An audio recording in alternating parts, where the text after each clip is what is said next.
Yo. Yo, yo, yo, guys. What's up? Yo, yo, yo, what's up, guys? Welcome to the stream, guys. How you doing? I gotta adjust my camera. I don't know why my camera keeps turning. It's bugging me. What's going on, everybody? Prophecy, Richard, Hivemind, Andrea, what's up, guys? Hype in the chat. Let me fix my camera. I don't know why my camera keeps changing.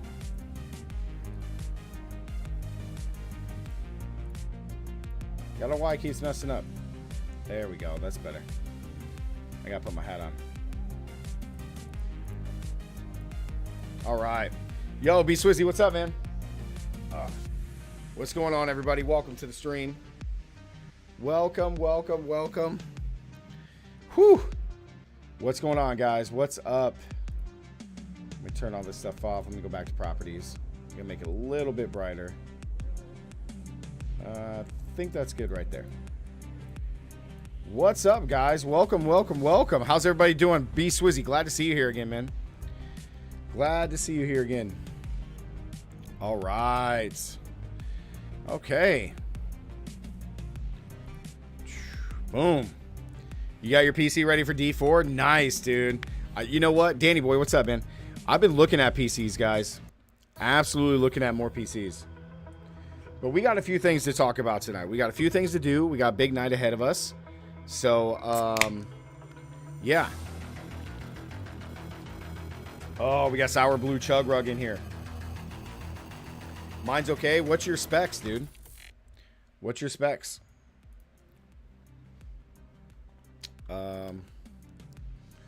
Jackal, what's up, dude? Welcome to the stream, man. Welcome back. 9,000! Let's see. Let me do... I guess I could just do this. 32 gigabytes of RAM and a 3070. Dude, you have a 3070 and you think your PC's not ready? Bro, the PC that I'm playing on has a 2070 Super, dude. Your GPU is better than mine. It's over. Dude, your GPU is better than mine, brother.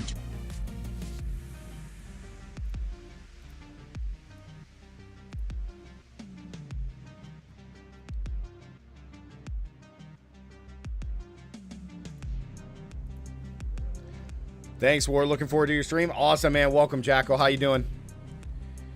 All right. We got a few things to talk about, man. Few things to talk about, dude. All right, but first, let me grab this real quick. Sorry, guys. I was running a little bit behind today, but that's okay. Let me look at this real quick. I don't know. I guess the DPI wasn't there. Is all I'm guessing. Let me check something. Go to my Gmails. Yo, Demon in the house, dude. Fist, what's up, dude? What's going on, guys? So we got a few things to talk about, man. We're gonna let like some people get in here, and then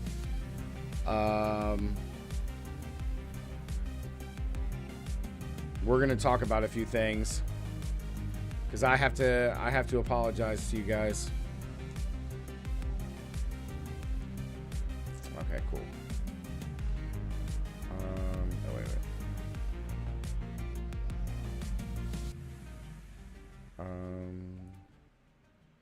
Download. Stream. For what? B Swizzy, how's things? Yo, Ninja Rocks, what's up, dude? Welcome. Hello, Demon.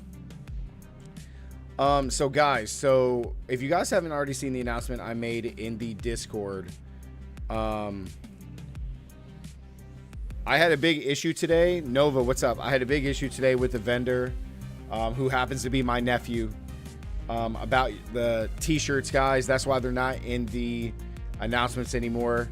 All the links are gone. And then people who did get t-shirts, they have been refunded.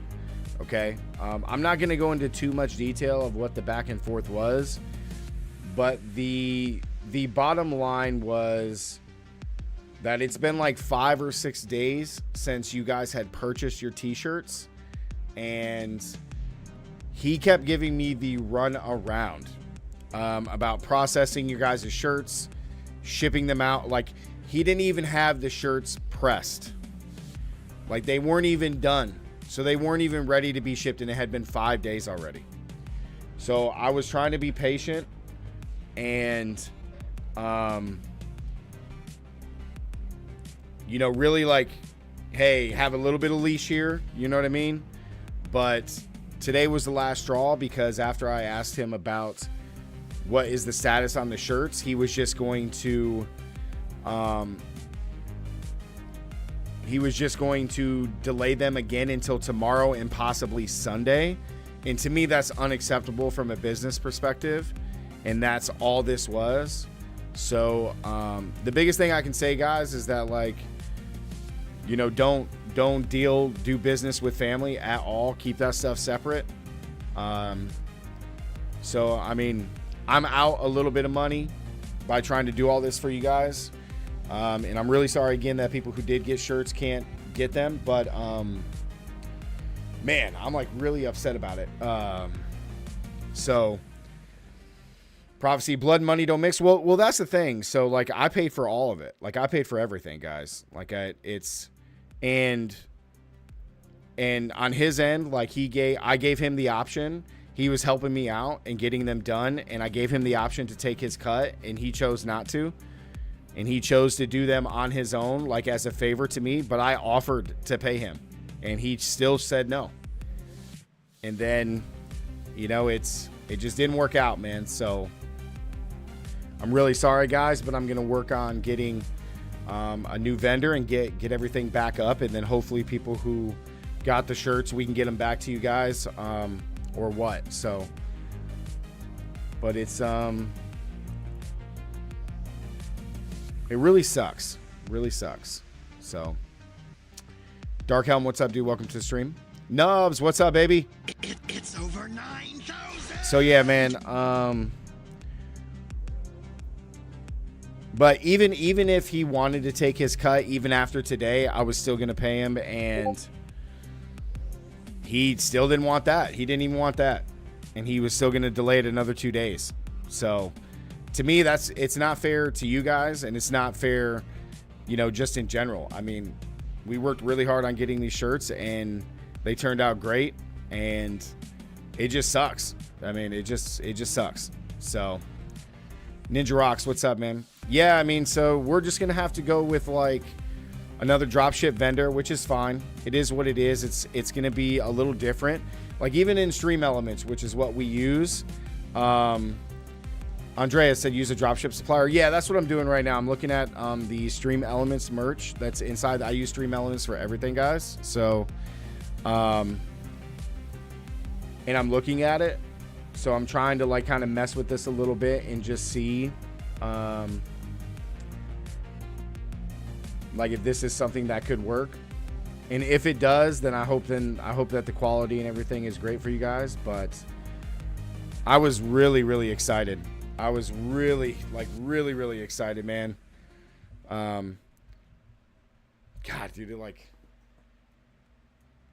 I don't want to get, like, I get so upset about it, and I don't want to,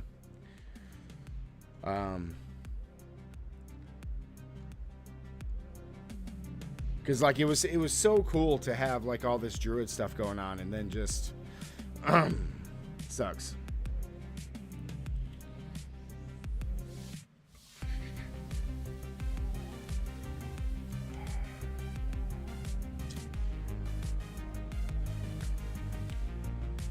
But Joe Klopp, what's up, dude? Welcome back. But yeah, man, I'll work very hard, guys, on getting that stuff back up and running. Okay. Just got home from work, man, for the D stream. No worries, where I have faith in everything will work out. Absolutely, prophecy. That's right. Absolutely, man. 100%.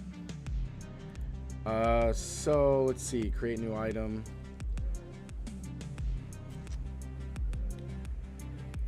So yeah, I'm gonna work very diligently on getting that all fixed for you guys. But besides that, I wanted to address that and take care of that first and foremost. So, It's over 9. Dark Helm, dude, with the membership, dude. Appreciate that. Welcome, brother. Okay. That's actually really cool. Don't worry about it, Warlug. D4 here soon. Got lots of time to sort t-shirts out. That's true, man. That's true. That's really, really true. I still think I'll be able to use the design again as well, so that we won't have any issues there. It's just going to have finding a vendor. Love the content, man. Dude, I appreciate that, brother. Thank you, man.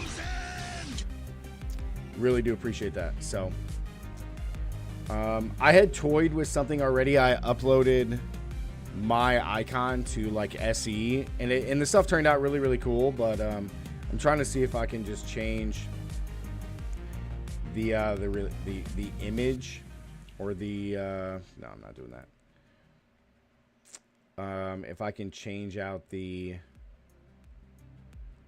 design, I'm not sure if I can or not.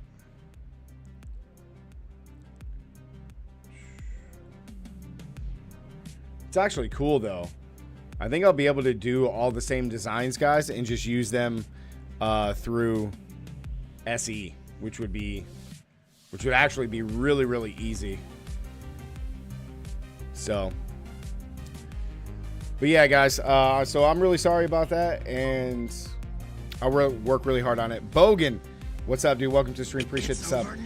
Now, outside of that, guys, we have a lot of stuff to work on tonight. We got D3 tonight. Unfortunately, I know we're all Mike, what's up, dude? How's it going? Welcome to the stream. We got a lot of stuff to work on tonight. We got some D3 stuff. We're going to be doing some Rainbow Goblin farming, guys. We're going to do that tonight. So I welcome 3 players to help me do that, especially if you guys do not have the Cosmic Wings. I did want to do a little bit more, maybe not like as long theory crafting as we did last time, but I did want to show you guys some of the stuff that I had been working on. And we also have to we go hard in the house, Jackal. And we are going to we're going to take a look at let's see, in theory crafting, we're going to look at Demon's build that he had. Get rid of that in bed. We're going to look at Demon's build that he had that he asked me to look at, so we'll have that to go over as well. Where was it? Where did Demon? Did he do it in here? No. Thought it was in here. Alright, everyone. The earthquake is pretty strong. Where did you put that, Demon? Is this it? This is the one you wanted me to look at?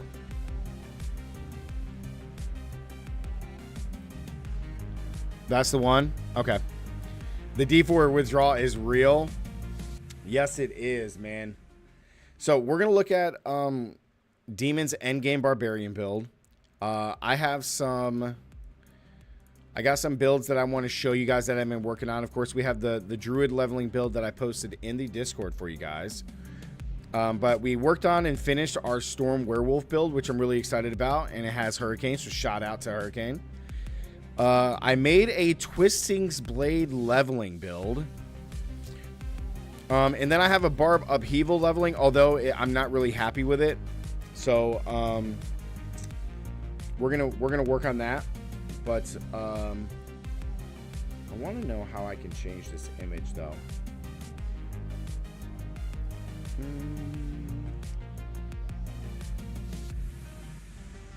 Let me do.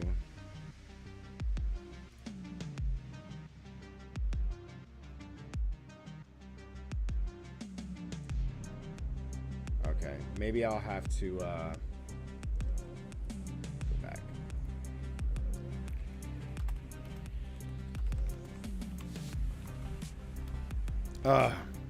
Just tried to play some Rift pushing on D3 and had to turn it off. Couldn't get into that. Oh my god, Mike. The Twisting Blade one looks really good. I was messing with that on Server Slam. Really impressed with the skills. Well, so a lot of these builds, so we're doing leveling builds for each one. first. I know I have the Storm Werewolf endgame, but this is the one we did last stream with you guys. And then I tweaked it just a little bit and kind of got it to where I like it to be. But of course, we're going to look at all these. This is the Druid one is done. This is done, and this is actually probably the one that I'm going to be using June 1st. But we're going to look at these three, and we're going to look at Demon's build first, okay? So we're going to look at his build first. Modify designs.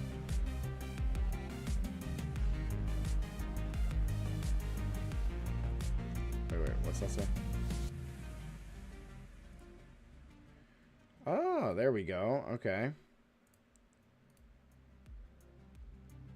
Sweet. Okay, guys.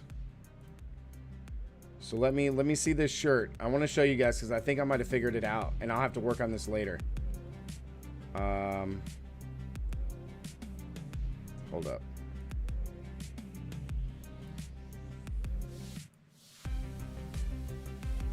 Oh, really?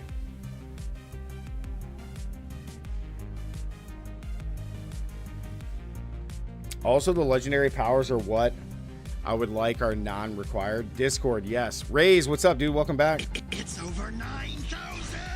All right, so... See, I don't know how well that's going to look.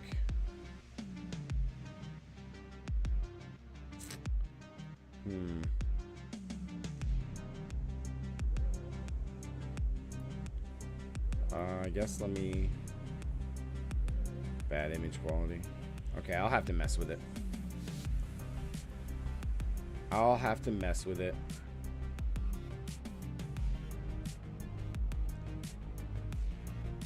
And just see.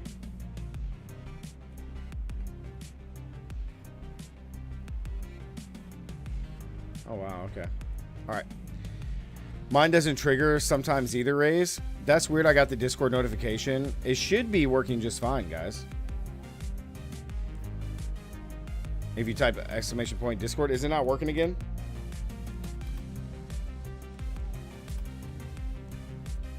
It's not. Okay, let me fix that.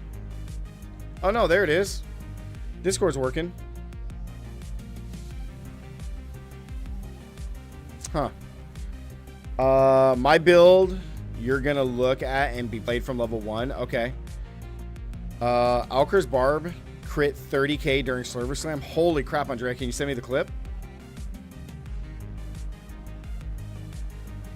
Holy crap. That's insane. 30k at level 20? Holy crap.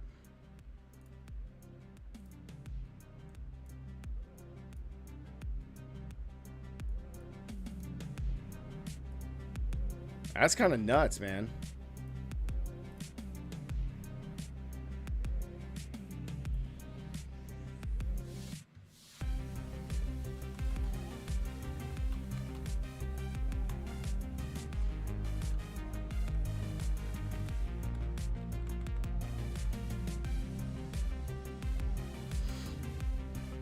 He was talking about YouTube notifying him. Oh, the stream. Okay.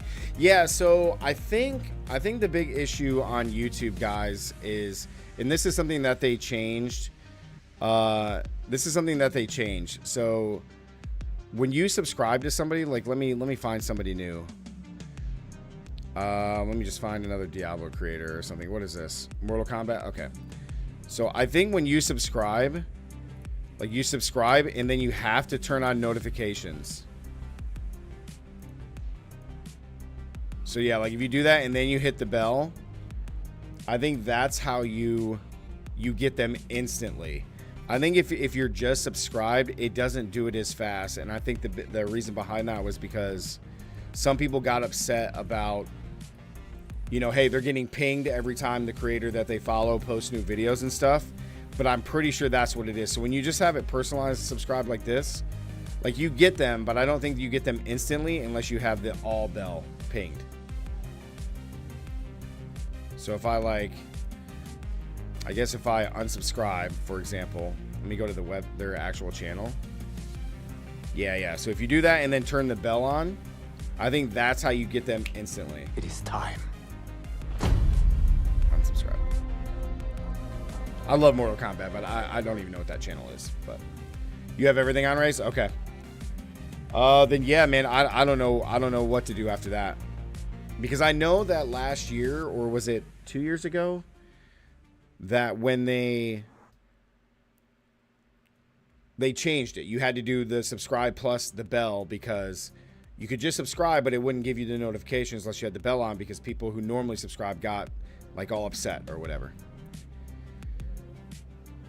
Okay, what am I looking forward to the most in D4? Ooh, this is a good question. I am really looking forward to the end game. I'm really looking forward to just doing everything in the end game with Nightmare Dungeons and just experiencing like a brand new story. Because this is so far after Diablo 3. And with the Paragon system, the Paragon boards, all the items and stuff, it's actually really cool that there's no like set items yet, or sets like there is in Diablo 3. So the customization once you get to endgame and just being able to do all that stuff is what I'm most excited about, because Diablo 3 is good. Like there's some customization, but it's fairly linear because you're really required to learn, like have sets. Like you couldn't do T16 without sets. The only way to do it is to have LOD. So it kind of makes it to like, I just want to be able to customize my character how I really want and just play it. It's in the Discord timestamped. Okay, cool. I'll pull that up. Diablo 4 chat. Okay. I know I asked you to post this, so I'm just gonna click that, and then tails. and then I'll delete it. 641. Oops, wrong delete. Okay. All right, so we're gonna look at let's look at this video first, and then we'll look at Demon's build, and then we'll go over some of the builds that I have for you guys. We'll talk about them, and then we're gonna get into some Diablo 3. Sound good? What about you guys? I mean, what are you guys really looking forward to? The customization is just probably the best part. Again, I really like that you don't have to rely on set pieces anymore. I mean, I really hope like toward, you know, at some point maybe there is like 2 and 3 piece sets. Like, you know, you have 3 items that give you a set and you can do cool things like that, and that'll be cool. But I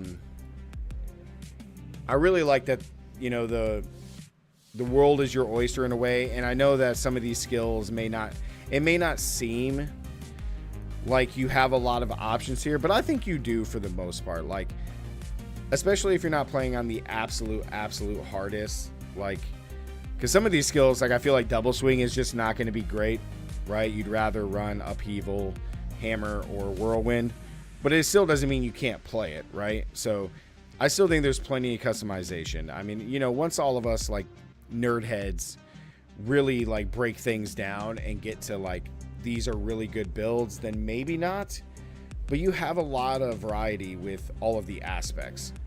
Because like there's some aspects you don't have to run, you know what I mean? Like there's just some you don't just have to run. Like you don't have to run conceited aspect, you don't have to run that for your builds to be good, you know what I mean? So I think there's just so much customization. And even players who don't like to follow like someone's guide or someone's build, that they're going to be able to make their characters their own. And I think that's great. Endgame's going to be crazy.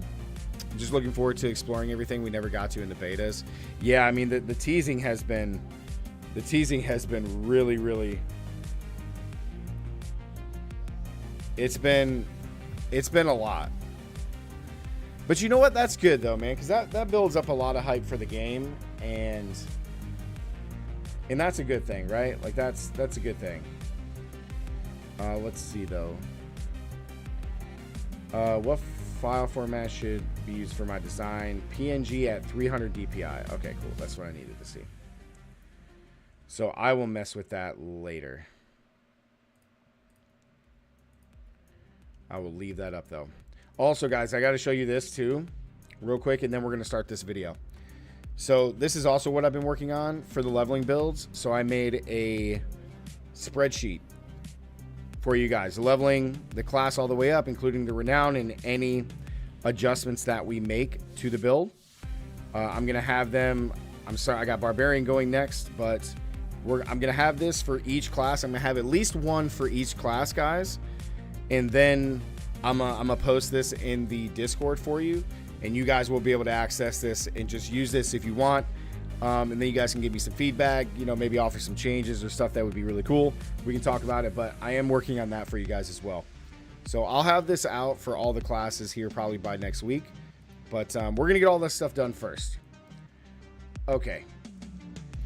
Okie dokie. All right, let's go check out this real quick. Big shout out to Andrea. Showing this. Warlug, read my last 2 messages before you watch the vid. Okay. What'd you say? Demon, also about that, the 30K that he did, that is only possible with that power and enhanced death blow. That's why on our bet, I felt like it was cheating and didn't want to do it like that. Interesting. Okay. Okay, why would it be cheating though? I guess I'll see what the power is. Nubs is mostly excited for a new type of grind overall. It's going to be refreshing. Yes, very much so. Very, very much so. Dark Helm is just looking forward to exploring everything. Nice. Jackal, it's going to be epic. Can't wait to see your journey going into it. So much exploring, so much to do, and it's a brand new game and franchise showing us the wow factor. Yeah, I mean, I think the story is going to be great. I don't know about how you guys felt with the Act 1 story, but I thought that was awesome. I thought the Act 1 story was just great. So we have 5 more acts, or no, we have 4 more acts. Yeah, 4 more acts total. Is that right? 4 more acts. I think we have 4 more acts total. Tad, what's up, dude? Tad's back in the house. You can't theory craft without a deep dive into the Paragon boards. Well, first we're theory crafting leveling builds, leveling up to 50 before we unlock the Paragon boards. Then after we do a leveling build for each class, we are going to do endgame builds for each class. At least one. At least one. We should be able to get a leveling build for all 5 classes and at least one endgame build for all 5 classes before the launch of Diablo 4. And then I'll have the spreadsheets and all that stuff in the Discord for you guys. So that way you guys have, you know, kind of like at least a base template, and you can, you know, you can follow it exactly or change things along the way. You know, if you don't like Whirlwind, you just use Hammer of the Ancients. That's fine, whatever, you know. So,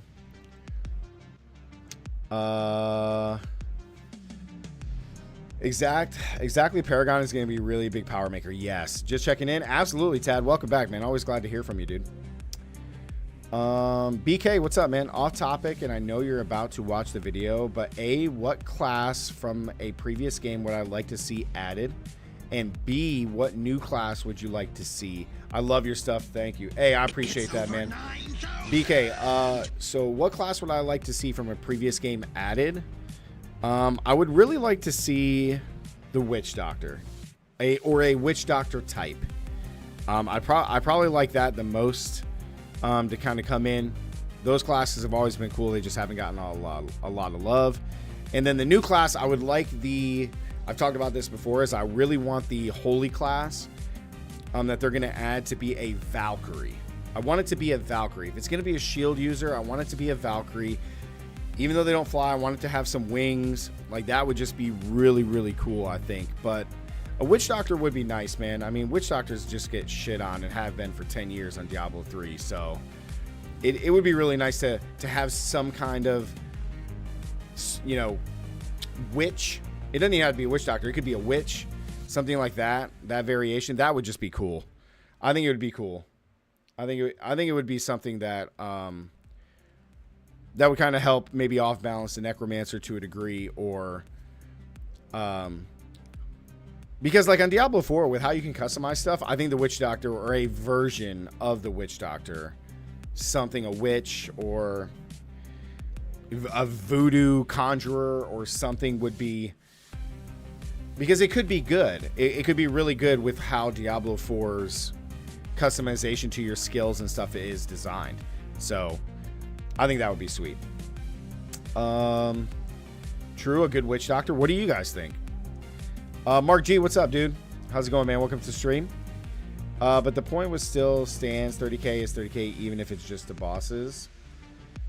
All right, let's see. All right, guys, so we're going to watch this. Assassin class is what I want. I mean, Tad, how different would that be over the rogue, though? You know what I mean? How different would that be from rogue, I guess is the question.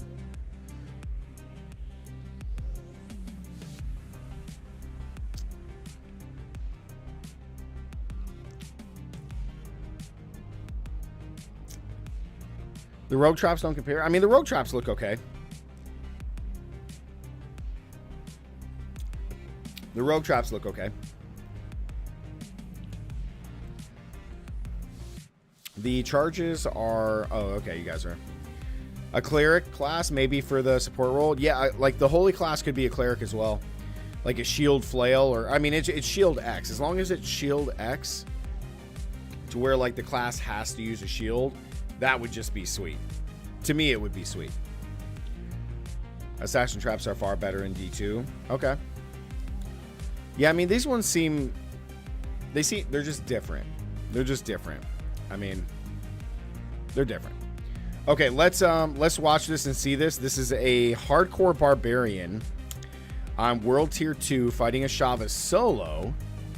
And I guess they crit for 30k in the Server Slam beta, which is kind of nuts. D4 is a solo game, not a WoW-like game with support roles. Yeah, I mean, I hope it balances between the two, because I really enjoy group play on here.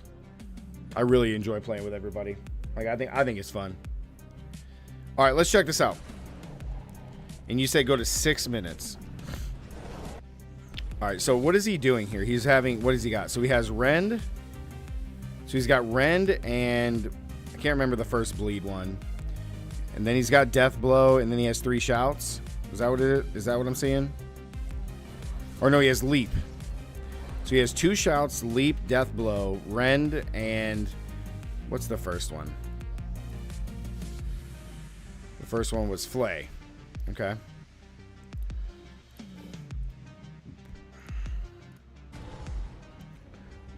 All right, so I'm guessing he's popping both shouts. He's flaying them, and then he's getting bleed damage, and then he's death blowing.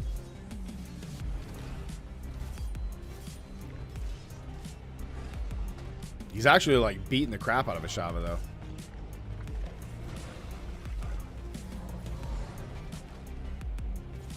Two-handed sword as well.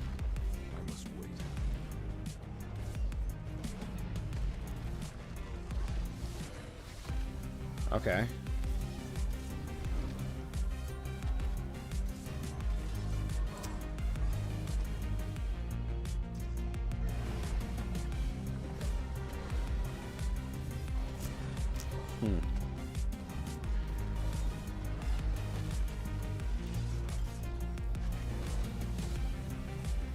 Okay, so he just death... Oh, somebody joined him.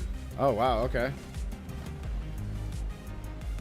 Maybe he meant to do this solo, too? Like, he wanted to do this solo?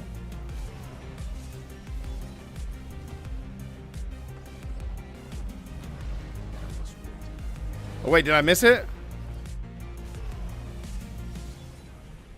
I was looking down. I could have swore I saw it. There it is. 30K. Holy crap, bro.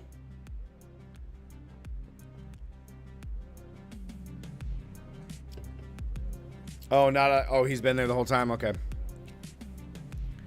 Holy crap, man. 30K. So that would be the equivalent of the 300K that Rob did from last month. Holy crap, dude. So he death blows for 30k. All right, and you said there was a power that he had. You said no, it's not equivalent. Wait till you hit 80 up and doing 30 million. So you are doing millions, Tab? Or Tad? So you're doing millions? I mean, I kind of like that though. It's not like trillions and quadrillions, kabillions or whatever. Because he can only do it to bosses. Oh, okay. Yeah, that was 300k on elites, yep. All right, so which power was it that... Critical strikes... Okay, no, it's not that one. That's Fortify. Damaging an enemy with a core skill has up to a... Oh, no, that's just a... Skills deal up to 36% increased damage based on your available primary resource. So is this the power? Barb melts world bosses in 1 to 2 hits in the end game. That's crazy. Your bone spear was hitting for 30 mil. Holy crap. Is this the power demon that you were talking about? Is this the power that you were talking about? I feel like this is the one. It's got to be, right? Let's game berserking. Oh, I mean, that one could do it too. Oh, wait, did I? No. God dang it.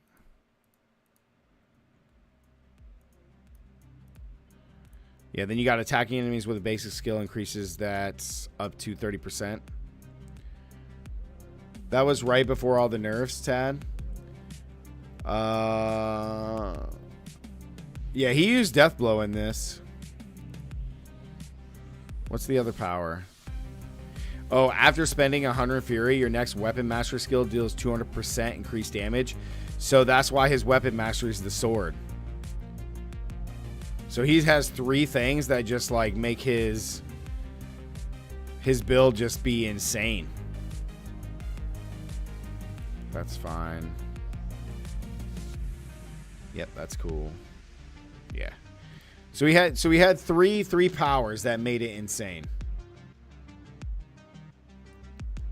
So to bosses, he does 300% against damage only to bosses. This said after spending 100 Fury, your next Weapon Master skill deals 200% increased damage.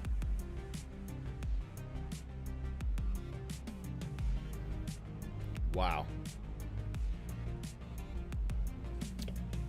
Holy crap. What's his amulet? Read Enhanced Death. Okay. So he had the 3 powers. That's insane. And then Enhanced Death Blow. Death Blow deals 100% increased damage to bosses. So basically you have your default damage here. So it's actually 220% damage to the boss. And then you slap those other multipliers from his weapons on there. Like, that's crazy. That's nuts. So yeah, if Ashava is considered a boss, then yeah, that's just nuts, man. Still to elites, he should be doing half the 30k. Yeah.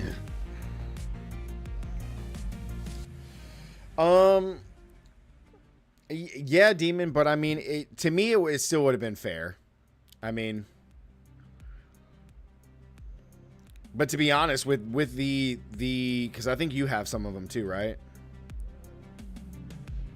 Do you have some of them? I think, yeah, like this one right here. Attacking enemies with a basic skill increases the damage, so you get 30% more. And then if you had the one where you had the like that one I just read from him, where your next attack deals 300% increased damage or 200% increased damage, even if you had that power, let's say, then you would have critted. Oh yeah, dude, I applaud you even more for doing it without that stuff. You critted for 6k. Ghost Wolf, what's up, dude? Do I think the currency used for real cash would have been different?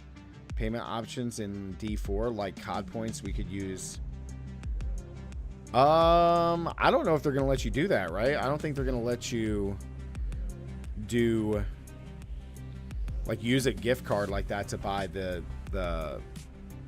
Diablo points.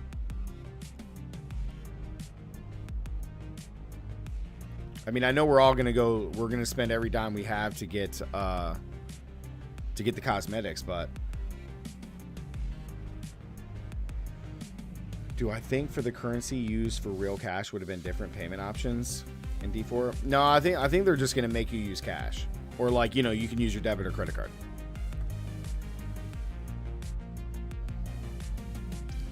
You think you would have been around 12 to 15K? Well, see, then that would have been fine, Demon, because then, like, when I had said, like, maybe doing 5 or 10,000, when I had said 5 or 10 and then we just said 5, like, that would have been fair. I think that would have been fair, because critting with how bad the nerfs were would have been nuts. So, okay, let's look at some gift cards are just reloadable debit cards. True. But I think he was talking about using like an Xbox gift card or like a PlayStation 1, or you couldn't use Steam. So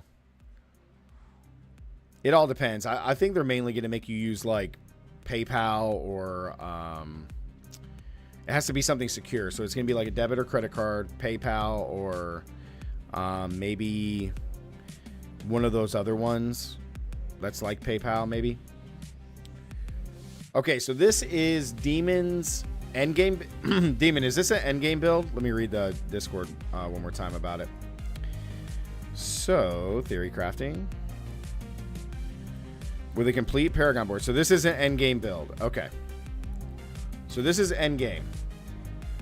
Yeah, you could just load money into a Blizzard account. So I will say Ghost Wolf though, but probably for the cosmetics, because you're going to be using the Blizzard launcher, you could probably go to like Best Buy or GameStop or somewhere that sells a Blizzard gift card, and you could probably use that, because then what you would do is you would use that code, add the points to your Blizzard account, and then use that money to purchase cosmetics. I think that's going to be the only other way besides like debit, credit card, or PayPal. It's the build I'm going to play from 1 to 100. Okay, cool. So before we look at powers, let's look at the skill tree, guys. This is Demon's Bar build that he's going to play June 1 with me while I play my horrendous Druid build. And actually, my Druid build, I'm actually really happy about playing, and I'll show you guys after this. It is in the D4 planner, but I kind of want to just go over it really quick because it does use Pulverize, and I really love that. So, okay.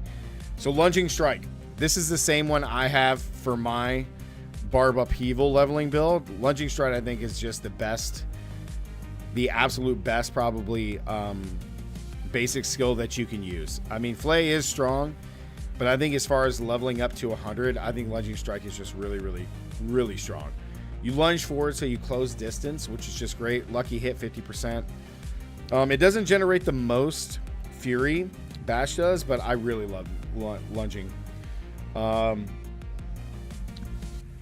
So then we go into an enhanced lunging, so that's good. And then critical strikes. Hey, I have the same thing for my berserking too. I chose that over the bleeding. So we got berserking. That's nice. And then we love whirlwind. I like this. Mine, I still went with upheaval, but whirlwind is very strong. Right? Gain 1 fury. Okay. And then 4 fury against elites. And then after whirlwinding for 2 seconds, whirlwind deals 30% increased damage until it's canceled. Love that. Your core skills have up to 30% chance to make them vulnerable. Huge. Basic skills generate two-handed. Does this require two-handed? Requires any complete arsenal weapon, so you can use two-handed. Okay, so you generate more fury. Nice. Of course, what barbarian build would there be without at least 2 shouts? We got rallying cry for movement speed and resource generation with the bonus. Okay. Challenging shout for damage reduction, life gain, and then gain more fury. Yep. I think my 2 are the exact same here. War cry for more damage, and you get berserking. So, dude, Demon, our builds are kind of insane. What's the cap on skill points? So skill points are 50 skill points. And then what's in quotations here is 10. This is from Renown.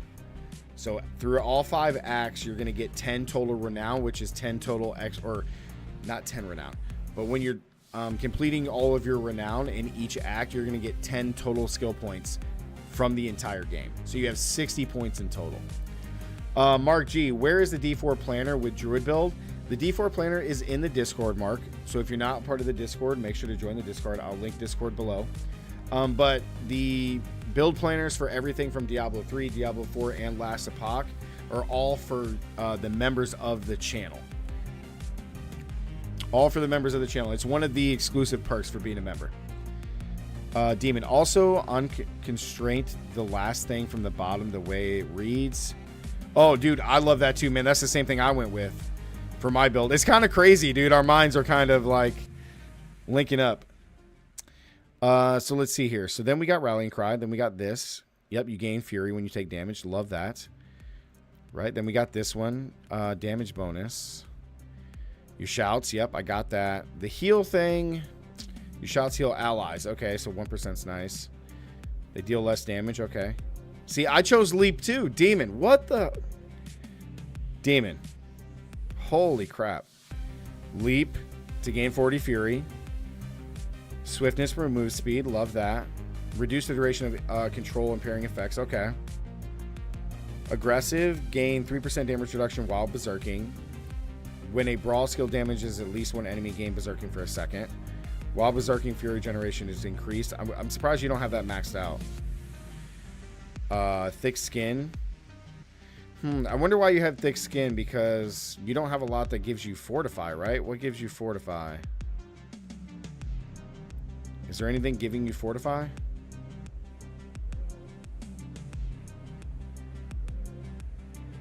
Yeah, none of these give you fortify. Slaying strike. Don't worry, it comes in. Okay. Yep, pit fighter is really good. Yep.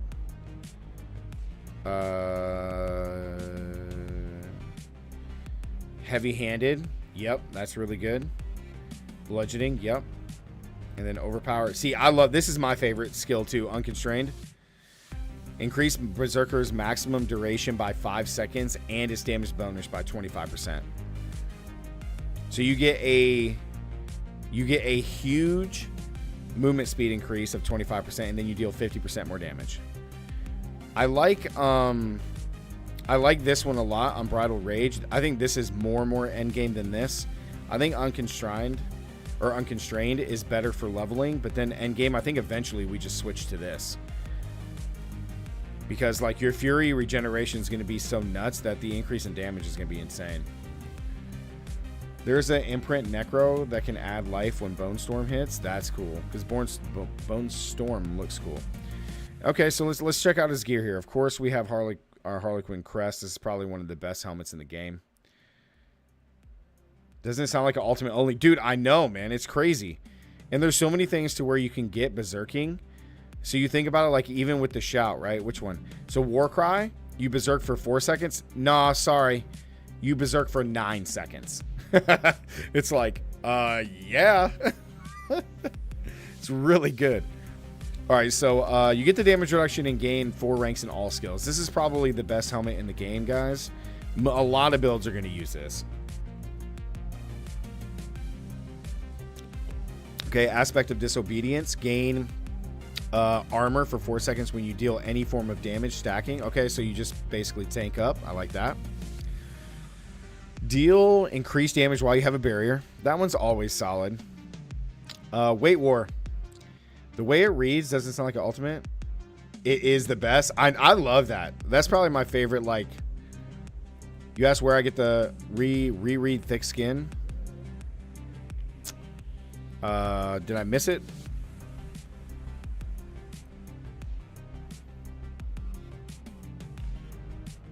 Thick skin. Oh, each time you take direct damage, gain. Oh, okay. So this is how you're generating Fortify. Okay. Gotcha. So while you're spinning and you're getting hit, you make Fortify. Okay. Each point of Fury generated while at maximum Fury grants Fortify. That's going to be tough, I think, when you're whirlwinding, but this could work. Wind periodically pulls enemies. Whirlwind, that's cool. Like that.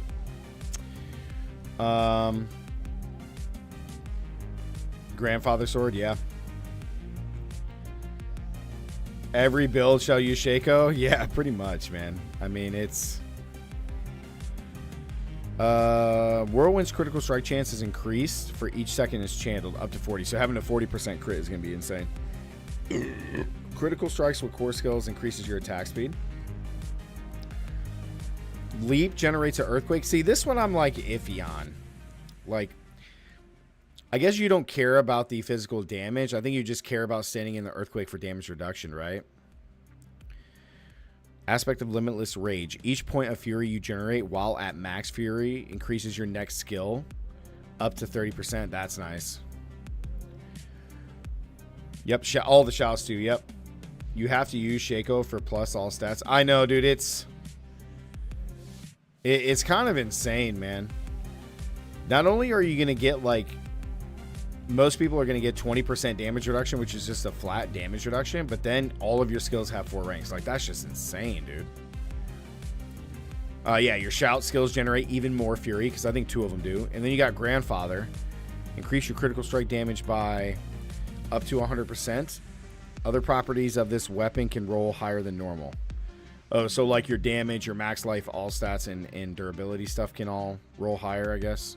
Or at least the first 3. That's nice.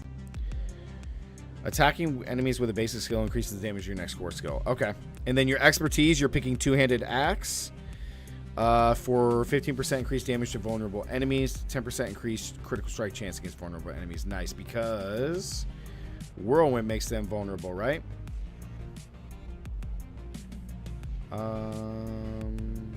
What's making them vulnerable? How are you making these guys vulnerable?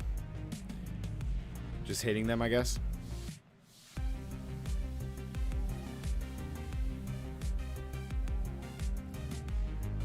Huh.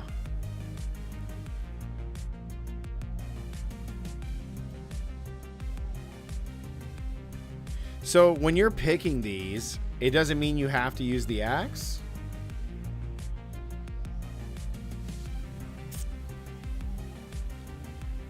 You went into 6 Paragon boards and fully upgraded rare nodes. Yeah, we got to look at Paragon boards for endgame.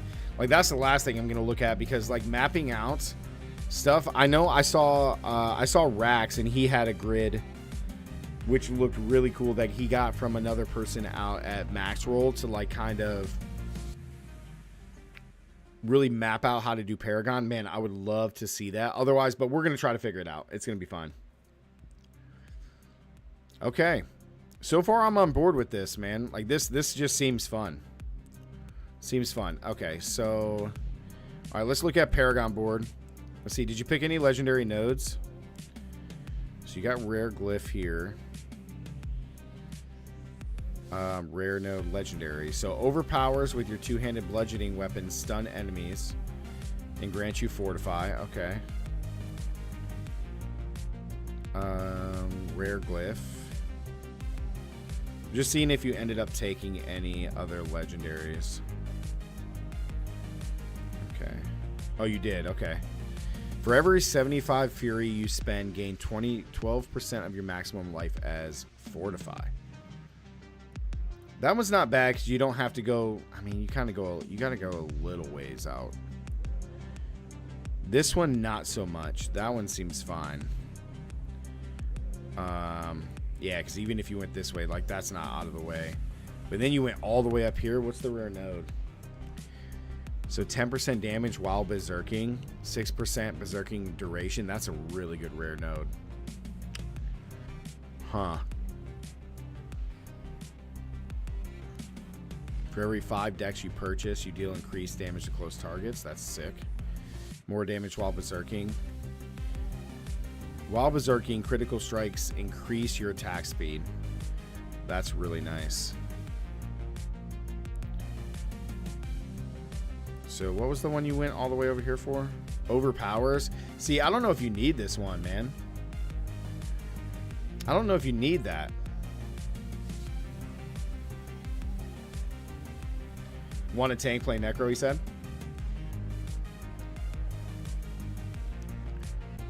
Do you really need this? Because, like, overpowers. How do we overpower again?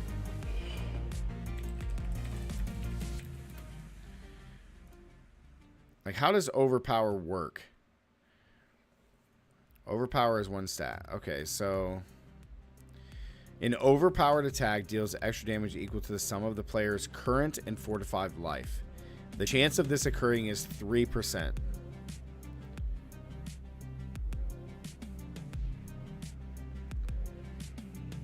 Instead, certain skills guarantee an overpowered attack. So do you have anything that gives you overpower in any way? Because it's just a 3% chance for that to happen, Demon. I would almost say because of Iron Skin. I would almost say because of Iron Skin and... Where is it? And then each point of fury generated while at max gives you fortify. Like, I think you have other ways to get enough fortify. I don't think you need this node. You said, don't worry, I planned it out. Okay. The rare glyphs give it. Okay, so let's look.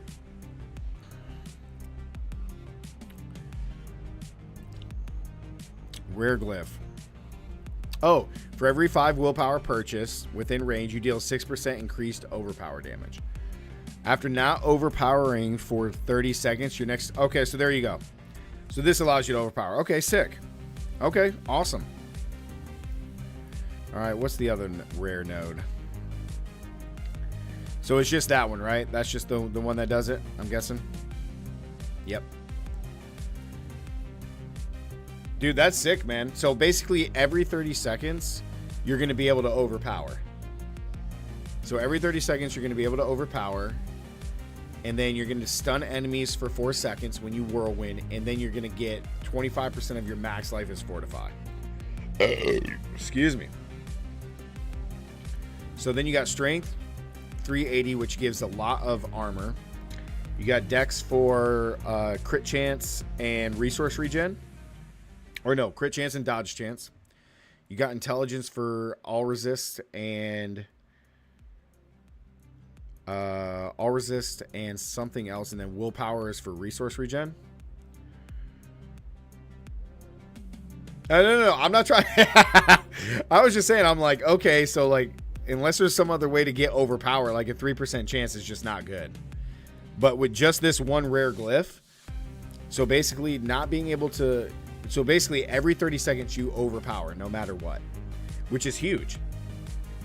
And see, this is exactly why, like, the Paragon system, guys, and why I'm so excited about that compared with all the aspects and everything, and where, like, it may not seem like we have a lot of customization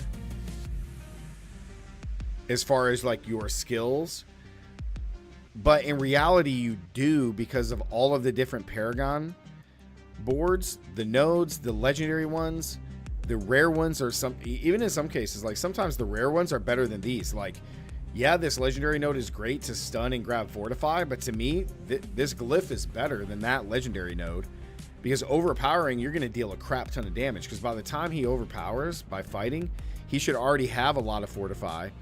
He's going to slap somebody for a crap load of damage, get even more fortify, and then 30 seconds later, he's going to deal insane damage anyway.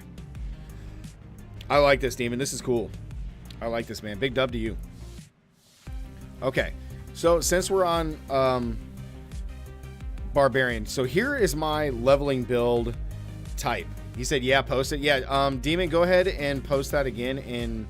Or no, it is in the Discord under Theory Crafting. Andre, it's right here. First one. That's a good build, guys. So here is my upheaval barb build, guys. We're going to go over the barb in my rogue build really, really quick, and then we're going to get into some stuff. They talking to Tad? Oh, okay, gotcha. Tad said on a level 97 Necro, I'll post stats. I had got it on a video. Okay. Post those stats, Tad, in the Discord under...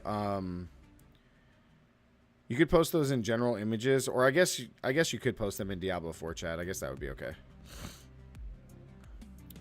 Either post them in Diablo 4 chat or just general images. No, Tad, post them in general images. That'll be fine. Post them in there. Your Druid build has a crap ton of Fortify? Okay.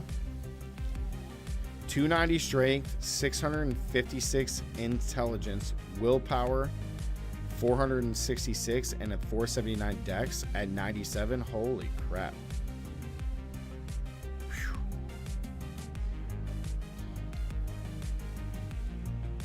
Okay. So guys, here is my Barb upheaval leveling build. I definitely want any suggestions to this, but overall I do think it's really cool. Now when it comes to leveling builds, guys, again, when it comes to the aspects, you see how it says codex on it. The codex it's the aspects that you can get from doing the dungeons. So these aren't endgame builds. Demon's build is an endgame build. That's why you see all this stuff filled out. But mine's a leveling build. We'll do endgame builds later. But these are going to be aspects that you can 100% get from doing dungeons. So we have Relentless Berserker aspect. Damaging an enemy with a core skill has up to a 40% chance to extend berserking duration, and then it's doubled if you crit. Ghostwalker aspect, while unstoppable and for 4 seconds after you gain movement.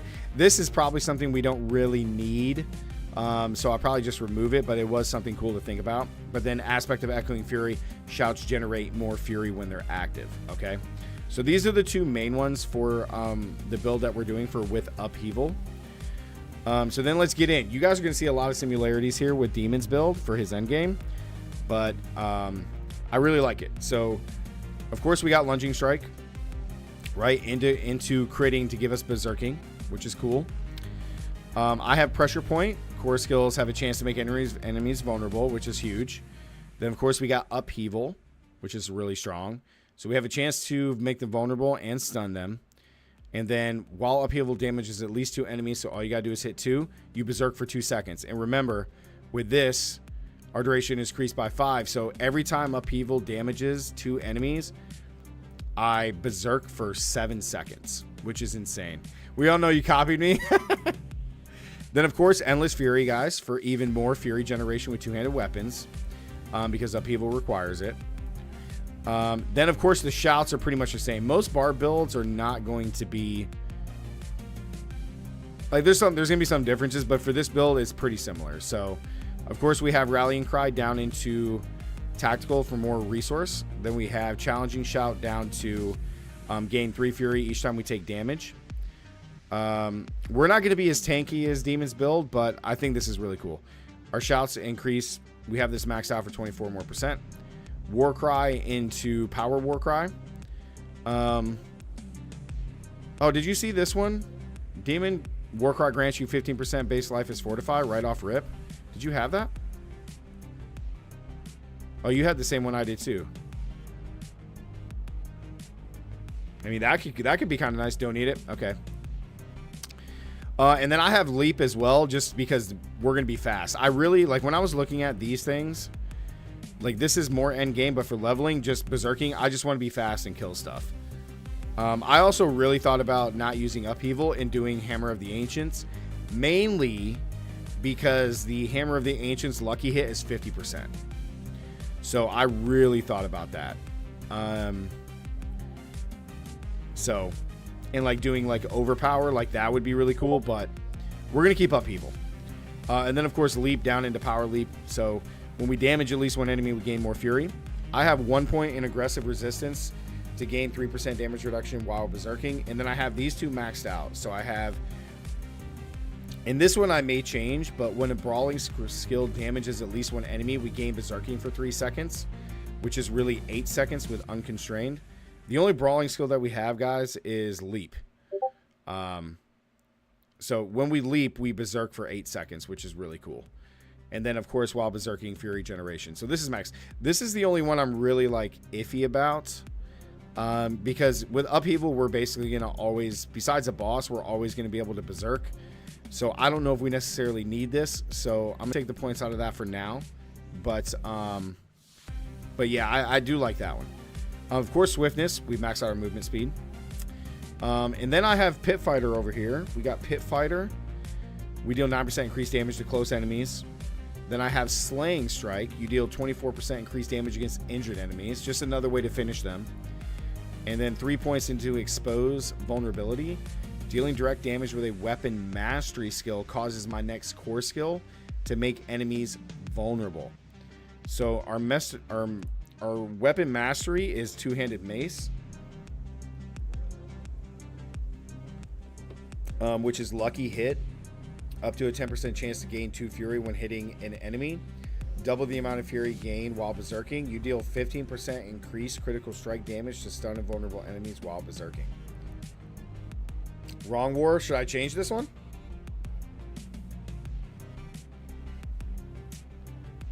What's the mastery line then? Did I miss it?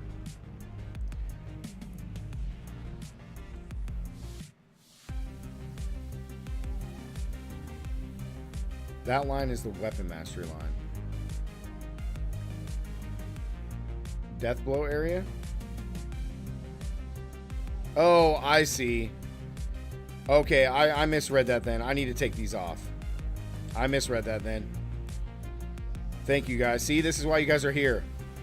Chain death blow is weapon mastery. I see. Okay. I messed it up. I thought that's what this was on the graph. That's my bad. So actually I need to change this then.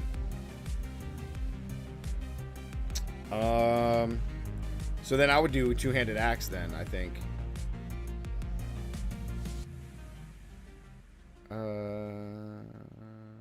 Yeah, I think two-handed axe is definitely the best way to go. So yeah, you go two-handed axe. Although, actually, what's this say again? Oh, that's against injured enemies. Okay. Critical strikes have a 55% chance to grant 6% for only 2 seconds. Yeah, I guess, yeah, two-handed axes is probably best. Yeah, we're not bleeding. I mean, I could still use the mace. And then we double the amount of fury gained while berserking. You deal 15% increased critical strike damage. Yeah, two-handed axe looked the best. It looks like it is too, because we can easily make people vulnerable. Okay, cool. So I still like this against injured enemies. You have 3% increased critical strike chance against immobilized, stunned, or slowed. But before we figure out our other 6 points, let's go down. And then I have heavy-handed. Using two-handed weapons, we get critical strike damage. Using skills with bludgeoning weapons, deal 5% increased damage if the enemy's stunned or vulnerable. And then I maxed out skills using bludgeoning weapons have a 30% chance to stun, or a 45% chance to stun when using a two-handed bludgeoning weapon. So that's like we're mainly going to try to use a bludgeoning weapon, and then make them stunned or make them vulnerable, which will be huge. So, and then of course we have unconstrained. So, but we have 6 points left, guys. So where do I put them? Yep. So when leveling, I'll have to use two-handed axes. Yep. Because the scale's more off based off the order. Okay. Yeah, that makes sense. Okay. So we got 6 points left, guys. So how do we make this better? Maximum fury really isn't a thing that I care about. 1, 2, 3, 4, 5, 6. All right. Put 1 in CC under movement. Oh, this.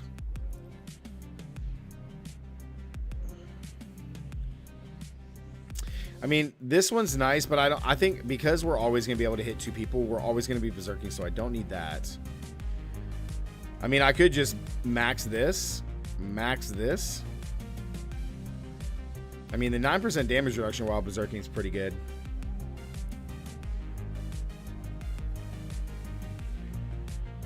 What does that put me at? 1 point left.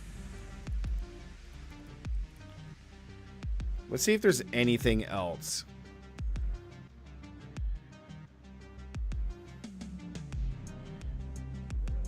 Skill damage is at least 1.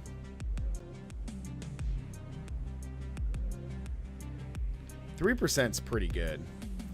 I mean, we could do this. Critical strike chance against immobilized, stunned, or slowed enemies. So we're, what is it? Immobilized, stunned, or slowed. So we're going to be able to stun them. And then do we have a chance to immobilize them at all or slow them? Yeah, so upheaval even itself has a chance to stun on top of it. Our shouts don't do anything to that, I'm pretty sure. Just damage reduction. And then work our grants berserking. So we could take this and have a 9% increased critical strike chance against stunned, slowed, or immobilized enemies. And you probably have more points later on war because of your gear, and Paragon Board will free up some, I'm guessing. Oh, no. The 60 points that you have here is what you get through the whole game. The Paragon Board is separate. Because I haven't even looked at Paragon Board, because this is the builds that we're doing right now. Jackal is just leveling to 50. Because by the time we get to 50 and complete all 5 acts, we should have 8 or 60 points total. So this is before we do endgame. I mean, I kind of like this just to be able to critical strike, because we're going to be lunging, striking, and upheavaling everything. Yep. Okay, I'm trying to generate a picture that does not show my account number watermark. Yeah, man, take your time, Tad. If you don't want to post it, man, you could just type it in. That's fine too. No Mercy seems really good since I'm going to be stunning stuff. So I think we do that. What is the order of leveling in regard to map zones? So the map zones, I had to pull these up. So basically your map zones go like this. So of course everybody knows Fractured Peaks is zone 1, right? That's here. Then you go up to here. So you go zone 1, zone 2, zone 3, zone 4, zone 5 is how it works. So you go zone 1, zone 2 is up above it. So zone 1 was here, right? Zone 1, zone 2, zone 3, then zone 4 doubles back and goes below, and then zone 5 is here. So for our leveling, Dylan, welcome back. So this is how it works. I'm going to have these for you guys as well. And once I get them all finished, then I'll post it for you guys to see. So this is how I have it. So you'll have like my Druid build that I'm going to leveling with. This is what I'm going to be playing June 1. I have it at each level and the skill that you take, any modifications to what we're doing, all the way up. And then I have the renown points that you're going to use for what skills to put them in. And then down here is any other descriptive stuff that changes. So I'll have all that stuff for you guys once I finish every build. So yeah, no problem, man. Okay. I think 1 in Battle Fervor, then each time you leap into mobs, you will already be berserking. Yeah, I really enjoy that one. Maybe at least 1 point, so I get it. I almost want to reduce that by 12% almost. Maybe do this. I think this could be really good. 1 point and then 2 points in here. I'm trying to think if there's another passive that gives me... I mean, they do less damage. I mean, Raid Leader, the shouts could heal. I could put a point in that. Your shouts also heal allies. Your shouts have the ability to break you out of CC. That's why I only put 1 point. Ah, okay. That makes sense. Maz, what's up, dude? Do you know anything about skill ranking on items? How does it work if you got like +1 rank on skills, but if you maxed out in the skill tree, it's going to be like a buff on what? So, for example, I have 5 points in upheaval. Or here's a better example. Let me do this. Hold up. Cancel save. So I'll go to my Druid build here. So there's a skill here. When I have Fortify, Earth skills gain 2 ranks. So my Earth skill, for example, like Landslide, when I have it maxed at 5, this goes to 7 over 5 because it gains 2 ranks. So the damage is increased, and any other effects that could be increased is also increased. So it's an additional buff. That's why, like, with some people's builds, depending on the items that they have, like, they'll spend their points in a way to where, like, for example, hey, if I take these 3 points away and I put them somewhere else, but I have an item that gives me +1 rank of Blood Howl. So therefore, because I have 1 rank in Blood Howl, I could just put this down as a skill to use because I have an item that makes me be able to use it. So having buffs to items is very, very good. For example, like this helmet. Having +4 to ranks to all skills means that every skill that you have has +4 ranks. So when you find stuff, when you find stuff that gives you additional ranks, it's very, very good. So for like my Druid build, I have stuff where it's going to give me more ranks to do things. And eventually, like, my end game version of this is going to be something to where, like, my Earth skills and Pulverize and stuff is going to have like +6 ranks total. And that's even before a helmet like this. So there's going to be ways to really, really, like, max your stuff out. It's going to be insane. All right, so heavy-handed passive. I believe Rally Cry is the one that brings CC.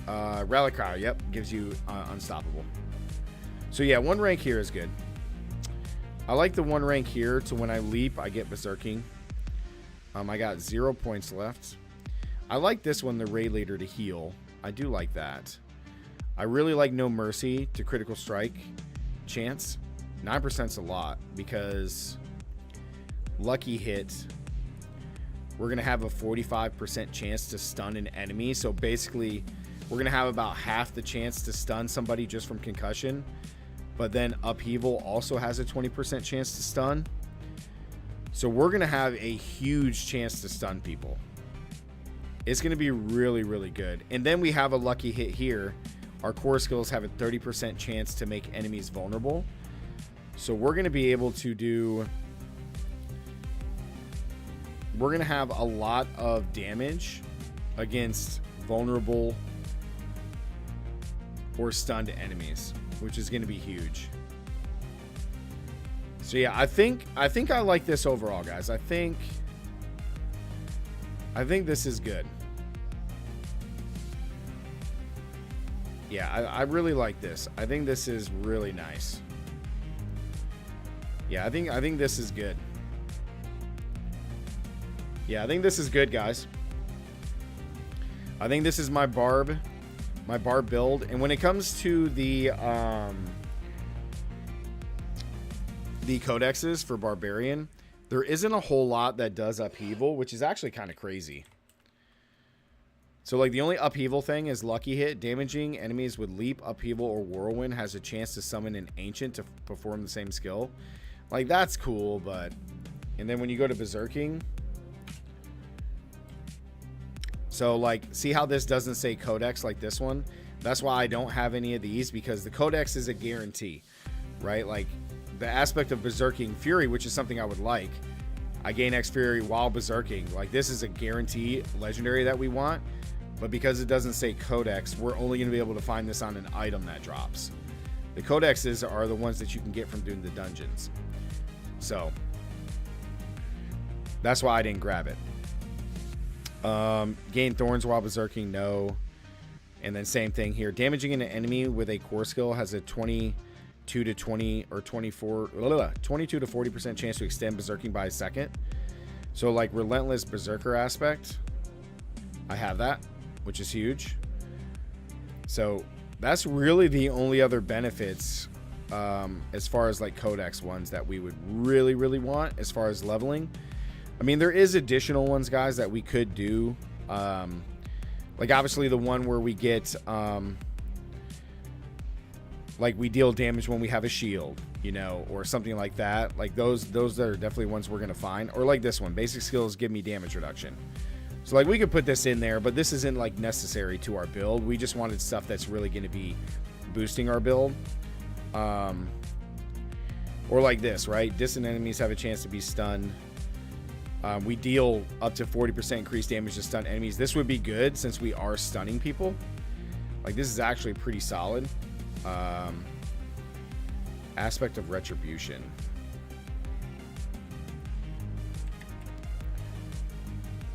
So we could get the 50% increased chance. I don't know what I would put in the weapon slot. If I'm being honest, I'm not sure what I would put in the weapon slot for this. It'd probably be a legendary that would drop. That's not a codex, but yeah, even like this one, like, hey, attacking enemies with the biggest skill increases the damage of my next upheaval by up to 30%. Like, this one's solid, right? This one would actually be like maybe this one. So after going over my build, is there anything I would change on it, War, and what you would do instead? Let's double check. Let me look at everything again. All your shouts, that's good. I mean, you can maybe save a point here. Yeah. Maybe put it there. You're going to be so tanky. I don't know if you need enemies to deal less damage. You're going to be so tanky.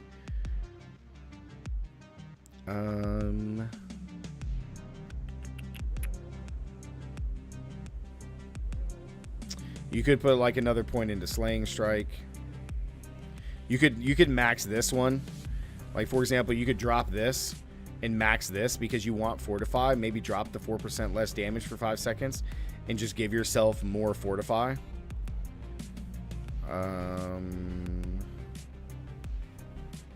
You could even buff this Brute Force if you wanted even more damage.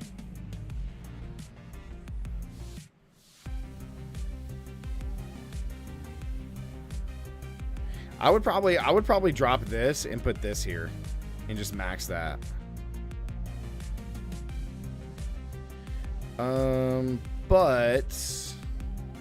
But besides that, man, like, this is really good because you're going to be able to generate so much fury just like my build that, like, it's going to be just so strong, and you're super tanky while you're whirlwinding. That's why I don't know if you need like this, but I mean, this is fine. It only gives 0.2 more. Oh, okay. So it only puts it to 1%. Then you could probably just keep this. The 4% is better then. So then why not, like, take this, drop this a point, and add another point here?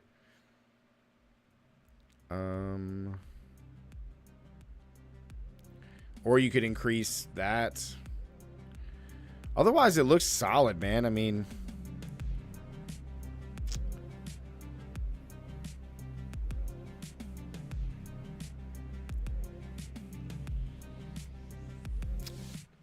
it looks solid. You're just really spread.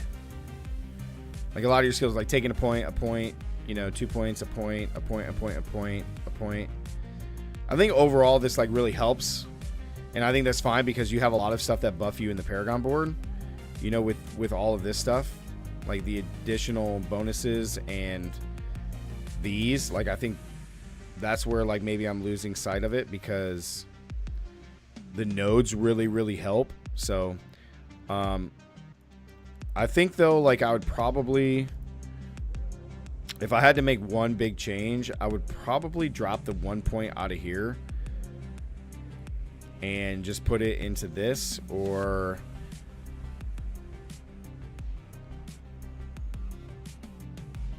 maybe add the additional damage reduction because you're always going to be berserking like me. Or you add another point and, like, max out your fury generation. Because that's the biggest thing with this build, right? And, like, even when you're whirlwinding. Tad, I am Daja on Discord. Is the name of my WoW Hunter using raids. Okay. Did you post something in here? Mark G. Okay, he posted it in here under stream clips.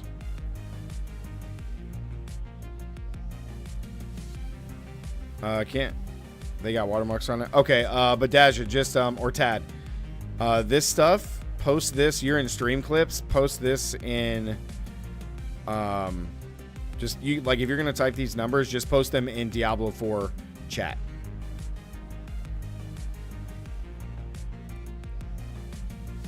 Like just post, like repost this in Diablo 4 chat. Just repost it there. Yeah, just repost these stats in Diablo 4 chat. Or Theory Crafting, either one. I'll delete this for you. Just post it in there. But yeah, Demon, I think it's solid. Because of the Paragon board, that's where I'm losing sight on some of this. But yeah, it looks great. I would probably drop this down to 1. Because you really only need this to get to here. So I would probably just drop this to 1 and maybe put it back into Gutter. Or maybe put another point into Slaying Strike. Or more Critical Strike chance. But yeah, man, it looks awesome, dude. I'm excited to see you play it. Is there anything, chat, that you guys would want to change here with mine? Because I think this is a solid leveling build, and I would just... And then that way I'll work on the spreadsheet tonight.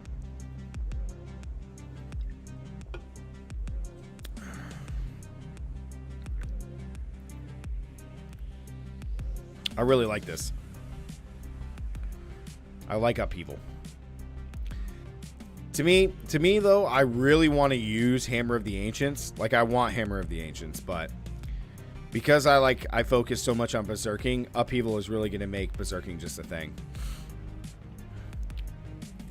Either that, or I completely abandon this build and you'd go Hammer of the Ancients with overpowering. But at the same time, the berserking would really help, even with Hammer of the Ancients, so that way I can get around fast enough to deal damage. After overpowering with Hammer of the Ancients, you deal 30% more damage for 5 seconds. Like, that's crazy. All right, let's look. Maybe we'll swap it to Hoda, because I love Hoda. Hoda is my favorite thing with Barbarian. Let's look real quick. So let's go Hammer. So the only Hammer of the Ancients one is that Quake one. Remember, I had that last month. Yeah, upheaval does give us range. That is true. Let's see if there's some overpower stuff. Okay, so it's just that. Okay. All right, well then I am going to stay on upheaval. That's the unique that adds thorns. Okay. Yeah, I like upheaval and I really enjoy this build. The shout duration, I like the heal point there. The critical strike damage against stun. We're going to be stunning everybody a lot. Part of me really wants to increase this. How much would this be, by the way? 15% damage increase if the damage... Increased damage if the enemy is stunned or vulnerable. God, man. I almost want to max that. Okay, injured enemies is how much again, guys? Is it below 25%? Or is it less than that? Characters have less than 35% of their life. Okay. So we deal 24% increased damage against enemies, injured enemies. So when they're less than 20 or 35%, we deal 24% more increased damage. Oh yeah, 100% Demon. I would have to. Coldwater, what's up, dude? Yo, what's up, man? Send me that flag. Oh, I can't, dude. Big shout out to GameStop for sponsoring us with that flag too, man. Welcome to the stream. It's over 9,000. I think I do this. I think I drop this down, and I think I max this. Because we're going to be using a bludgeoning weapon on everything, right? Yeah. So we're going to be using a bludgeoning weapon. Okay, so for context, with my expertise, I have to use a two-handed axe to max this, right? To get the expertise. And then once I have the expertise... Then I'm able to use whatever.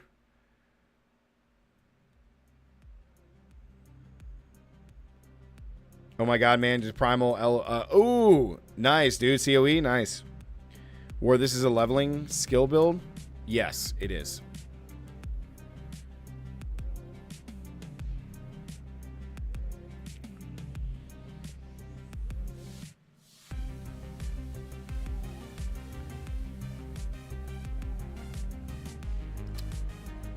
I mean, part of me really likes that too.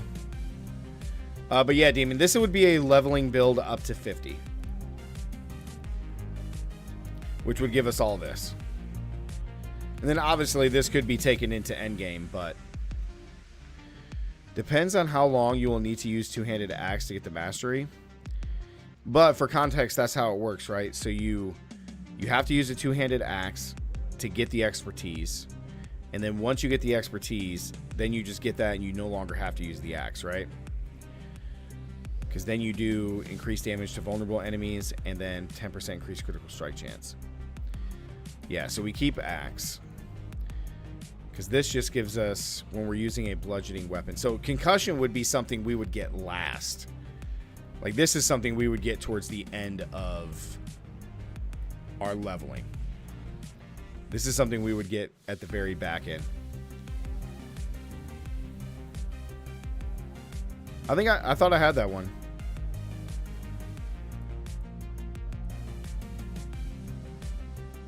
Oh yeah, I didn't add it. Andrea, the reason I don't have that on here because this is a leveling build, and the chest is not an aspect that we can get from the we can't get this from a dungeon. Everything on here is a codex, and this is stuff I can guarantee that I can get during my leveling process. But obviously, if we find this, then yes, of course I'm going to equip it. But until I find it, that's why it's not on here. The codexes that we're having is because like I can 100% get these no matter what. All I got to do is just go do the dungeon. Now, but of course along the way, like if I happen to get this, then of course I'm just going to throw it in there. But for the leveling builds, I don't want to put something in there that would require the build to have like the Glee, for example, because you're not guaranteed to get it. So it's just these you can just go do. That's why even with like with Twisting Blades, I love this build right now. And even with Twisting Blades, like that's crazy that you can get Twisting Blades from a dungeon. You can get the Twisting Blades thing from a dungeon. It's a codex. And it's in, was it Skull or Skosglen? And Skosglen is Area 2? Yeah, Skosglen is Area 2. Because you got Fractured Peaks, and then you have Skosglen is Area 2. So as soon as you finish Act 1, you get into Skosglen in Act 2, and then you can get Twisting Blades. Like, it's kind of crazy. Rogues lose when? Act 2. Skosglen is Act 2. The dry steps. Rogue loses a lot of power later on, though. I mean, that's fine, but during the leveling process, like, that's crazy to have that early. Because you're talking about level 25, 26. You get it? I mean, and then, of course, this is obviously if you don't find it on a legendary drop. But at least by the time you get to Act 2, you're level 25, 26, 27. You can get the power. You see this website that posts boards? No, Tad, did you post it in Discord? Remember, no video links, guys, but like links to like a website for Paragon boards is fine. What is this?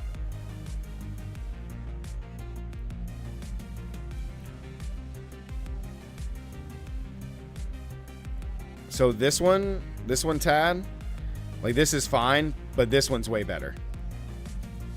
This is way better. You can put any glyph in here. Just like Demon's build. Like you can... It's much better. Yeah, this website I don't like. This was like one of the first ones that was put out during last month. But this one is 100% better. Yeah, this is 100% better.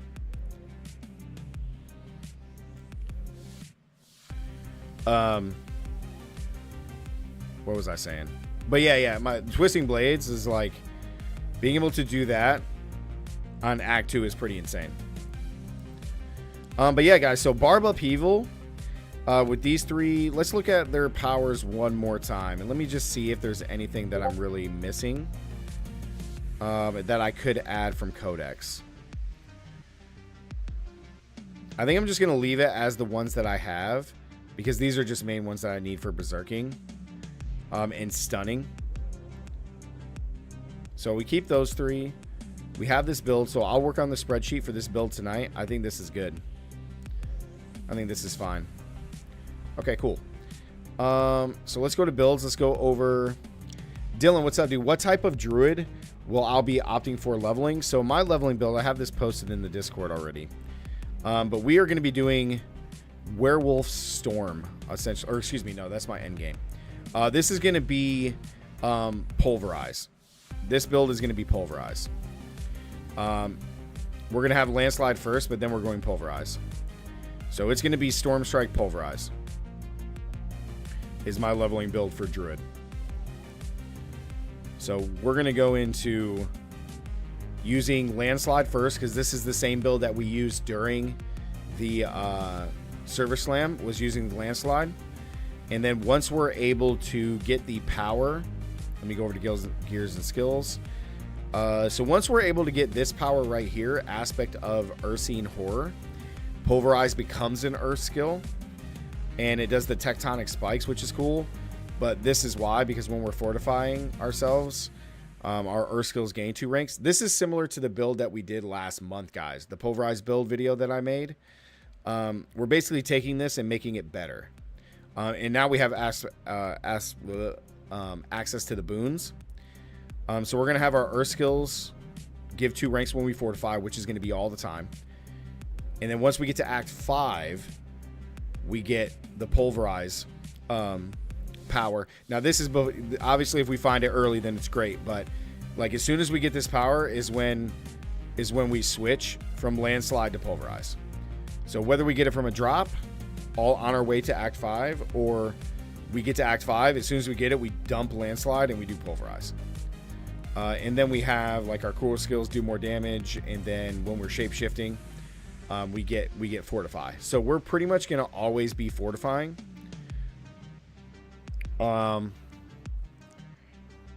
Think they'll have the core farm at launch. Raise that. Yeah, Demon is 100% right. It's not going to be worth it. We're going to be past Act 1 in like 2.5 hours. We'll be going into Act 2 probably at hour 2.5 plus. Probably sooner.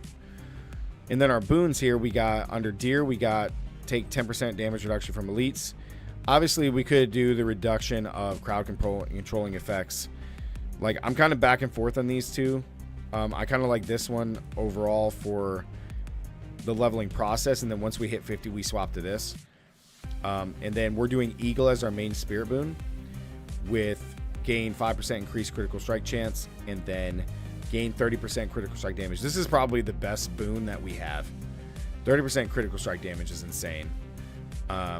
Under our wolf aspect, we get fortify, because remember, we're going to be fortified pretty much all the time. And then under snake, we're taking obsidian slam. Every 10th kill will cause our next earth skill to overpower, which is why we're running landslide first. And then once we get the power, we pulverize, which will be an earth skill. So then that way we get the overpower. But if you don't feel comfortable running obsidian, then you could do, man, it's tough. That's really the best one. You could do this one if you really wanted to, but this is just better for this particular build. If you get Mending Stone Aspect, you'll stay unstoppable longer. Mending Stone Aspect.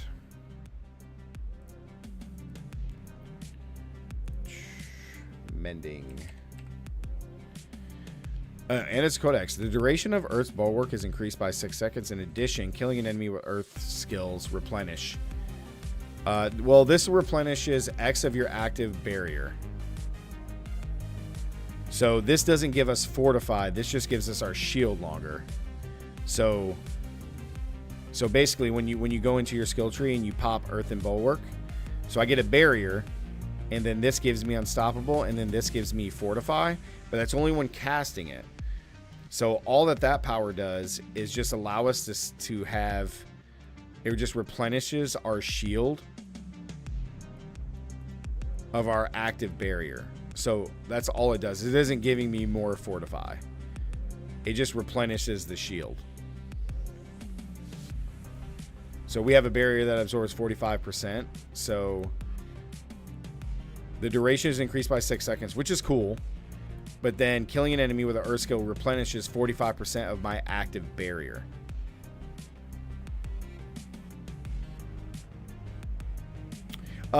It's not longer unstoppable. I mean, so it makes me unstoppable while it's active. So it would only be active for the 3 seconds. And then this would give me, so it'd be active for 9 seconds. So we'd be unstoppable for 9 seconds. And then what did it say? Killing an enemy with an earth skill replenishes 45% of your active earth and walks barrier. So it just gives us more barrier during the 9 seconds. So this would just give us, it would give us earth and bulwark for 9 seconds flat. That's it. As our shield deplenishes or depletes below 45%, killing an enemy puts it back to 45% during that 9 seconds. So yes, we would be unstoppable while it's active for 9 seconds total. That's it. Which is cool. It's not a bad one to have, that's for sure. It's definitely not a bad one to have. So you could amulet it, aspect of mending stone. That's got to stay in there for more ranks. What is it? Mending stone? Nope. Helm, chest, pants, shield. Well, we wouldn't do chest. We wouldn't do helm. We could do pants. Skinwalker's aspect. Let me check this one. So that's not there.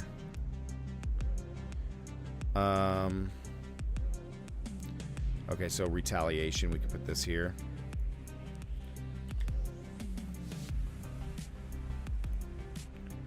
And then take this off. And then what was the other one that I had? Oh, crud. What's this one again? Pants, mending stone. I mean, because it doesn't hurt, but we probably won't keep this at all. Geo, what's up, man? Unstoppable, you can already, like, unstoppable's fine. I don't think we necessarily need to move through people.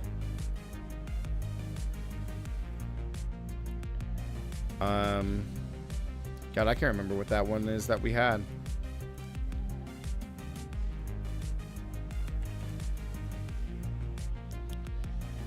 Not quick scan. We already got that one. Ballistic. Okay. While you have fortify. No, we have that one. Ursine horror.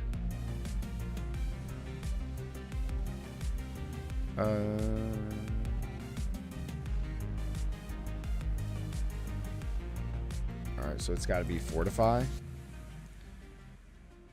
Yes, your core skills. So aspect of retaliation. Nope, we got that one. We got ballistic. Oh, skinwalkers. That's what it was. Chest, pants, shield, amulet. Okay, so we just leave this one. I mean, actually, I'm gonna take this one off. I'm gonna put the other one back because we want to be able to fortify. So skinwalker. I like that one, but the 3 seconds one is fine. Smash the like button, y'all. Yeah, guys, if you're enjoying the stream, guys, definitely hit that like button. It really does help me out, guys. I appreciate it. Okay, so that's the Druid one. We're gonna go over one more. So I'll keep Barb. I like this, and then this is my Twisted Blades leveling one, guys.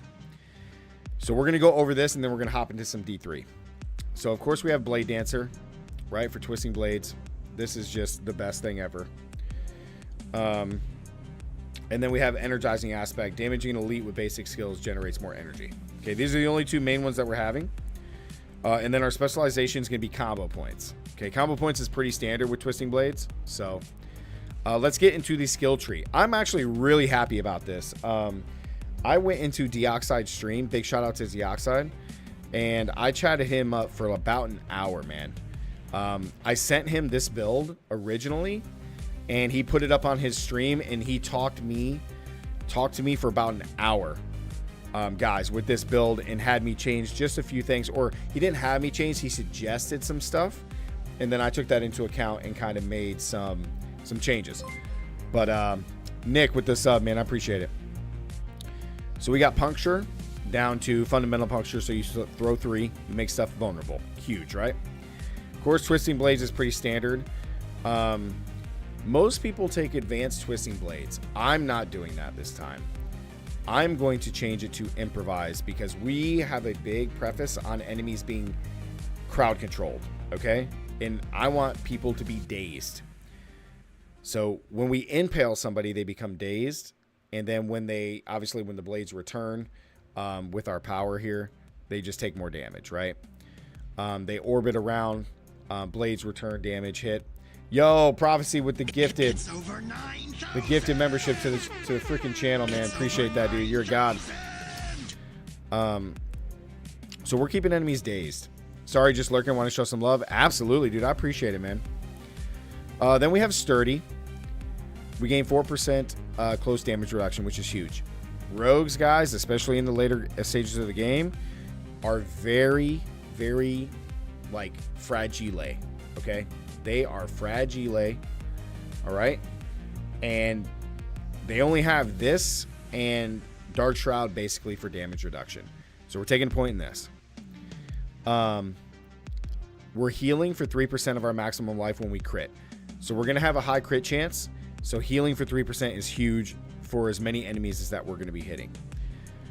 Then I have Dash. Dash is by far the best movement skill of the Rogue. I used to have Shadow Step here, but I swapped it. It was basically between these two guys. However, the one condition here is that Shadow Step enhanced, or excuse me, not even enhanced, but normal Shadow Step gives us unstoppable.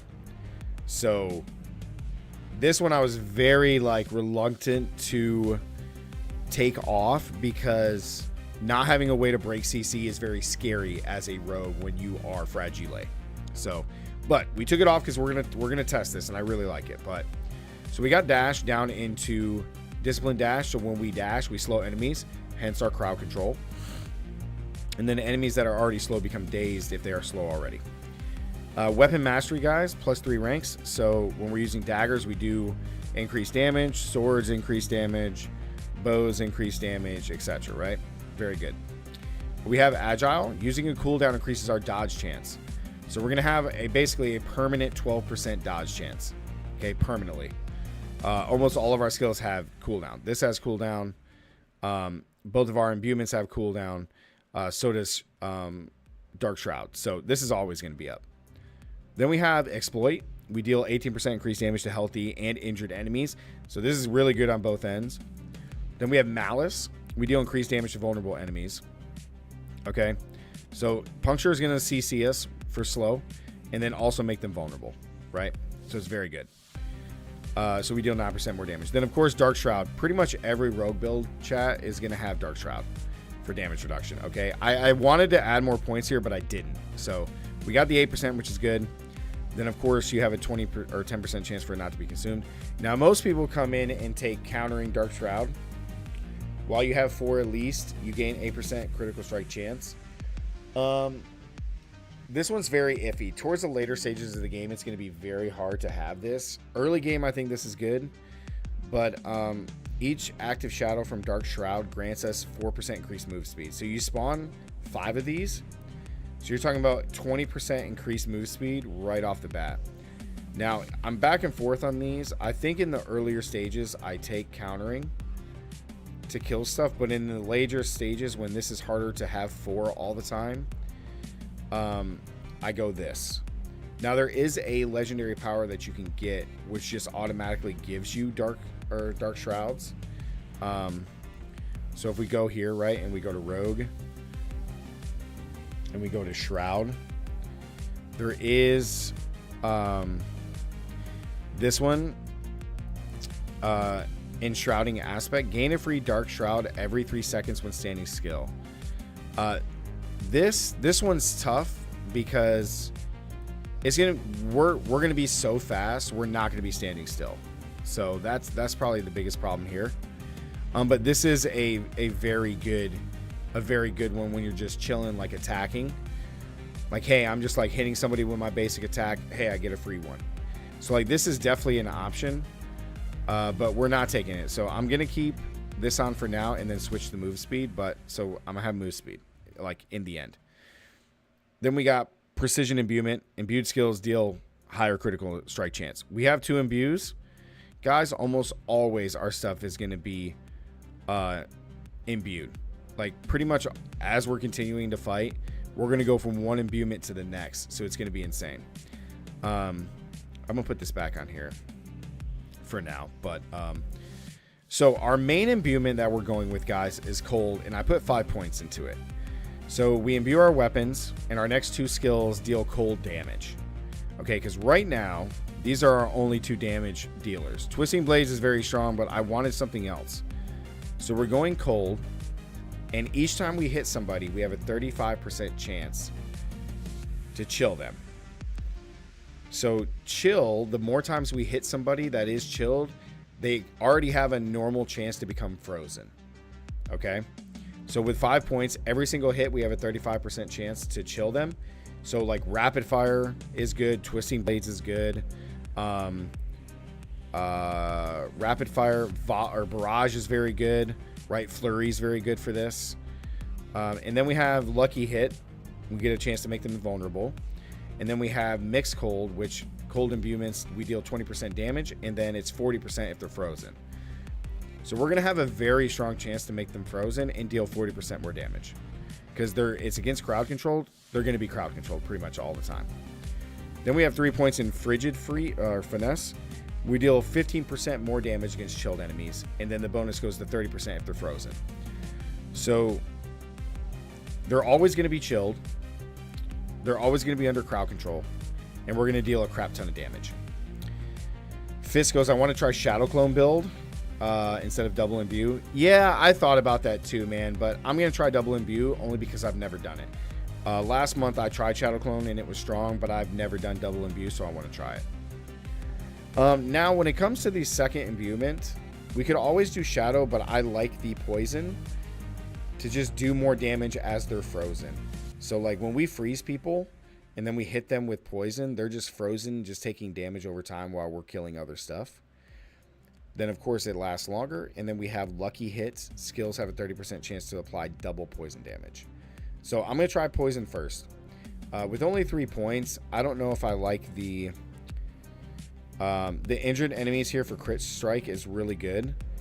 But then we have a chance to make them like vulnerable, which is good. So freeze isn't going anywhere. It's just going to be a matter of testing between these two as we're leveling.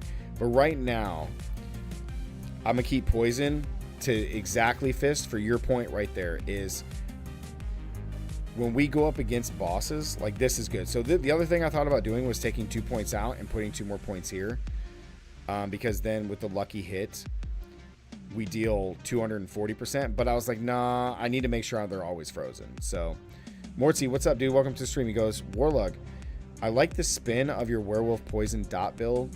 Just a suggestion on the build, try poison vines compared from companion tree. For Druid? Okay. I can definitely do that. I can look at it. Morty, welcome to the stream. So that's our second imbuement, guys. Then we come down here. We have intervention. Lucky hit. 30% chance to gain 8 energy, which is pretty good. We may reduce this and add more points into imbuement, but I really like this for now. Then we have Adrenaline Rush. While we're moving, we have 15% increased energy regeneration, which is huge. And then we have Haste. So while we're over 50% max energy, when we're above 50% of our maximum energy, we gain 50% move speed. This is another reason why we're going to just be so fast. It's going to be crazy. But then when we're below half, we gain 15% increased attack speed, which is just insane too. And then for our like ultimate spec down here, we have close quarters. So this is why everything needs to be crowd controlled. So damaging a close enemy with marksman skill or cutthroat skills each grant 10% attack speed bonus for 8 seconds. While both attack speed bonuses are active, you deal 20% increased damage against CC'd enemies. Everything that we do, they're going to be CC'd. So, up close, we rock Puncture. That's our marksman skill. Up close, we rock Twisting Blades. That's our cutthroat skill. So we're going to have 20% increased attack speed. Then when we're below 50% energy, now we're going to have 35% increased attack speed. And we're going to be doing 20% more damage against CC'd enemies. Then we're going to be doing what? Where is it? And like all this extra stuff against crowd controlled enemies. I mean, we are just going to be just tanking and just dropping people. It's going to be insane. Vines because wolves will spread rabies. Yep, that's true. Yep. Now, the only one here is the energy regen. I do really like this because when we hit, lucky hit, we get a chance to gain 8 energy. Lucky hit here is 33%, which is pretty good, and 35 here. So we have really good chances to lucky hit somebody, which is just insane. Now, I think besides this one, we're going to get the CC here from Puncture. But this auto CCs, but at the same time, we're going to get Chill. So I may end up swapping back to this early to increase the cooldowns. So that way we're always popping Imbuement. But because also Dash is going to slow enemies anyway. So we're going to dash in. We're going to be able to hit them with Twisting Blades and Puncture, which are all going to CC. Then we're going to have, like, we're going to freeze them, which is going to CC them. And then we're just going to deal a crap ton of damage. It's going to be insane. So I really like this. I like the Dales and Pale, but I think as we continue to level, I go back to this, at least in the early stages. And then when we get up to the higher stages, I think I just go Dazed, because Dazed is just really good. But yeah, this is the build. It's I'm really excited to use it. And then of course combo points, guys, we deal even more damage. So I think this is going to be my Twisting Blades leveling build. We may do another rogue leveling build as a ranged one because I'm interested to use precision, but precision really isn't that great if you really like read it. But yeah, close quarters combat's insane. So that's what we're going to be going with there. Yeah, but Morty. So with this build, the reason I even have vines on the end game one, or no, that's my leveling build. Hold on, let me go back. So my werewolf build in the end game isn't gonna run vines because again, we're gonna spread stuff with you. Or no, that's on Storm. I'm sorry, guys. So yeah, even on the leveling build, I have vines on leveling, but you can definitely spread it with wolves. So, but this one is very, very strong. We're gonna be tanky. I'm going pulverize instead of werewolf, but yeah, as far as werewolf leveling, you wouldn't run vines, you would just run companions, because then you get the power to allow your wolves to become werewolves, and then they just spread rabies. So you won't ever need this because your wolves will just, and then once you get the power that gives you 3 wolves, you got 3 wolves spreading poison rabies. It's insane. So but yeah, guys, so I have the Druid one in there. I'm gonna put Twisting Blades and Barb in there. Our next ones that we're going to work on is going to be, what do you guys think? Do we work on Necro next or Sorcerer next?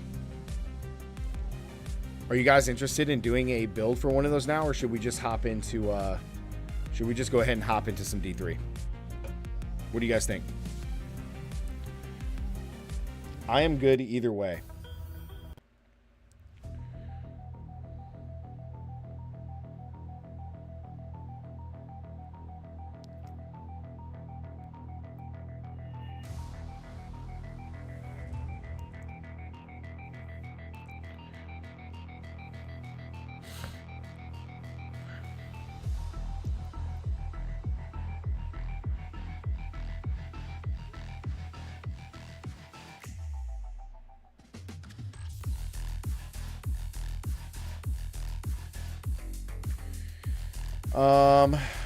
Yeah, Morty, no problem. I mean, so with vines, right? Like, so vines is very strong.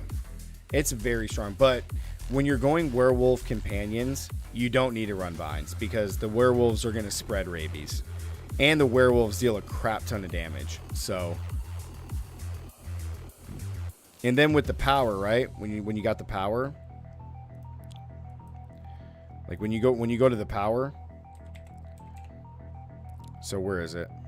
See, your wolf companions are now werewolf companions, and they deal. You would want to get the 100% damage, and can spread rabies. So now you have your wolves dealing. You have your wolves dealing what? 210% damage. 210% damage. When you actively send them, and then you get the power where you get one more companion. So you have 3 wolves dealing 210% damage.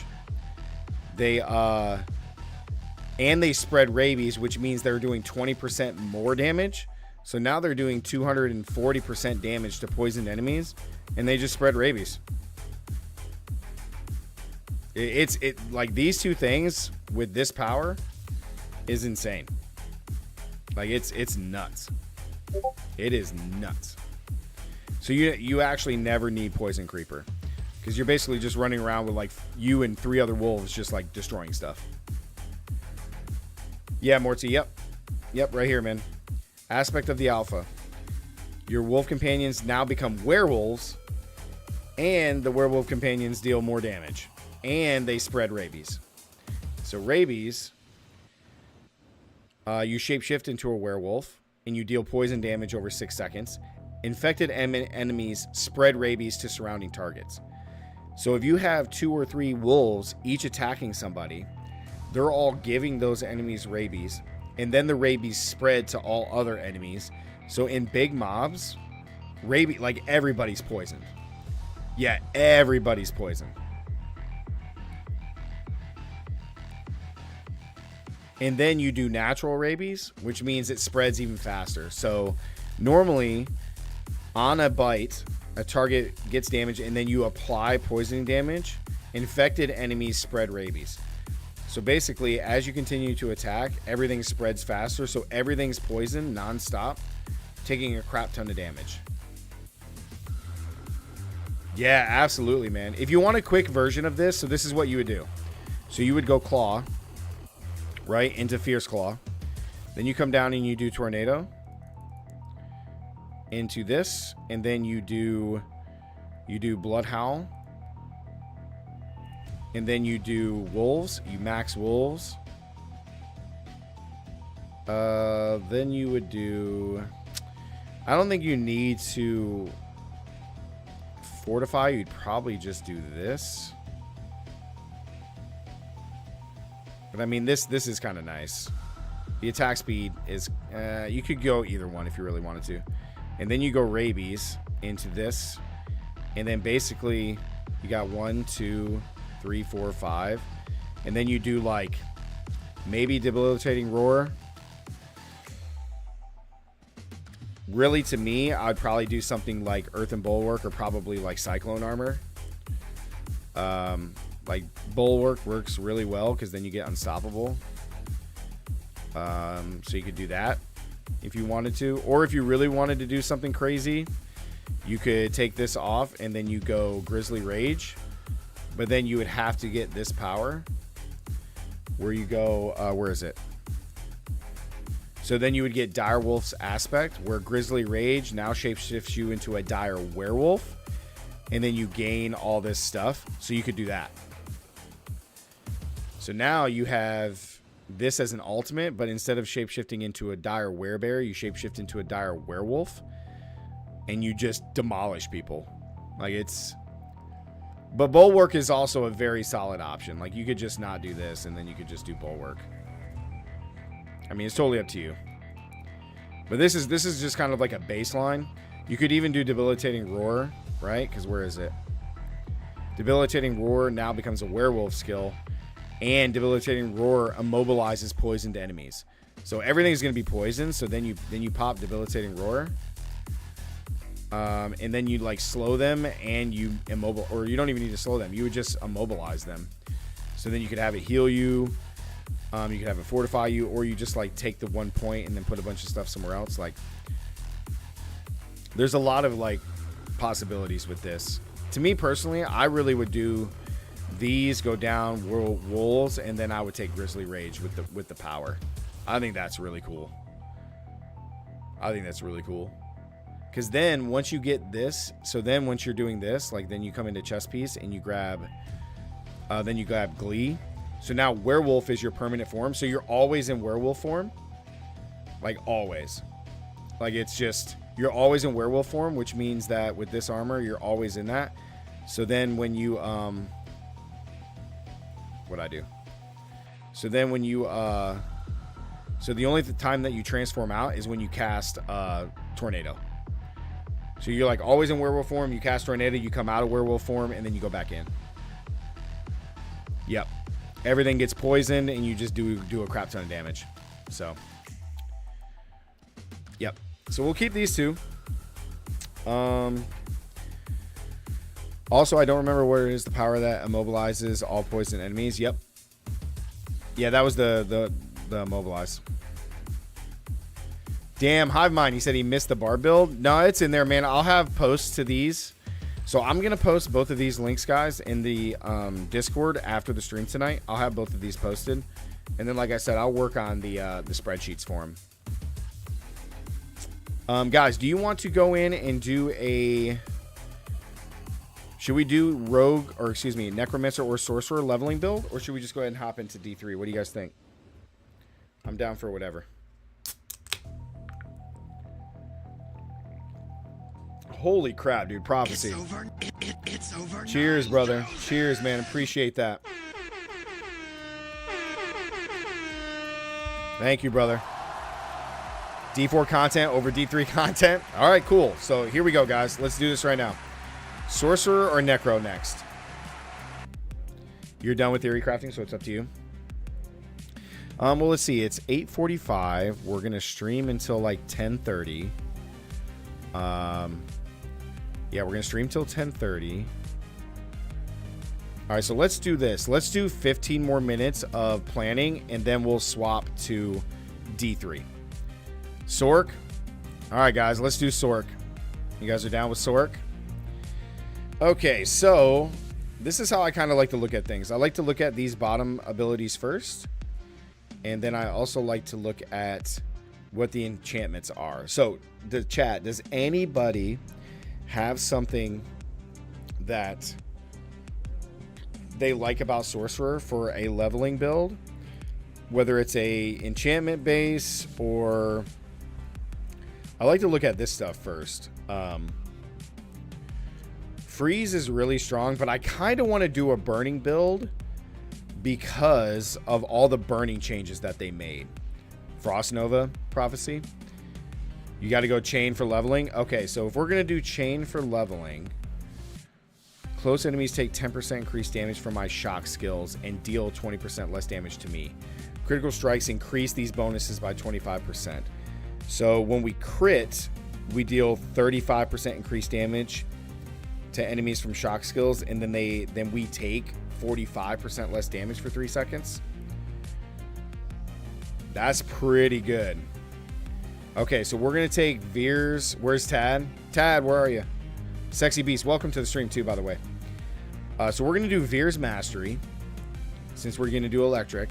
Now, enchantments, let's look. When you use a cooldown, enemies around you are stunned. We're not doing any crackling crap. Chain Lightning forms automatically after spending 100 mana. That's kind of cool.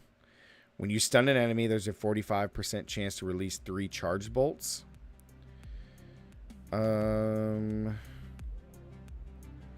Ice Shards automatically conjure and fly.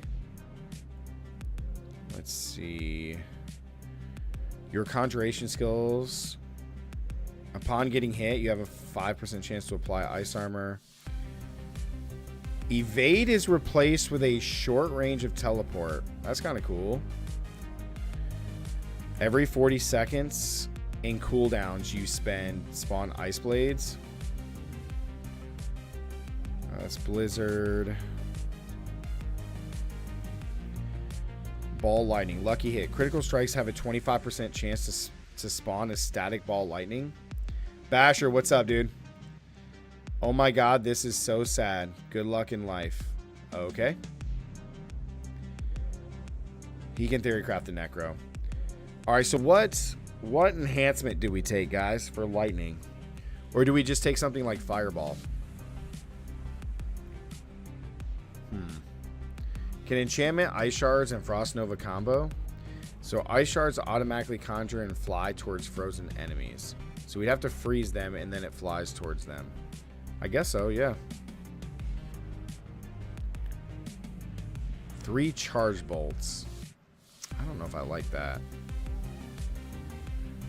Alright, so for leveling, we take Spark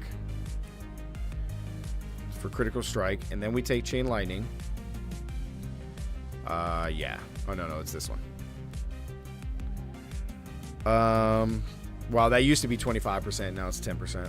That's crazy. Wow, your core skills deal 3% increased damage when cast above 50 mana. That's nice. I think we always have to take at least this. I think you always have to take Ice Armor. Enemies you hit while Ice Armor is active have a chance to become frozen. Damaging vulnerable enemies conjures contributes 50% more Ice Armor barrier. Frost Nova is just so strong. So then you take this.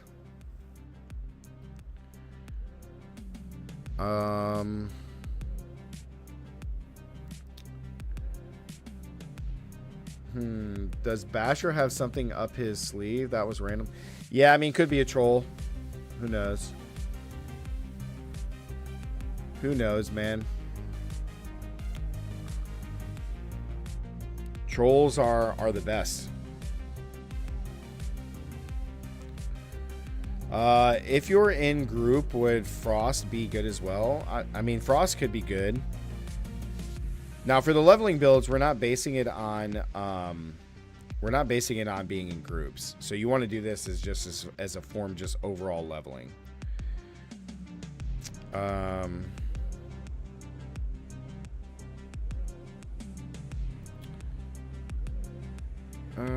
This is really good. After casting a non-basic skill, you gain 2% resistance to all enemies.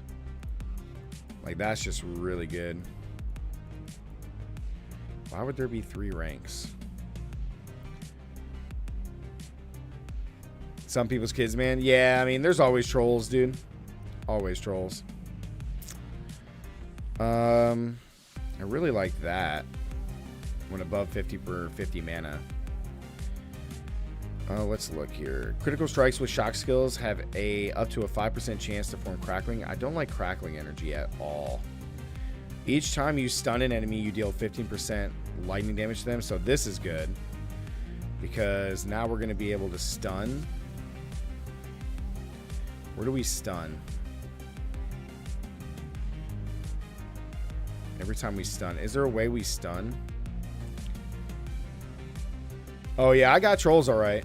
Absolutely. Danny Boy, welcome back. War, how you know you are getting more popular when you start getting trolls? Absolutely. That's when you're doing something right. Absolutely, man.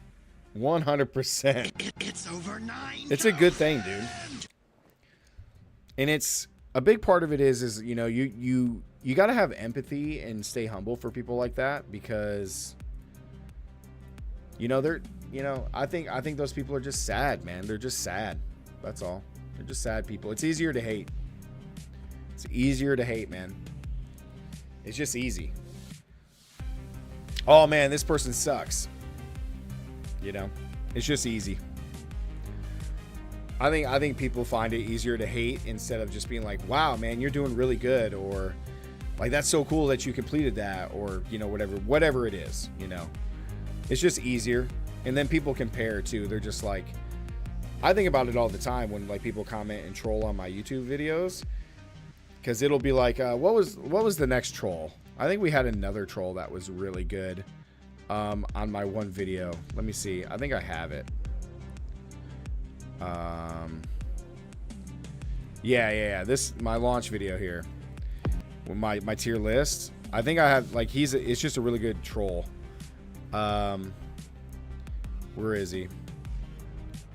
Right here, this guy. So Sandy.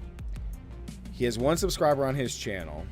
He goes, super generic video. Besides that, it's, in my opinion, misleading, telling people that Druid is F, aka garbage. Don't play tier.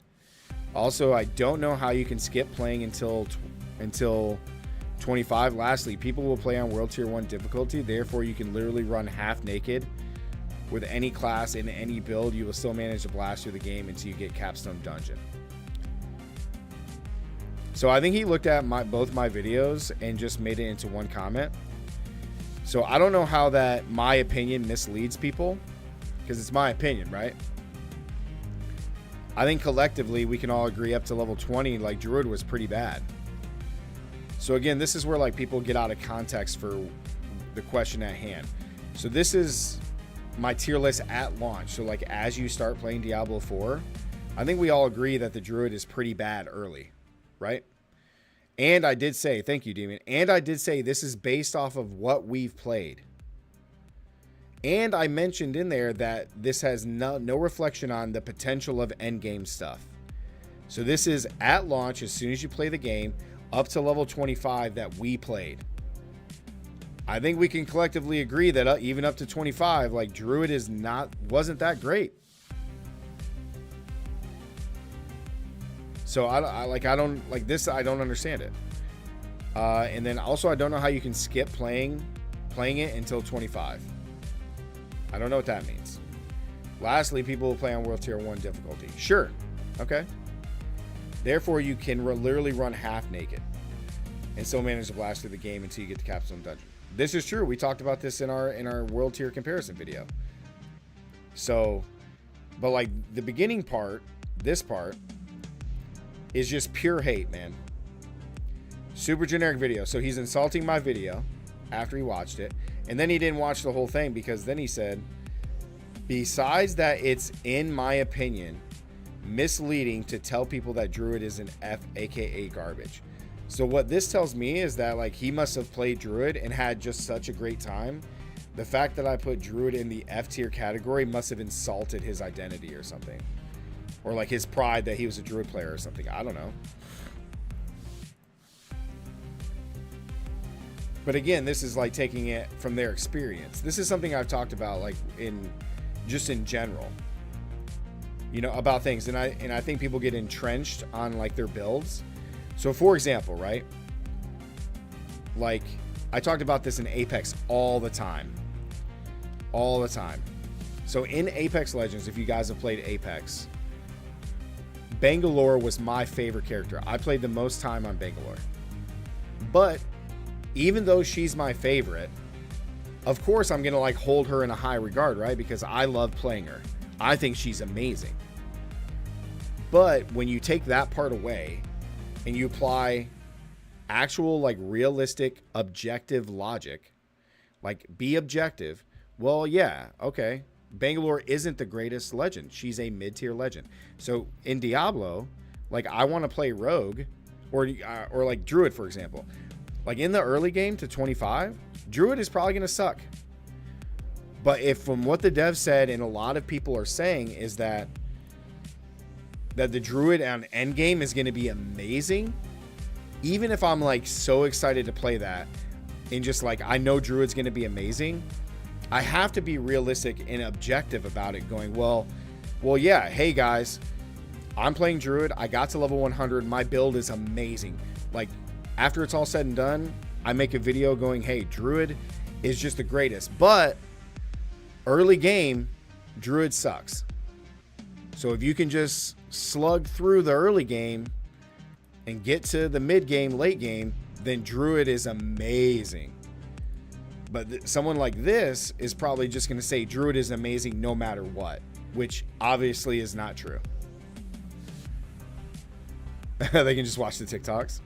I agree with being able to run half naked with a bar build, since he pretty much is half naked all the time. Nub said luckily his opinion is very low. PJ, what's up, dude? No, the Sorc build is not done, man. We just had to go to the troll real quick. We're trying to do it now. We're doing Chain Lightning. And I guess we always have to take Hydra, right? It's almost dumb not to take it.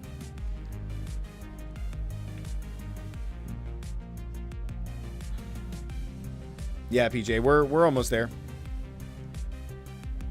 And everything else is wrong. Yeah, exactly. I mean, I've had people comment on my videos and just saying I'm wrong.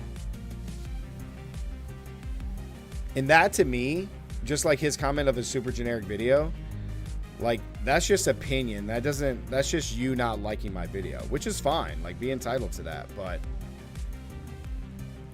like create some like dialogue or like have constructive criticism. You know, like don't just be like, yeah, it's bad. Well, why is it bad? Or you're wrong, Raze. Well, why is it wrong? Because you just saying that just doesn't do anything, right? Like that doesn't open up the conversation at all.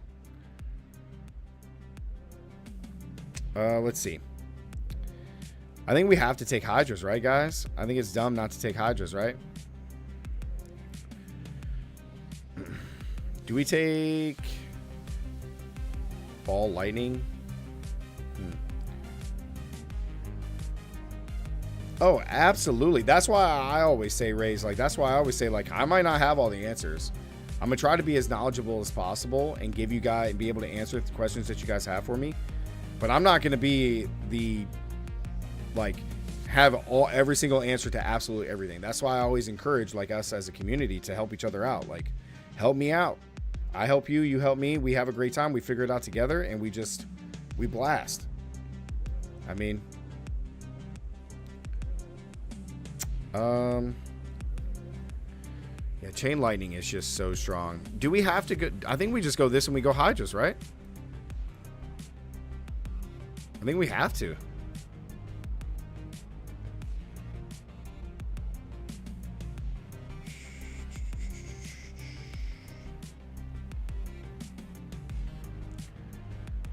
I really like this, but I'm not sure how we stun. I guess we stun by attacking enemies more often. Is that right?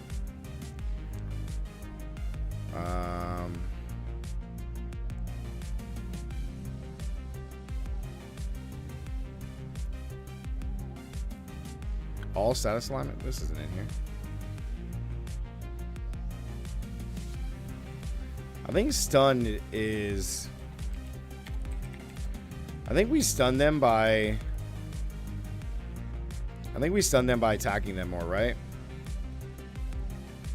Stun.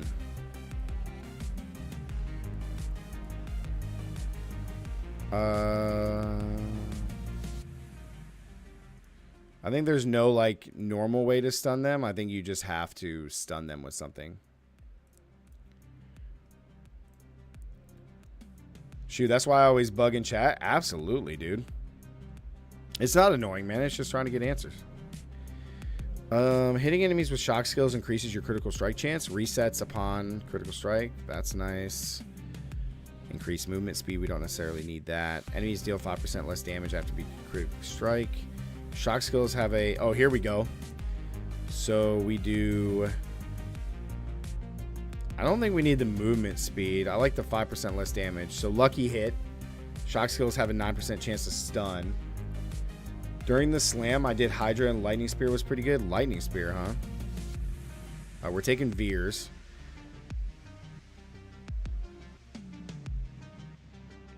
Yeah, this is just really good.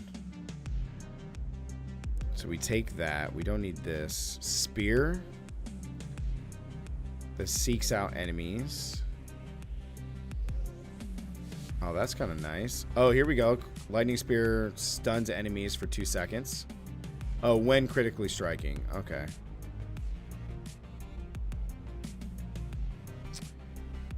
Lightning Spear is super fun.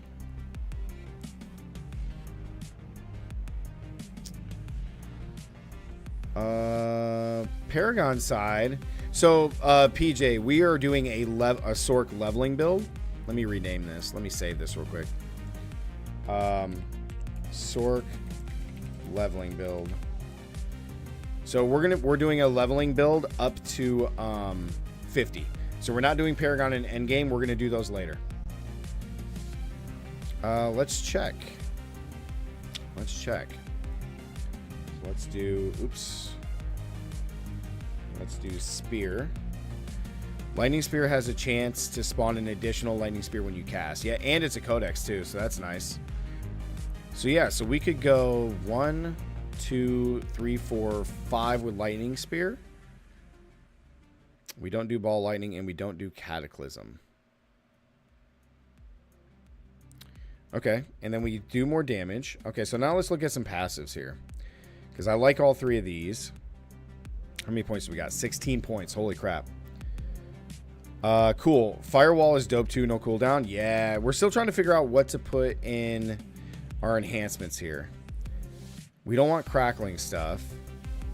Oh, here we go. When we use a cooldown, enemies around me are stunned. So we take Arc Lash. Because if we take Arc Lash, then we get this stuff. Every time we stun, we deal 45% lightning damage to them. That's really good. That's really good. And then shock skills have a chance to stun. That's shock, shock, shock. Very, very good. Okay. So then what's our other enhancement? Absorb cackling energy to conjure a lightning spear, but we're not doing that. Critical strikes have a chance to spawn a static ball lightning. All right, what's ball lightning?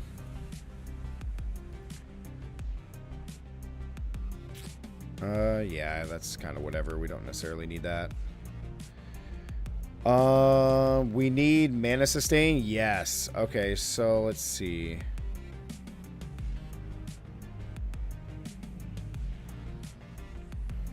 Three charged bolts.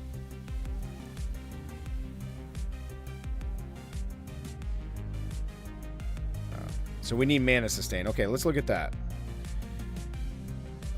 This is to, so critical strikes have a 15% chance to reset cooldowns of one of my defensive skills, which this would help keep our ice armor up.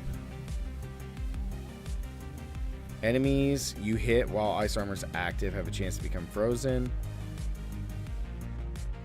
So I guess we could just take that. So this is good.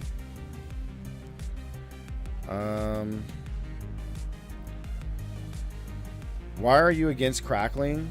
I thought it was decent when I used it. I mean, because you have to... I mean, the crackling energy does give us the mana sustain, I suppose. You could do precision. Lucky hit chances increased by 15%.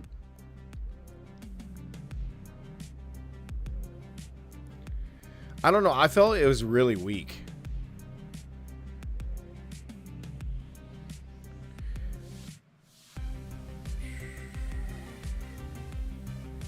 So it looks like that's all of the mana sustain that we can get.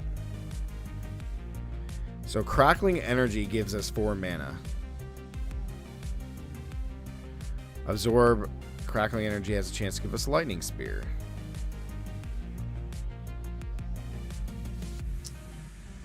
Yeah, there's nothing else that gives us more mana regen. When chain lightning critical strikes to form crackling energy.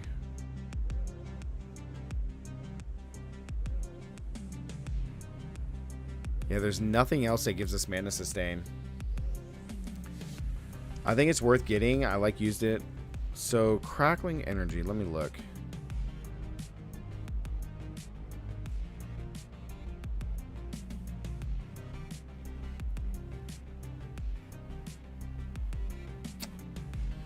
Yeah, this gives us, upon absorbing crackling energy, I could gain 12 mana, which would be huge on top of our mana regen here.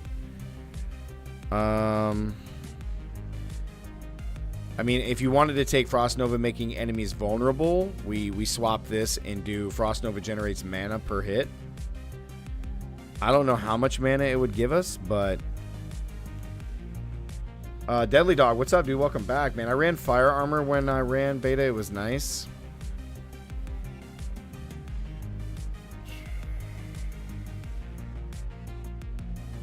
You gain 25% mana cost reduction. That's not bad. Deadly Dog, what's going on, brother? It's over 9,000.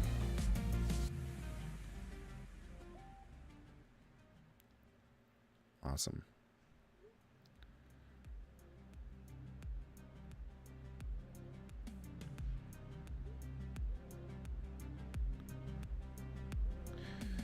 Also, isn't it better to drop frost armor and use a legendary power that gives it to you instead? Let's see. Let's take a look at just the aspects. Let's go armor and see what we can get. So, increased armor. Casting ice armor makes you unstoppable. That's really nice. Hey, War, took Friday off. Worked for the launch. Nice, dude. Awesome prophecy. We'll definitely have to play. Let's see if there's anything with mana. Your mana regeneration is increased if you haven't taken damage. So we could get this eventually, but it's just a legendary. Here we go. Aspect of efficiency. So this is in Skoglin, which is in Act 2.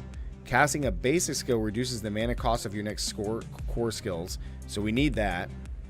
Ring. Aspect of efficiency. So that we get this in Act 2. We get this in Act 2, which really we would want to put on an amulet maybe.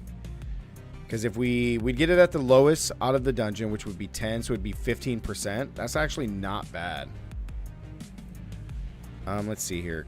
Core or mastery skills cast at above increases critical strike chance. I really liked Deep Freeze a lot. Ooh, lucky. Ooh, look at this. That grants it to you. I don't remember which one. Okay. Burning damage has up to a 10% chance to restore 10 mana. Imagine this with Firewall. Oh, here we go. Prodigy's Aspect. Using a cooldown restores up to 25 mana. Oh, this is it right here. Recharging Aspect. Each time Chain Lightning bounces off me, you gain mana. And that's in Fractured Peaks. That's in Zone 1. So you got to do Recharging Aspect. Oh, yeah. Oh, yeah. Oh, yeah. So you take that. You take Prodigy Aspect for cooldown.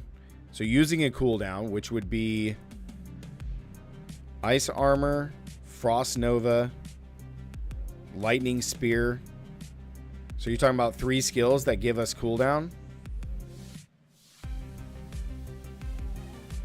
First beta, I encountered the mana problem with lightning build. Second beta, no problem with Firebolt, Hydra, and Firewall. Firebolt, Hydra, and Firewall.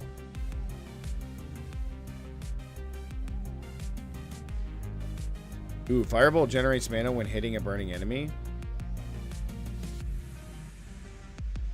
That's actually really cool. You said Firewall. And of course, Hydra's is good because then they always burn. Firewall. Create a firewall that burns enemies. Enemies take 25% increased burning damage while you're standing in Firewall. You gain 5% increased mana regeneration per active Firewall. What if we drop Hydras and do Firewall instead? I had the Chain Lightning aspect was good, and with 45 minutes left, got the Hydra one. Hydra got significantly nerfed, but Hydra's is still really good.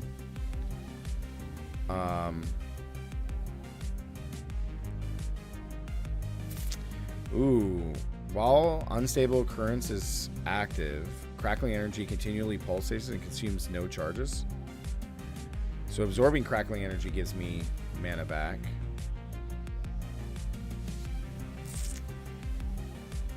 Huh. You had the Chain Lightning aspect? I mean, I feel like it's good, right? Because each time Chain Lightning bounces off you, you gain back mana. Casting a basic skill reduces the mana cost of Chain Lightning. Then, if we look at these and we do Prodigy aspect, using a cooldown restores mana. Nubs. DJ Hennessy, been a hot minute fan. What's up? Dude, welcome back, brother. Prodigy aspect. So, Prodigy aspect.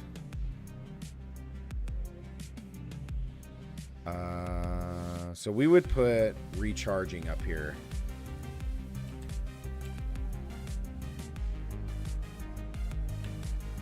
Oh, is it not? Can I not put that there? It says helm, amulet, or ring.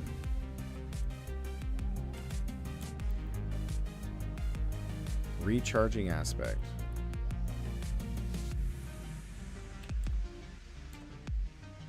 It's not on there. Well, that's a bummer.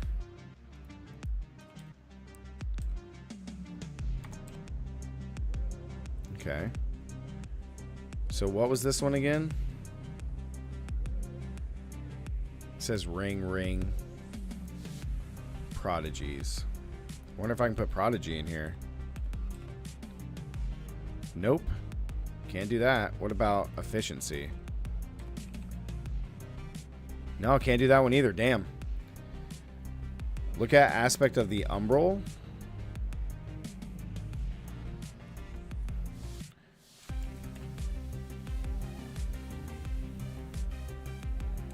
Umbral. Restore 1 to 4 of your primary resource when you crowd control an enemy. That's pretty good. Been super busy at work, but I am foaming at the mouth for release already. Dude, me and you both, DJ. Welcome back, man. So every time you crowd control an enemy, which would mean that every time we freeze them with Frost Nova, we stun them with our lightning skills. We would gain up to 4 of our primary resource back. That's not bad. It's a ring, though. Aspect of umbral. Let's look.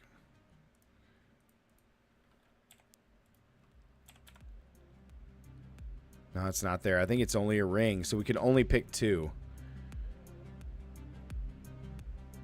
So I think we do umbral.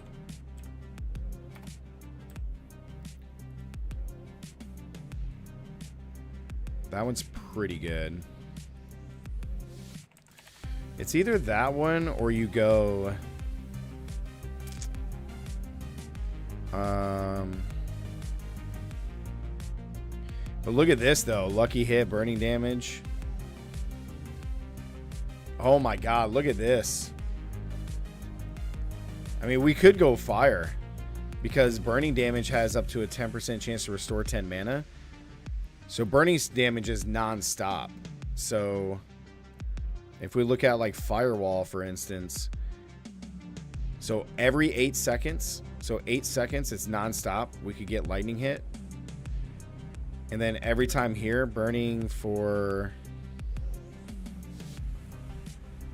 6 more seconds. I mean, we could abandon lightning and go straight fire. But I don't know though, man. Chain lightning is very powerful. So... Let's stay on chain lightning. Let's do that. But yeah, umbral works. We have to have recharging. Have to have that.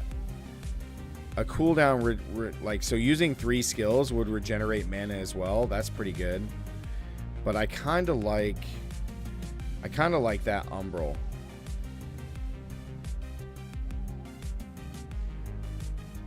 Use flame shield instead of ice for mana while burning. Flame shield. So gain 25% mana cost reduction while flame shield is active, and it's active for 2 seconds. So you can go up to 2.4. Okay, so let's look here.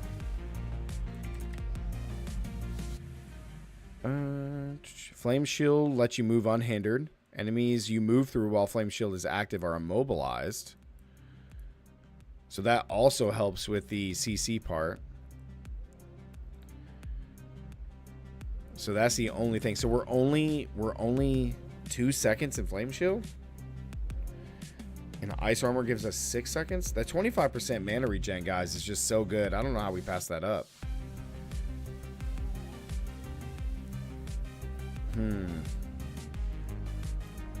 Now, guys, think of leveling. So think of what are the best skills to use leveling. I mean, I like the idea of using Flame Wall or Firewall, because remember they did fix this. They did fix this. Gain 5% increased mana regen per active firewall. How many can we do? Two, is it 1 or 2 at a time?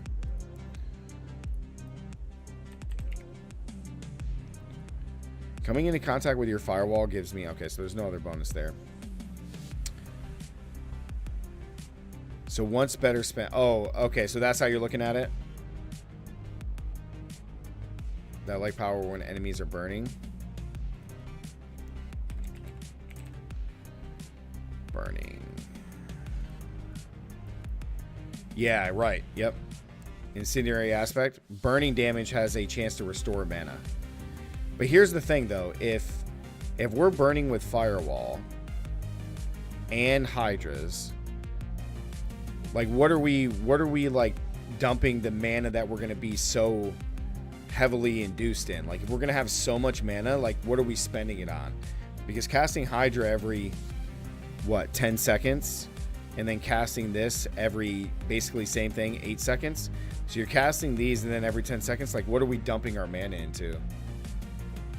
Oh, you're not saying for the fire build.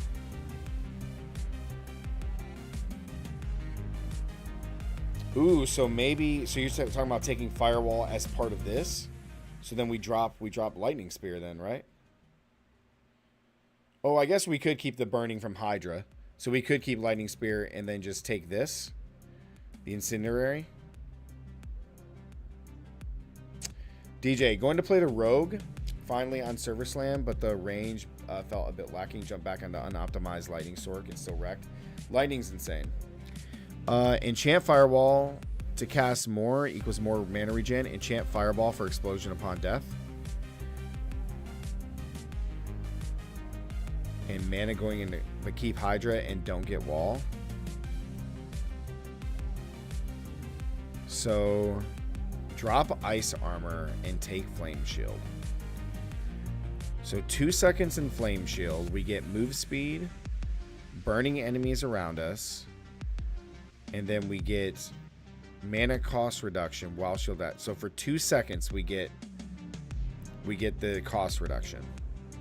And for 2 seconds, you think that's better than 6 seconds of 25% mana regen?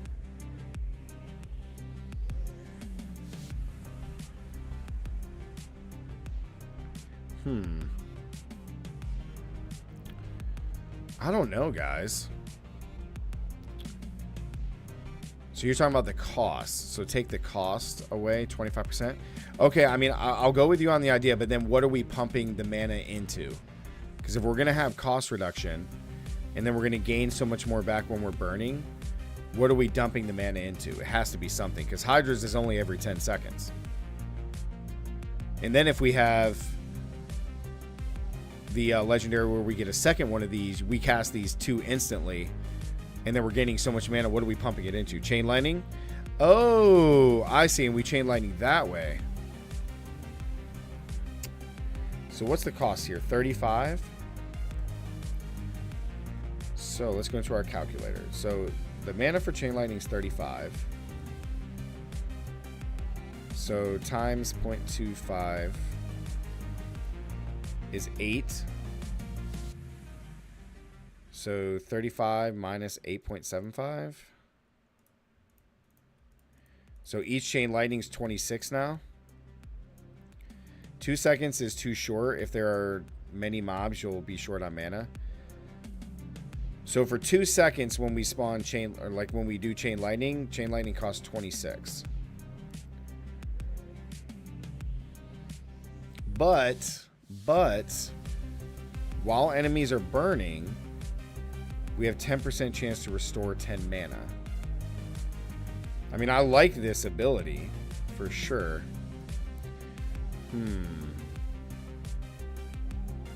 But we are getting the burning mana.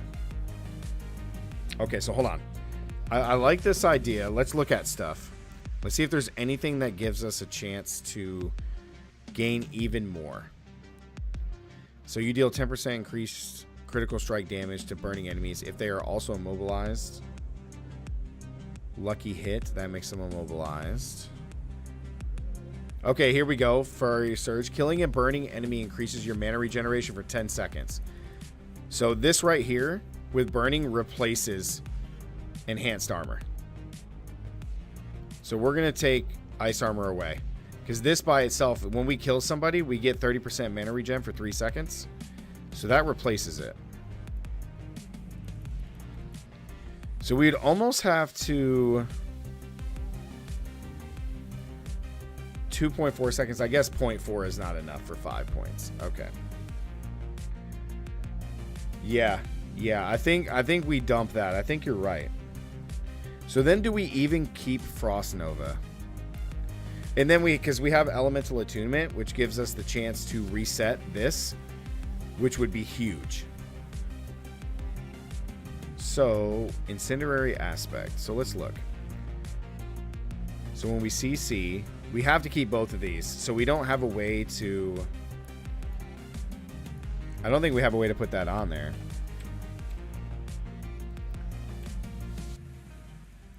Yeah, I don't think we have a way to put that on there.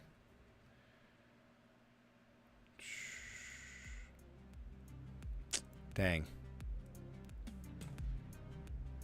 Yeah, so we'd have to dump this, right?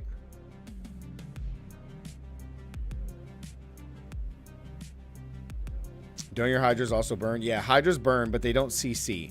So we're going to keep Aspect of the Umbral.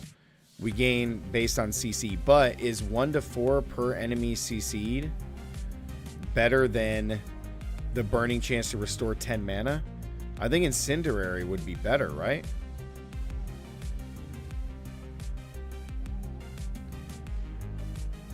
So the issue right now, Demon, is that with Incendiary, it can only go on a ring. So we have to pick between the 3. I know it says Helm, Amulet, or Ring, but none of these go on there. Yeah. Like none of these are going on Amulet. So...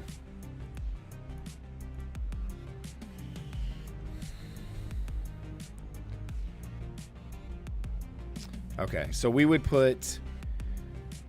So we would either put Chain Lightning, this one in there, or this one in there. Because if we got this max, you're talking about this being 15% chance to restore 10 mana.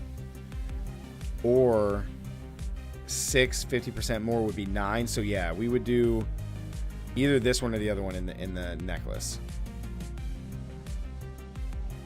Yeah, we can use all 3. Okay.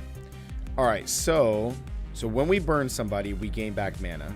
When we CC somebody, we gain back mana. And then we gain back mana with Chain Lightning bouncing off us. So...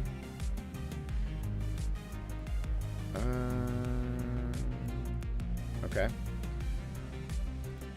Alright, so then do we need Spark? Do we just go Firebolt? Because Firebolt, we burn them. So yeah, we dump this. And we do Firebolt generates mana hitting a burning enemy.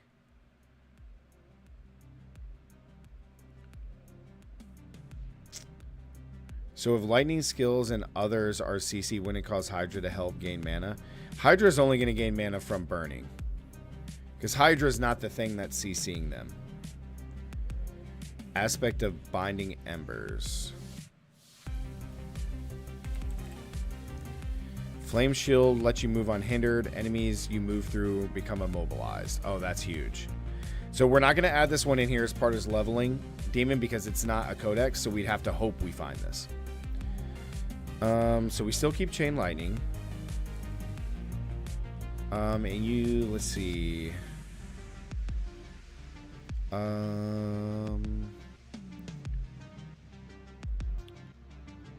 I think we keep Firebolt, though. Firebolt generates mana when hitting a burning enemy. Instead of Spark.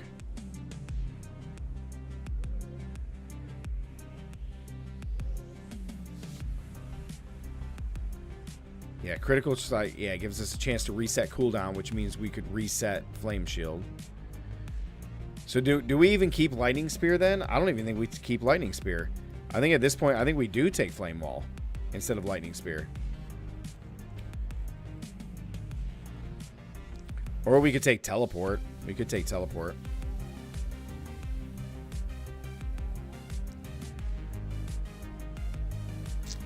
No wall.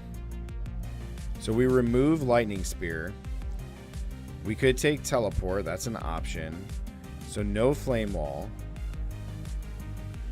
But what we could do is under here we take the first one. We take, I think we take fireball then. And then we take, oh, that's kind of nice. Each time an enemy takes burning damage, there's a 5% chance to spawn 2 firewalls underneath them. That's pretty good. Dan, what's up, dude?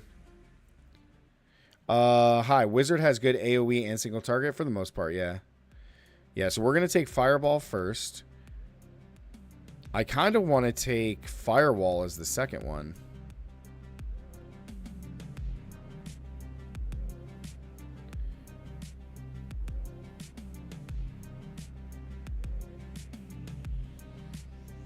I mean, chain, this is really good too.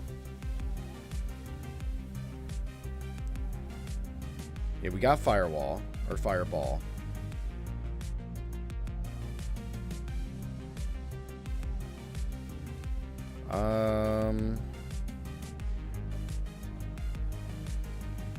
Yeah, we don't need that.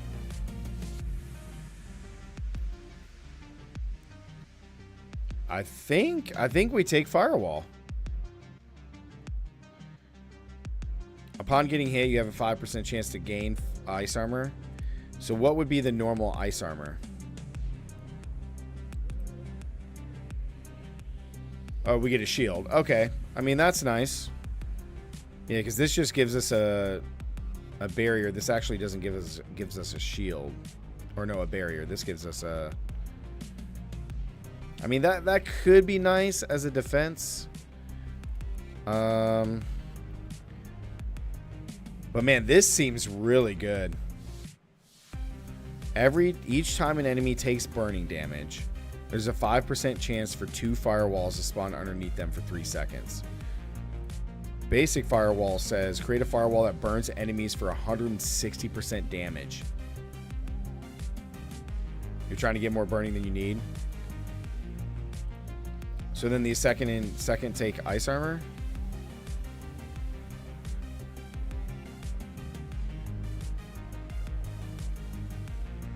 What about the chain lightning one?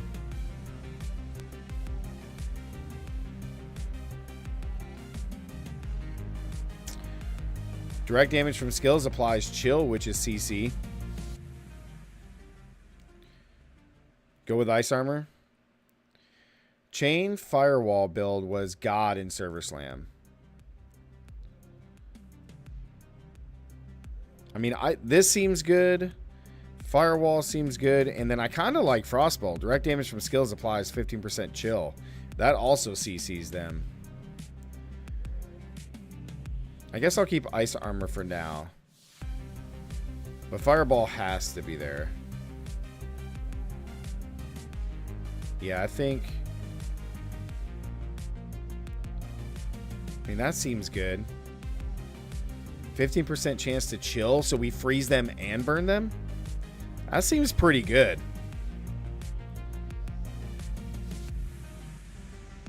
Alright, let's look. So wait, so then do we do Firebolt or do we go back to Spark?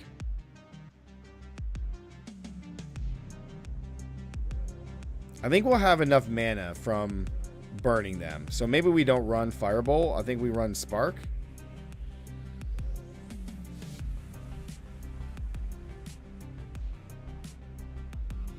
Yeah, I think we do that.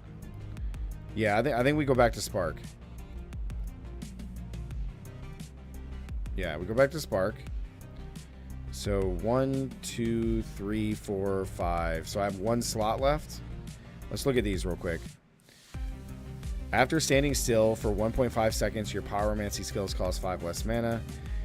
You deal increased burning damage to enemies each second they remain burning. For every 1 second, you heal 3% of your maximum life for each nearby burning enemy. Healing is increased from bosses. Wow.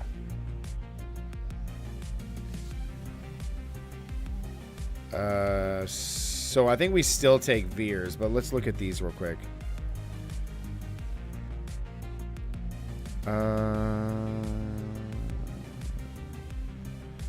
Your burning effects deal times 2% increased damage per unique source of burning you have applied. I think we keep Veers. Yeah. Get Spear, teleport for movement. I don't think we'll need it. We'll be crowd controlling them a lot, deadly. So I think we're gonna be able to move freely just fine.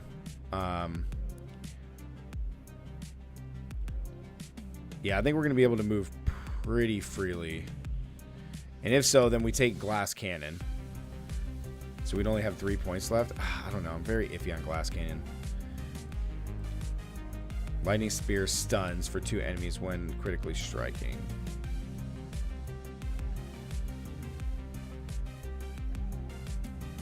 So the only thing that we're actually burning with is Hydras. I feel like Firewall is just so good, man. Create a wall that burns.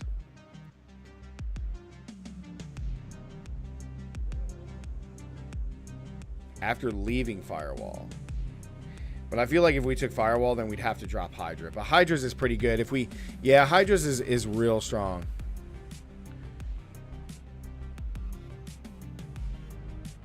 Dealing 17% damage.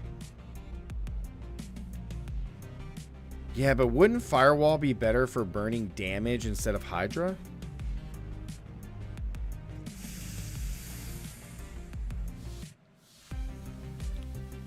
Flame Shield, we have 3. Oh yeah, so when we move, so we burn people around us. This burns. And then that's it.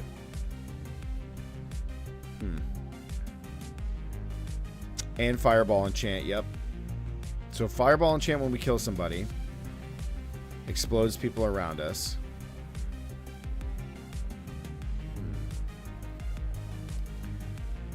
I don't know why, but I just want to take Firewall. I'm not sure why. All right, let's do some math. Is Firewall going to deal more damage than Hydras?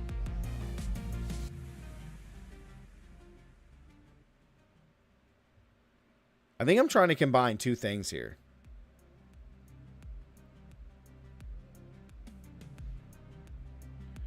Well, you would take Mage's Firewall, Demon, because then they continue to burn for 3 more seconds after leaving.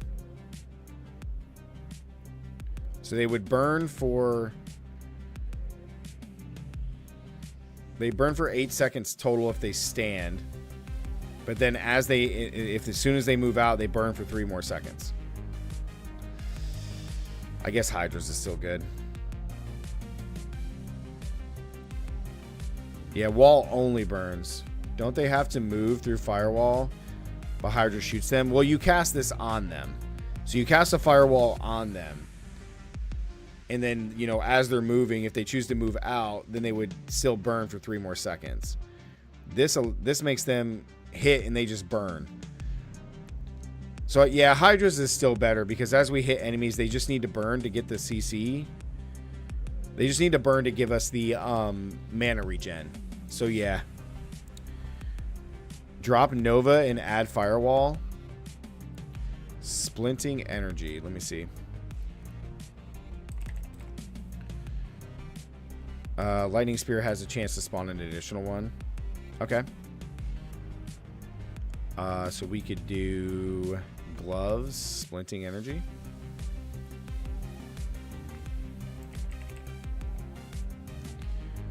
So then... So we're still doing Lightning Spear. I feel like we're doing 2 things, aren't we? Nova can make them vulnerable. Yep. Yeah, Nova can make them vulnerable. Yeah, yeah, Deadly, or who said that? PJ, you got to keep Frost Nova with Chain Lightning because making them vulnerable, this just melts them when these two things are combined. So let's see. So we have 3 points, guys. If this is the build, we have 3 points. Because I like that. We don't need any of that. Shock skills. So we're still using shock to stun them, which is good. Every time we stun, we deal more lightning damage. Upon absorbing crackling energy. I don't know where we get the crackling from. Nothing's creating crackling.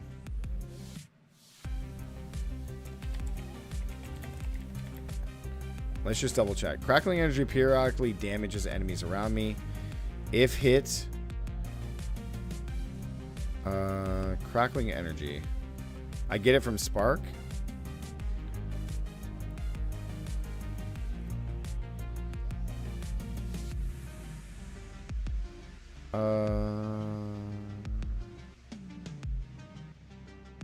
No, we don't get it from Spark.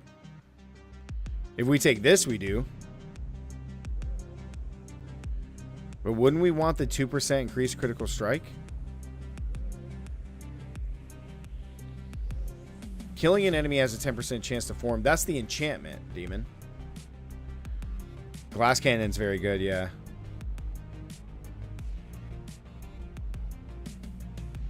So if I put the enchantment in here for Spark, it does. Let's do this real quick.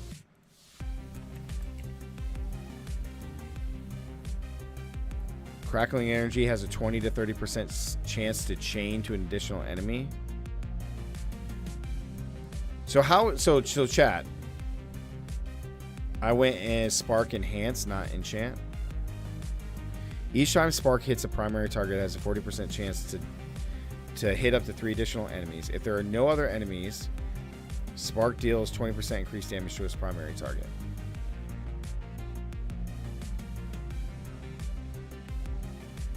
Oh yeah, flickering. So here's my thing. Does using lightning skills have a default chance to spawn crackling stuff?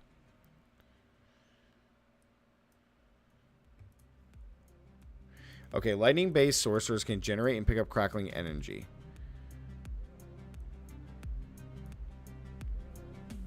So using lightning skills, do we just automatically generate these? I guess that's my question. All right, let's see what Reddit has to say.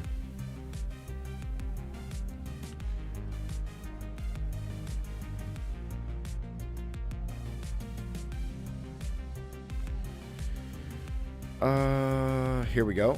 You need to spec into the right stuff to increase what it drops. Crackling energy is a huge part of making lightning work. You can even have it restore mana. Okay, so he didn't answer the question. That's awesome.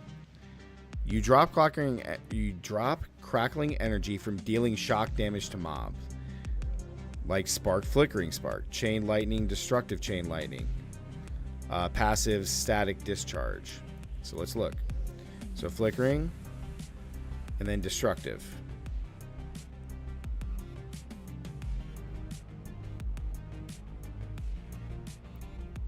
And then what do you say? The passive what?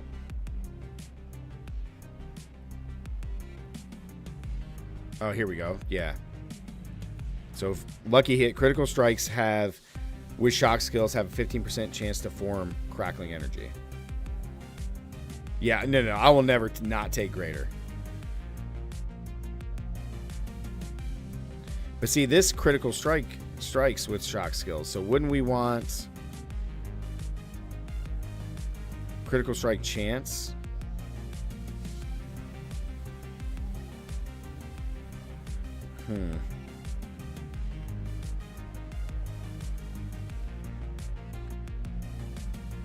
But with the passive, you can keep the crit chance.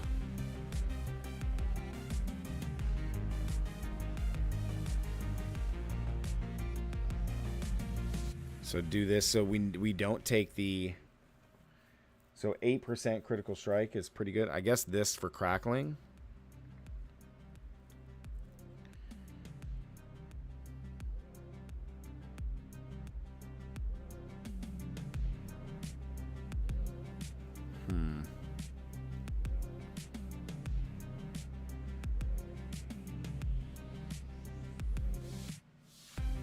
Huh.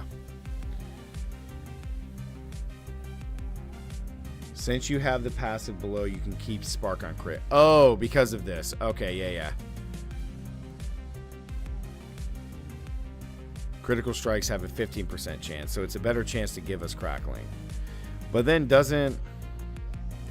They drop from whatever you spec into to make them drop. It's not one net source. So they don't just naturally drop. Is that what we're getting at here?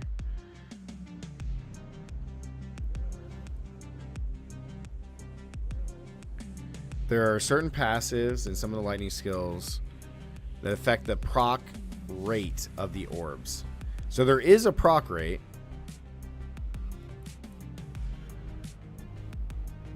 Okay.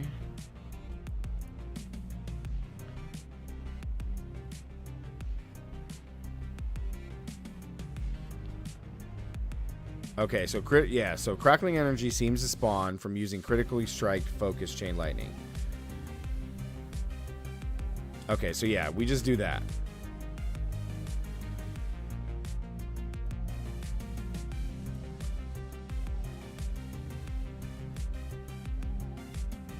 Okay. Yeah, I mean, it seemed like it dropped a lot by using these two skills. Like with Spark and Chain Lightning, it dropped a lot. Okay, so we're going to keep that. We go into Mystic Flame Shield. We got Frost Nova. We take Lucky. Critical strikes have a 15% chance to redo a cooldown. Then we have critical strikes with shock skills give us crackling energy. Every time we stun, we deal lightning damage. Upon crackling energy, you gain mana. Hitting with shock skills increases our critical strike chance by 3% and resets upon getting a crit strike. Enemies deal 5% less. I mean, when you crit strike. But then shock skills have a 9% chance to stun. And then we deal more damage. So this is pretty standard.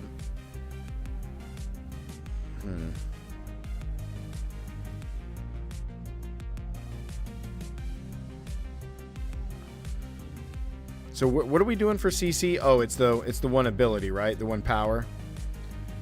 It's the one power. Yeah, it's the one power. But with this build, you have right now, you have good trash and boss damage. Yeah, Chain Lightning is all boss damage. And then all the burning and stuff really helps. But we do have 1 point left. I mean, do we take this to reset the cooldown on one of our defensive skills? I mean, that's actually really good. Because we're critting. We're basically doing a crit build here. So is there anything else that helps us? Because I got the 1 point here, which is huge. Spear does huge boss damage. So last unlock spells are worse. That's awful. That's not necessarily true. The ultimates here are good. I just already took the 5 slots. If I was going to take an ultimate, I would have to drop Lightning Spear. Unstable Currents is a good idea. The cooldown is 70 seconds though, Dan. Lightning surges within you for 10 seconds. Whenever you cast a shock skill, a random Core, Conjuration, or Master shock skill is also cast. Core Conjuration. So Chain Lightning would spawn. Conjuration. Lightning Spear. Or this happens again. Yeah, Dan, that's the other thing too. For leveling, like the ultimates are just not that great. But with Unstable Currents, all lightning skills would go off, which means that for 10 seconds, whenever I like Chain Lightning, I could either have another Chain Lightning hit, a Lightning Spear go off, or another Unstable Current, which allows me to just keep Chain Lightning. Yeah. Because then what's this? Unstable Currents increases your attack speed, and then while Unstable Currents is active, crackling energy continues to pulse and consumes no charges. So what does this mean? While it's active, crackling energy continues pulses, so you actually don't use it. So you don't consume no charges. So you don't actually get that. So yeah, like this is probably be more for end game type stuff, but for leveling, we're not going to do it. Because close enemies take 10% increased damage from our shock skills, and we take 20% less damage. So this makes us a little tanky. This makes us pretty tanky. So all right, so we have 1 point left, guys. What do we put the point in? Maybe mana, or put a point into here, dealing 6% more damage. Like that's pretty good. Because this point here gives us resistance, which is really strong. Oh, we took precision magic too. Our lucky hit chances increased by 25%. So that helps trigger all of our lucky chance stuff, or our lucky hit stuff, which is huge. Yeah, I think glass cannon is pretty solid. There's not really anything else. I mean,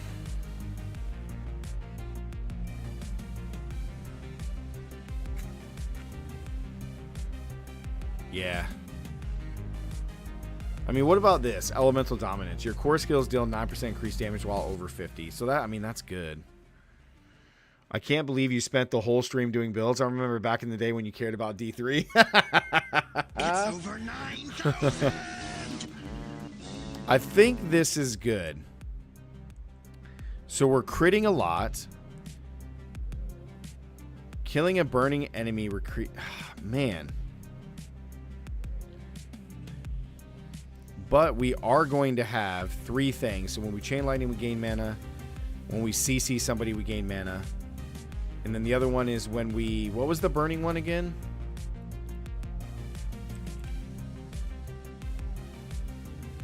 Unlucky hit. Burning in... okay, yeah. So we gain even more to continuously chain lightning. Okay, yeah, we're good.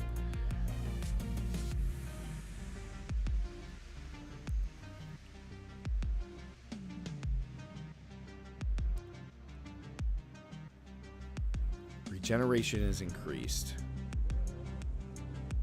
Killing a burning enemy increases our regen. Yeah, that's just really good. So basically you like pop this, drop this, start hitting people with these things, and then as we're killing them, we gain back mana, which is just insane. You have both flame and ice armor. You will be tanky. Yeah, that's true because of our... Oh, right, because we take this. Because we always have to take this, right? We always have to take Fireball.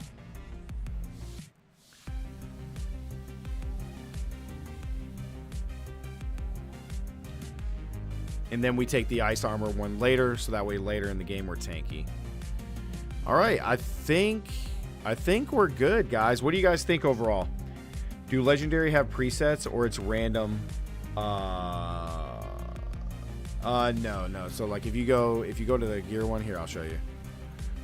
So if we go to Hydra, so you can have one additional one. So this is a legendary aspect. So all of this part here up to reduce by, that's always going to be the same, Dan. But what's different is this right here. So it's either going to be between those percentages. It could be 20, 21, 22, 28, 30. So it can be either one of those. But then like the presets, these are the only places to put it. So the Serpentine is something we would want. But as far as like abilities, the only thing that I'm adding for leveling builds is Codex stuff, because Codex stuff is 100% chance you can get. Because you just do a dungeon. So like this, Aspect of Control is really good because we deal even more damage against immobilized, stunned, and frozen enemies. Most enemies are going to be stunned or immobilized. So like this is good. So how do we progress this build from 1 to 50? So PJ, so I'm going to have these builds. I'll have these builds in the D4 planner for people in the Discord. But I am creating this right here. I have a doc that I'm creating explaining exactly how to take the skills as you level. So like at certain levels you take certain things, and then I have modifications.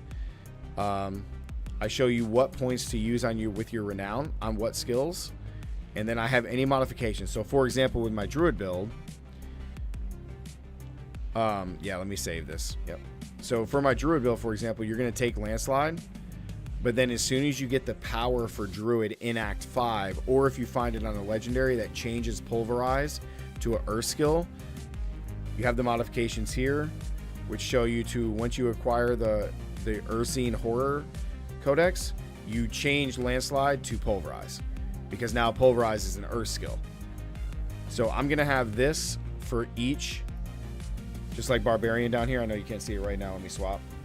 So like I'll have one for each class, and then this stuff will be inside of the I'll also put these in the Discord under the D4 planner. I'll have a separate tab for it, and that way for people who want to take these and use these as a baseline, then you can definitely do it.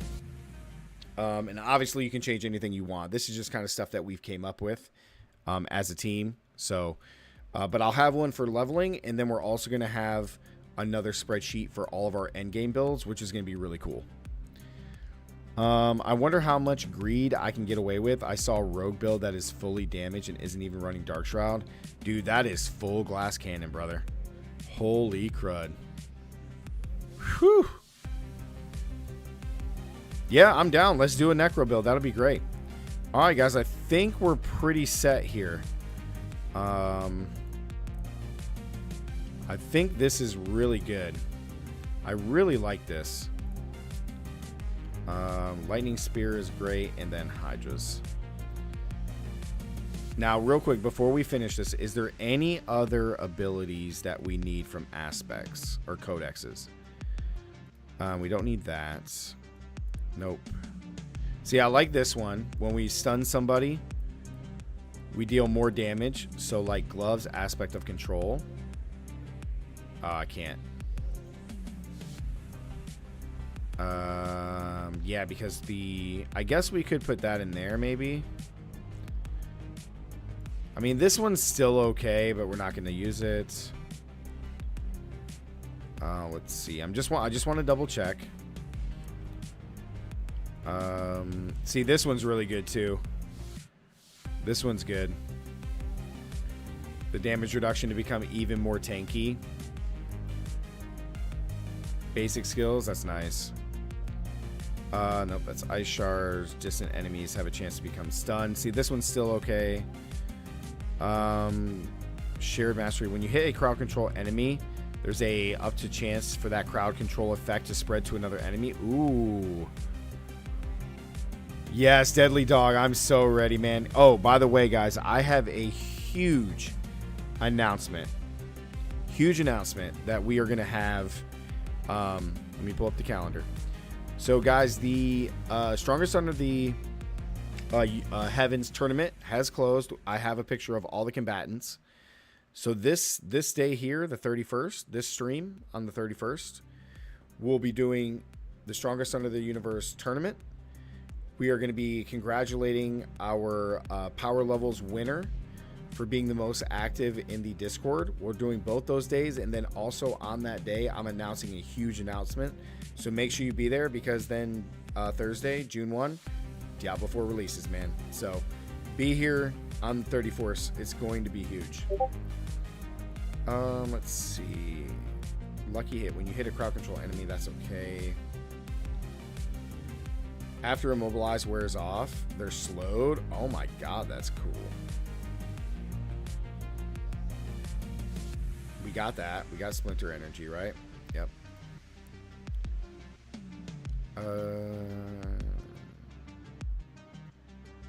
Nope.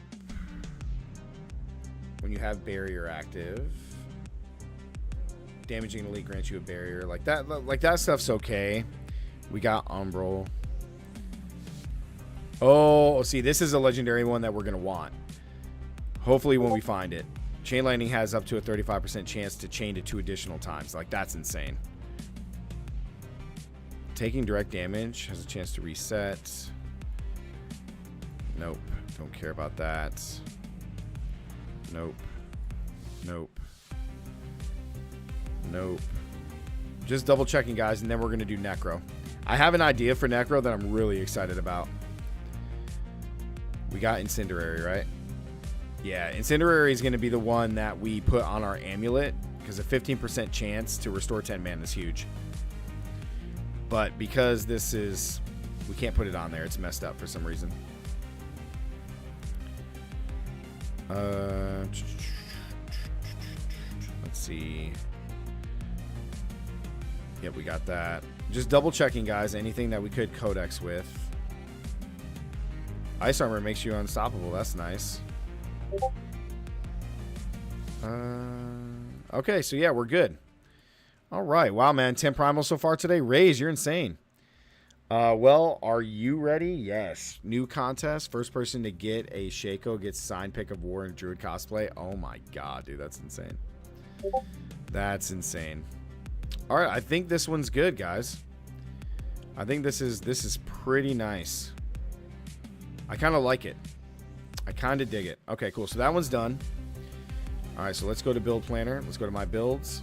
Go to build planner. Let's go to Necro. All right, so Necro is insane. We got a lot of stuff to do for Necro, guys.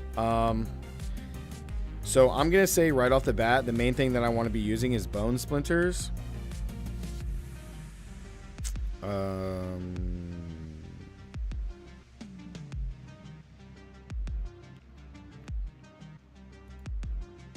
And then into bone spear.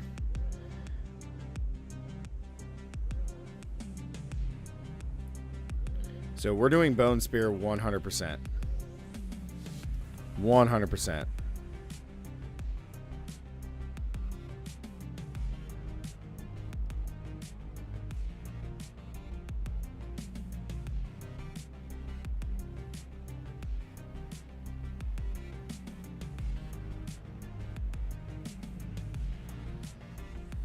All right. For wall art. So yeah, we're doing bone spear, but let's take a look. Your bone skills deal 1% increased damage for each point of essence you have. That's overpower. Shadow damage infects enemies with shadow blight. After you haven't so we're going to be doing this. Your bone skills deal 100% increased damage for each point of essence above 50. Okay. It's all bone skills. All right. Because bone spear is my favorite thing in this Necro build. Gotta buy a lottery ticket.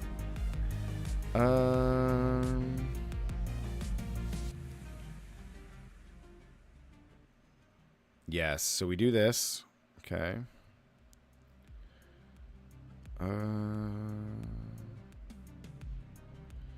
I don't know if we want bone prison.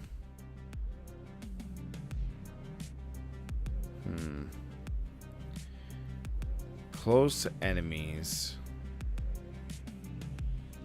God, there's really not a whole lot down here, huh? Wasn't there something for Bone Storm somebody was talking about? Wasn't somebody talking about something for bone?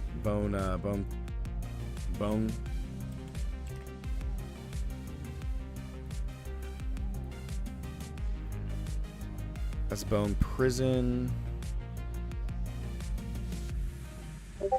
Okay. Oh, each time Bone Storm damages an enemy, create a barrier. That's kind of nice. Bone Spirit deals increased damage. Critical strikes with bone skills increases your essence regeneration. Yes. So we're doing this for sure. Aspect of Torments. That's huge. Yes. Yes, that's huge. Bone Storm and Blood Wave are also darkness skills and deal shadow damage and gain additional effects. Enemies damaged by Bone Storm increase shadow damage. Blood Wave desecrates the ground and travels over X shadow damage for 4 seconds. Holy crap. Bone Spear's primary attack makes enemies hit beyond the first vulnerable. Bone Shards from Bone Spear deal damage. Okay, so we would want this for sure.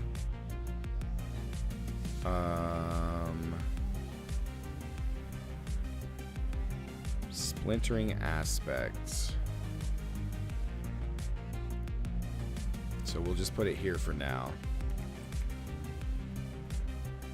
So Bone Spear's primary attack makes enemies hit beyond the first vulnerable. So then if we go to skill tree, makes the first enemy vulnerable and then every enemy after vulnerable, which is huge.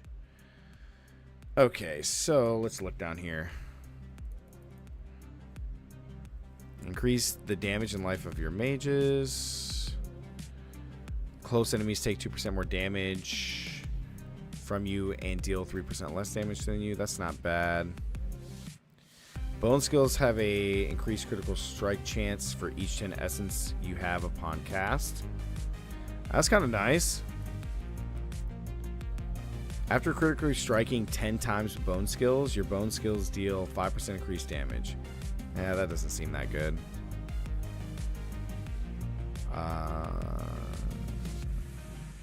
So yeah, you do this. Yeah,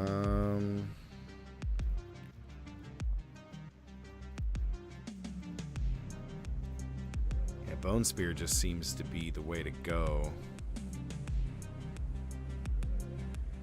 I'm not doing any of this blood crap. What's this? Army of the Dead.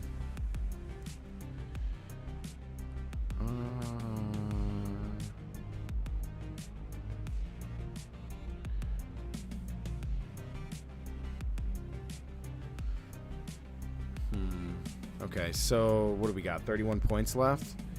So we automatically get mages. We already get skeletons.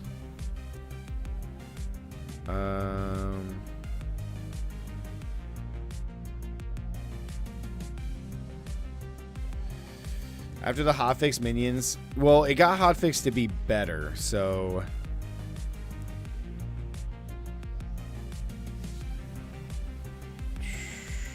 reduces the cooldown of powerful windup. Man.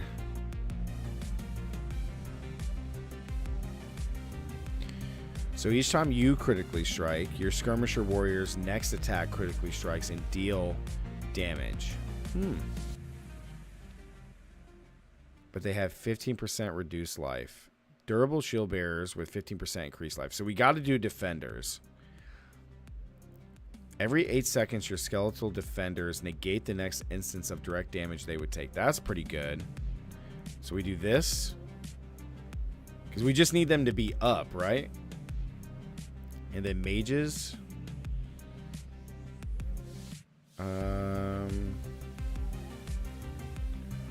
The skill tree spots to put points in also helps them work pretty good.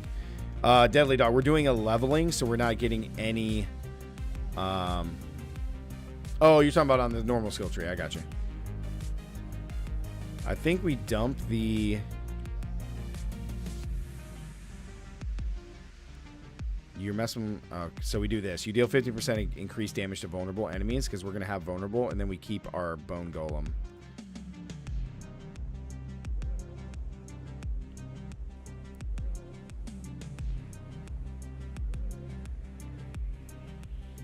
Yeah, we kind of like the taunt. That's pretty good. Hey, actually, we're going to have to go upgrade too to make them vulnerable. Okay, so we do that. So we got 31 points. 1, 2. I have 2 skills right now. In my opinion, Blizzard made a big mistake by not releasing Season 29 this week. It would have kept everyone interested till D4. Yeah, exactly, dude. I agree 100%, man. And well, here's the thing. So 6 weeks, that's a month and a half after. So if they did it this week, you got 6, 7, 8. So that's 2 months. So yeah, you'd have season 20. If they released it this week, you'd have season 29 be already 2 months into the season when Diablo 4 Season 1 releases, which would be that offset that they talked about. Because 2 months at that point, you pretty much done everything in Season 29 or a Diablo 3 season. So then you would, like, you'd be set. You'd go right into Diablo 4 seasons. It'd be insane.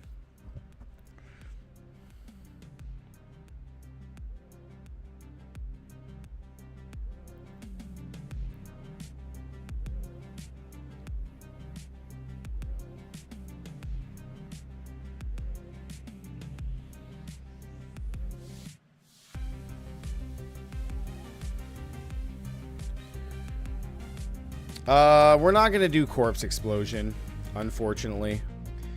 I mean, this is always... Blood Mist is always good because it's our get out of jail free card. But we do need to have some more skills. So that gives us 3. So we're missing 3 skills right now. It's so weird because, like... You only need these 2 things in like Blood Mist. That's what's so nuts about this. I mean, like, see, like with Necro, you could probably even take like a Bone Storm or a Army of the Dead, even with the cooldown, because like you're mainly doing everything with Bone Spear. So.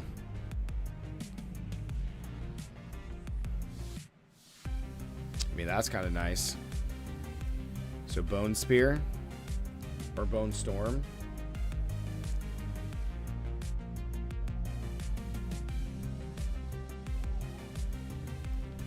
Increased damage reduction by 6%, reduced by 2% for each active minion. Okay, so that doesn't work. We come up here and we take... No, where is it? Increase the damage and life of your minions. I'm back. I got a piece that gave me Iron Maiden. It wasn't bad.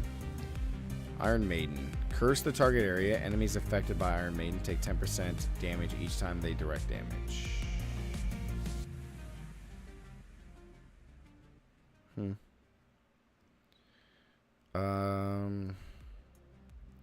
I mean, I might even take Bone Prison.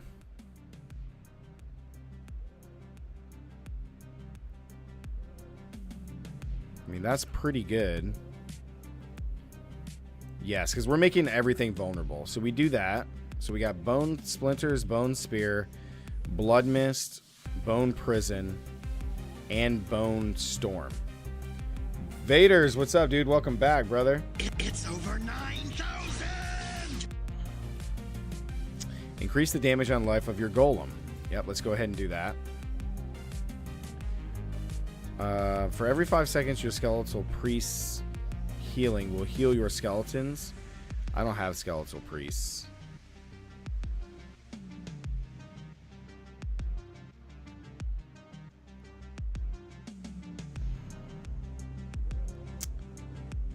I'm not sure if Bone Storm is super weak. I'm just trying to fill a slot because we're doing this. Bone skills deal 1% increased damage, and our whole theme is doing Bone Spear and Bone Splinters to crit. We're making everything vulnerable, and then we're critting. So Bone Spear's primary attacks makes enemies hit beyond the first vulnerable, but Bone Spear's first hit makes them vulnerable, so everybody's vulnerable. Critical strikes with bone skills increase your essence regeneration, which is huge. I don't know if there's a... What was it again? We got that. Bone Storm consumes corpses. Bone Storm... See, this one's interesting, but... Did you see the new Mortal Kombat Prevo? I have not. Bone Spirit deals increased damage based on distance travel. I mean, I've never used that. And then this one is good. Each time Bone Storm damages an enemy, you gain a barrier, which is kind of cool. Makes you tanky. Bone Prison spawns a pool of blight that does damage. That's kind of cool.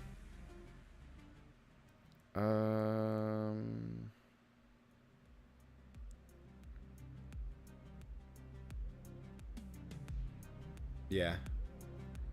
I love Mortal Kombat. I got Scorpion tattooed on me, guys. I don't know if you guys can see that. Break. I got Scorpion tattooed on me. Can you guys see that? I got Scorp tattooed on me. Scorpion. I feel like curse is better, wouldn't it? Let's look. Which curse, though? They're slowed, and they deal less damage. They can be stunned. Active cooldowns, that's kind of cool. When you or your minions hit an enemy affected by that, below 10%, they are instantly killed. Does not work on bosses. That's kind of cool. Hell yeah. You got one. Nice, dude. What's Iron Maiden? They take 10% damage each time they deal.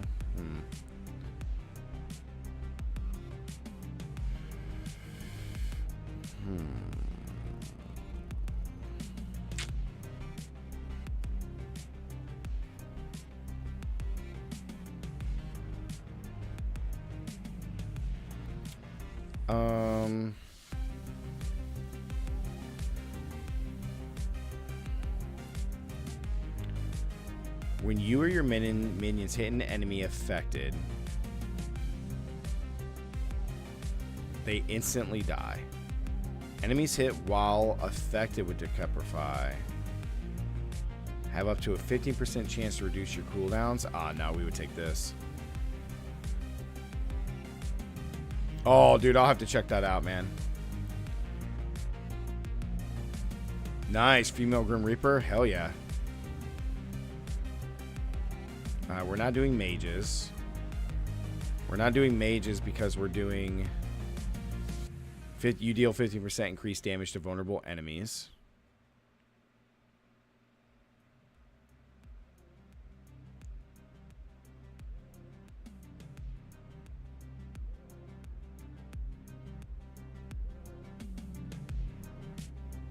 Yeah, and then we're doing defensive skeletal warriors. And then we're doing the golem that stuns and then makes enemies vulnerable. I don't think either one of these.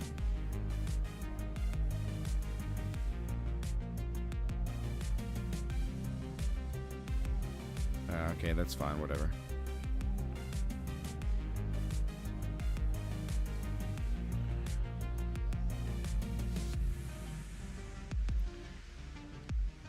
Execute over Bone Storm.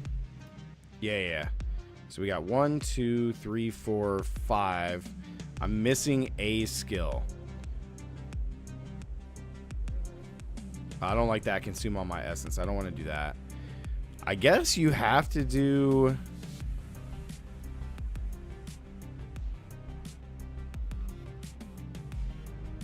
Oh, here we go. We take Plague Corpse Tendrils to make them vulnerable. We could do Plague Corpse Tendrils.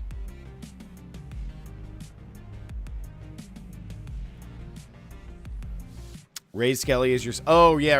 Oh, that's right. Hold up. Yeah, that's right. So we got to do... I forgot about that. They take a slot. I forgot about that. So Bone, this, Blood Mist, and then Decapify, and then doesn't Raise Skeleton and Golem. Yeah. So it is those 4. So we got to go back to skill tree. So we got to take this off. Okay, I forgot about that. Thank you, Demon. I forgot that those take slots. So that actually works. So now we got 20 points. So let's see here.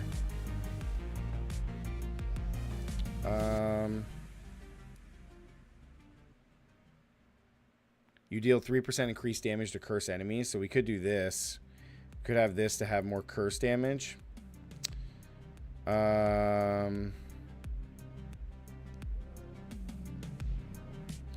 Gain 100. Every 100 essence you spend reduces the cooldown of your bone skills. But I don't have any bone skills with cooldown, so...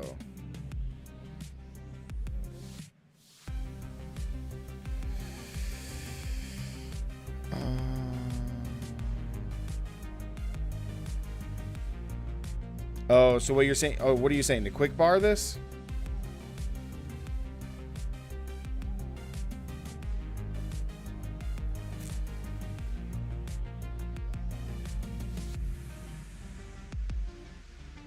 Wasn't there a raised dead or whatever?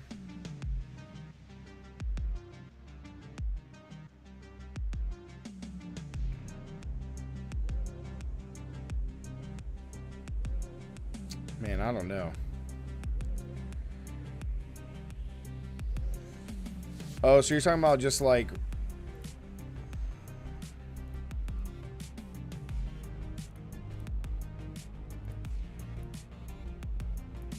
So you're talking about just taking raise skeleton and then what? Then you just like quickly just... Oh yeah, so you like you start by raising the golem and then you just like switch it back to that. Okay, I got you.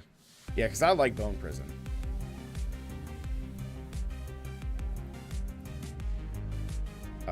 Yeah, make vulnerable.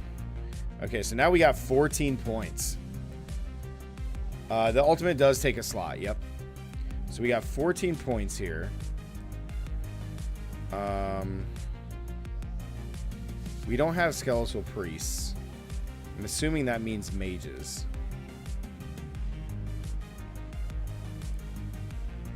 After you have been healthy, I mean,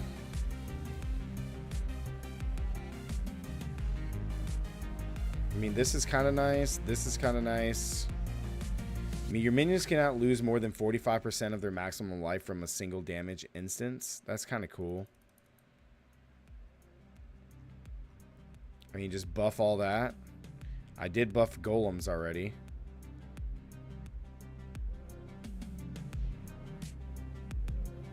This is corpse. This is all shadow stuff. This is all blood stuff.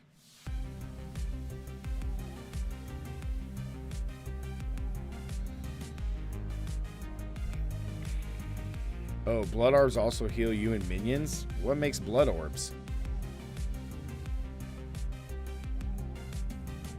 Okay. I did increase raise skelly right here. Yep.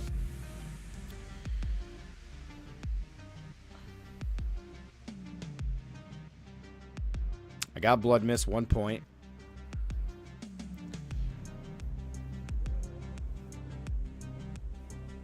I think the priest is if all skellies are up and you try to raise a priest, raises and heals them. Is that how that works? Every 5 seconds, your skeletal priest's healing will heal your skeletons for an additional 20% of their maximum life. So how do we heal our skeletons?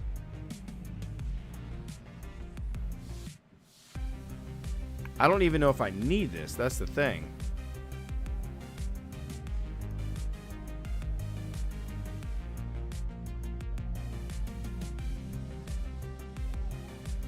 Yeah, I don't even know if I need that.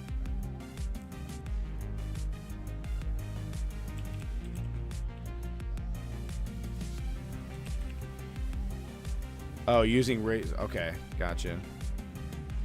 So this could be nice. I like that eventually. Okay, so this is the only one, and you get it in Act 2. Your skeletons gain increased damage while alive up to that much after 10 seconds. That's not bad. Let's see, Golem. That doesn't matter. And let's go back to Bone. When a segment of Bone Prison is destroyed or expires, it deals X damage. That's kind of nice. Dry Steps, that's Act 3. The Pool of Blight is just kind of weird.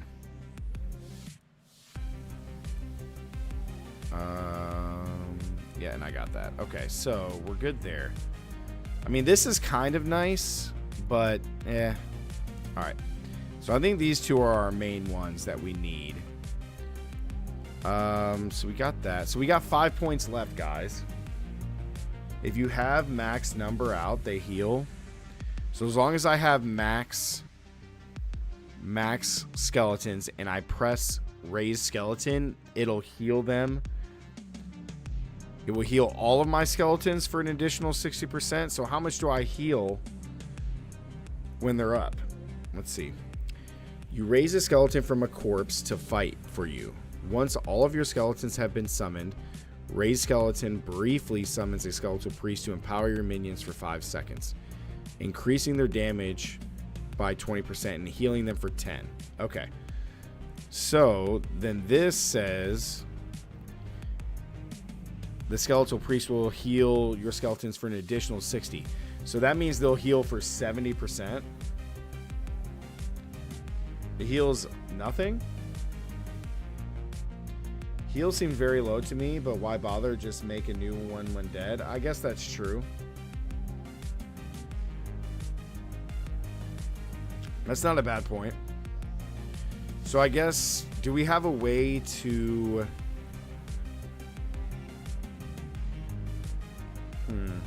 We got 5 points, guys. I don't know where to put it. 70% heal is not bad, though. 70% is not bad.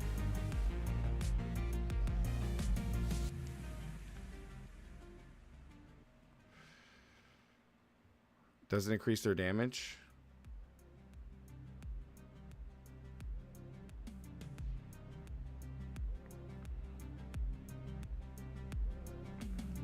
I mean, 70% is a lot. But keep in mind, that's me like actively pressing the button.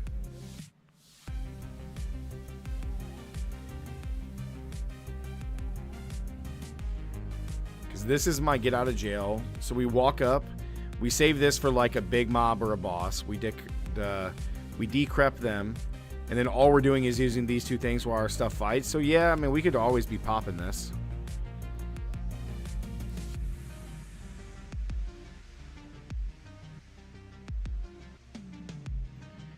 Because then we have, like, they have 15% more life as defenders.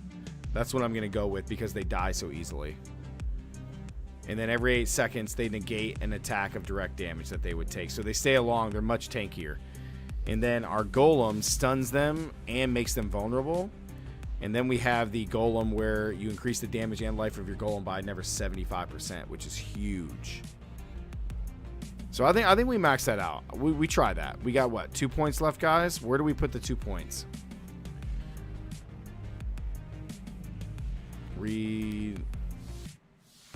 Increasing their damage by 20% and healing them. So they do more damage. Yeah, so we're gonna do that. I'm gonna keep that on there.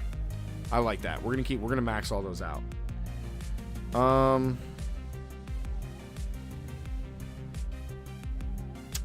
mean, we could just put the 2 points here. After critting 10 times, our bone skills deal 15% increased damage for 5 seconds. Like, I don't know, because like our crit chances isn't like, it's high, but it's not super high. You know what I mean?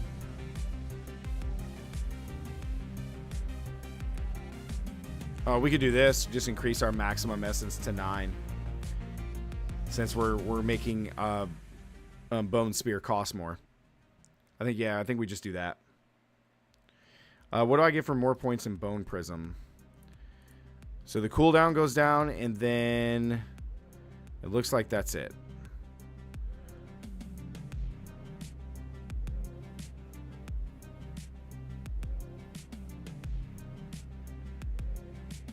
Yeah. So the cooldown goes to 18. I mean, I'd rather put the extra essence in here. To give essence when you raise skeletons, I swear it didn't seem to work out at all. Yeah, this isn't worth it, no.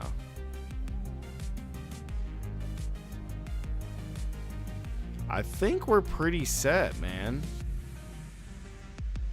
Because, like, cursing them makes that 9% more damage. We deal more damage to curse enemies. So basically, like, we can immobilize them, like trap them. We curse them, which CCs them, and then we make pretty much everything that we do makes them vulnerable. And then we deal a crap ton of damage to them because they're vulnerable. And then we got really tough minions. And then we deal more damage. And then we do increased damage to vulnerable enemies. Then we have stun and vulnerable. Then we have skeletons that are just awesome. Also, when Skelly low, you can replace a fresh one. Yep. Yeah. I think that's what we do, guys.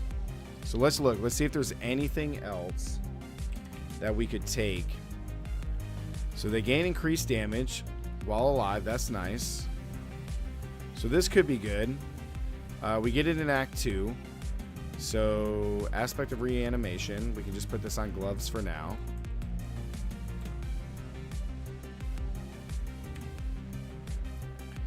Then we have Bone Spear's primary attack makes vulnerables hit beyond the first vulnerable.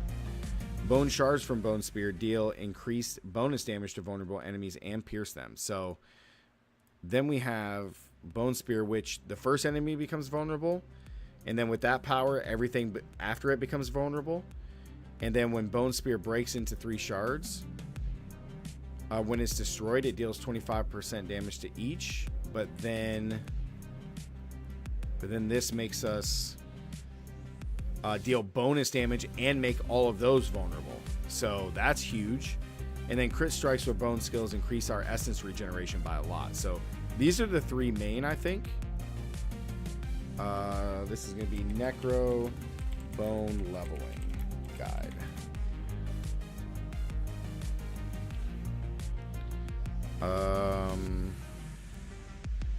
Yeah, I think we're good. I think we're good, guys. I think this is pretty solid. Because Bone Spear is pretty gross. And then we have the one get out of jail. I don't think, like, casting this overpowers. We don't need that. We don't need the fortify, and we don't need the corpse thing. So just having this as a get out of jail free card is pretty good. I guess if we didn't want to do the 2 extra essence, what does this do? That's it. Okay, so yeah, we'll just keep the essence. Yeah, guys. So basically with this build, you're letting your minions run up and hit them. You're going to decrepify the area. You're going to hit them with Bone Prism. And I mean, you're just going to be using Bone Splinters and Bone Spear.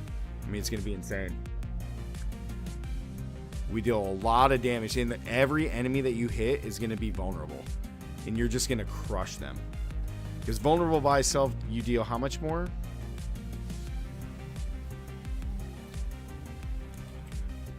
Vulnerable enemies, I think it's 30%. How much more is it? They take 20% more. So you're going to have all this extra damage that we do to vulnerable enemies. And then they're going to take another 20% on top of that. It's pretty good.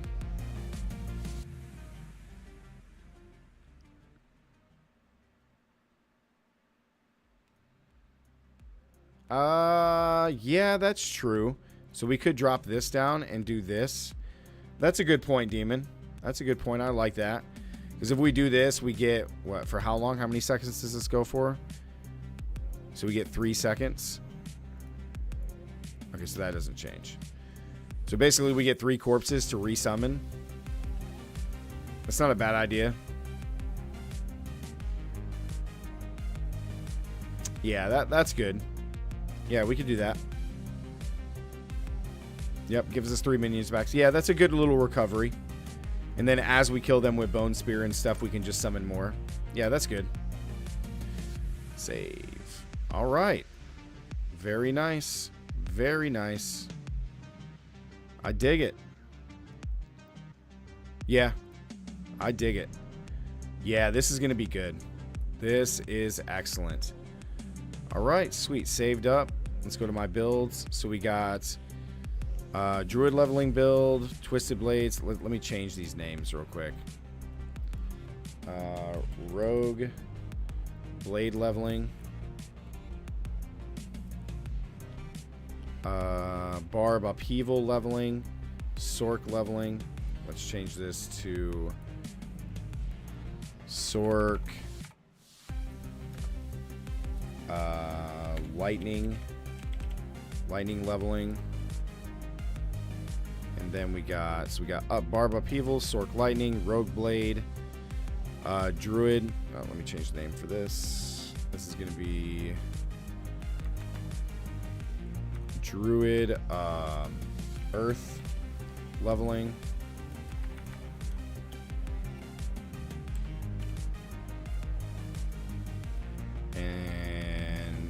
Necro bone leveling.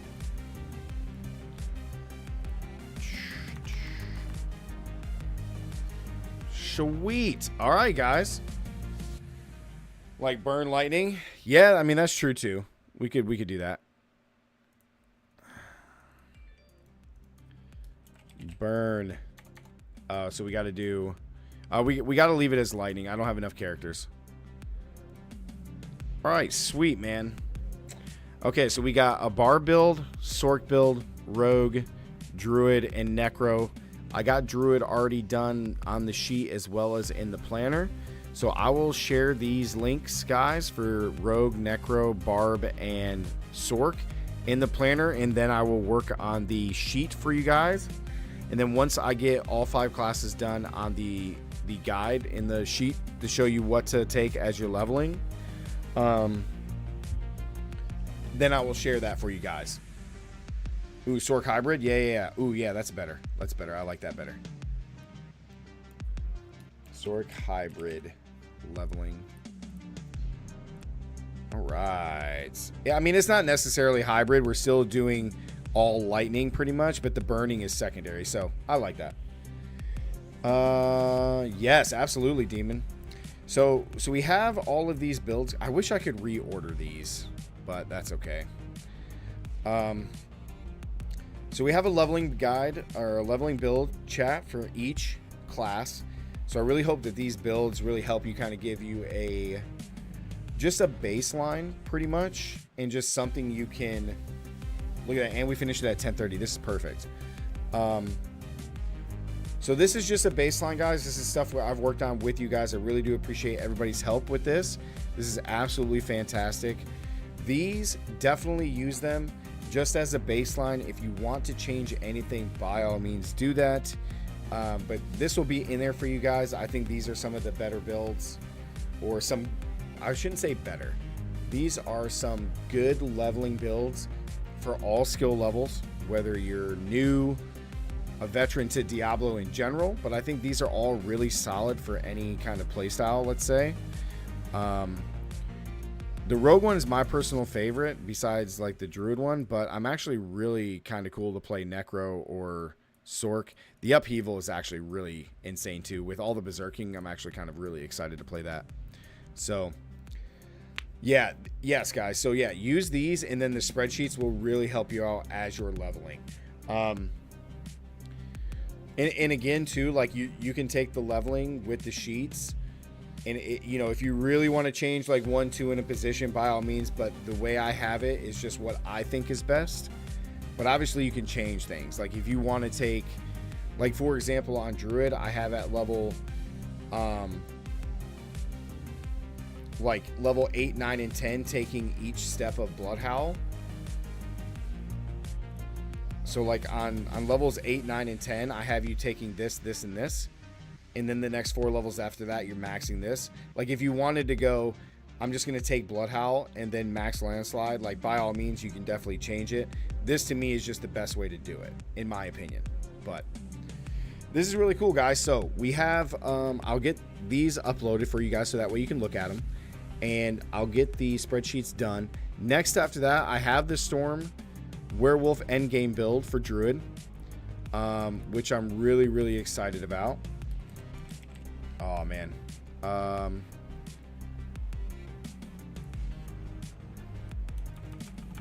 Let's do Druid, Storm Werewolf endgame, EG. So we already have Druid. I'm going to make one for, or we are going to make some endgame builds. Now, a lot of these endgame builds, even with Druid, this Storm build, I have the boons. I have all the items that I want. I just have to do Paragon now. Paragon is probably the hardest part, so we're going to look at this last. But you should help a lot, especially with spreadsheet. Yep. Yeah, some stuff will depend on the aspects you get. Okay, so that's a good question and a good way for me to lay this out. So when you look at these builds, Deadly Dog and Chad, the aspects that you see that I'm going to have listed here, see how it says Codex? Codex is, these are the powers that you get from completing dungeons.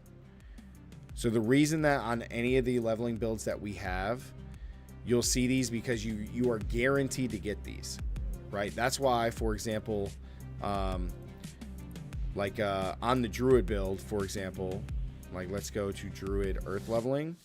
The chest armor I really want to get is Mad Wolf's Glee, because then I'm permanently in werewolf form and all my ranks to werewolf are there. Like, so for the werewolf build, I want this, but because this is a unique item that drops randomly, I'm not guaranteed to get it, which means I don't want to put it in there as a requirement or something that you need while you're leveling your build. So all the aspects are in here, so it's something that you're guaranteed to get, so that way the build still works really well until you start finding legendaries that only drop randomly or uniques that only drop randomly. So that's the whole reason that we have it that way, and I think it's better that way, because then you're not disappointed like, man, my bar build would be good if I could just find that one power. Well, no, we're creating leveling builds for people so that way they can use the aspects no matter what. Like, you're gonna find them as the ranks go on. That's why, like in the Druid build for leveling that I'm gonna be playing, we're doing landslide, because we're having everything, our aspects that we gain gives us earth skills. It's all about earth skills. Well, pulverize is not an earth skill, but we can get the pulverize ability. It's a codex, so I can get it no matter what. But the problem with it is and the reason why we're taking landslide first is because you can only do the dungeon for this power in Act 5. So the only other way to get it is if a legendary drops and randomly has it on it. But at Act 5, which I have in the sheet, you know, under modifications for you guys, when you get to Act 5 and you complete this, you get this power, you slap it on, then you're going to drop landslide and you're going to equip pulverize. Boom. But let's say you find this power in Act 2. It randomly drops. Okay. You're in Act 2, you're level 26. All right, put this on and then immediately drop landslide and equip pulverize. So that's kind of the like thought process behind it, because then it makes it like the build is going to function really well even without random legendaries or uniques that you necessarily would need later on. Because then when you find stuff that randomly drops, like for the sorcerer, when you find the random legendary that then allows you to have one extra Hydra, well, that just makes the build even better, right? So that's kind of what we're doing with that. All right, guys. Absolutely fantastic. So yeah, guys, appreciate everybody being here. Thank you guys so much. I really do appreciate it. Make sure to be active in the chat, guys. Again, I'm so sorry about the shirts, and I will work my ass off to get that all squared away. Hopefully we can use the same art, which would be amazing. So but yeah, make sure to get in here, do all this, guys. Unlock my build, I linked it. Oh sweet, nice. But yeah, I appreciate everybody being here. Thank you guys so much. It was a lot of fun actually theory crafting these leveling builds. I think on Sunday we'll just look at maybe doing one end game, because with Paragon that may take a long time. So we may only look at doing end game Paragon for a short time, and then we'll just get into playing Diablo 3, because the Paragon levels are like, the Paragon stuff is going to take a while. Like, I want to do this one, but Paragon's going to be like, it's going to be tough navigating this. So Demon, what's up? Yeah, Fist, always stay gaming, man. We're never giving up, ever.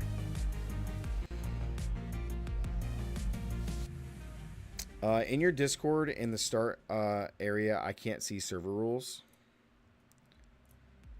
You can't see these? Everyone, the channel's view.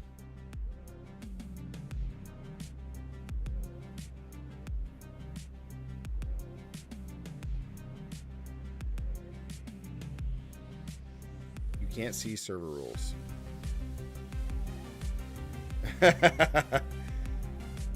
Yeah, I have it open.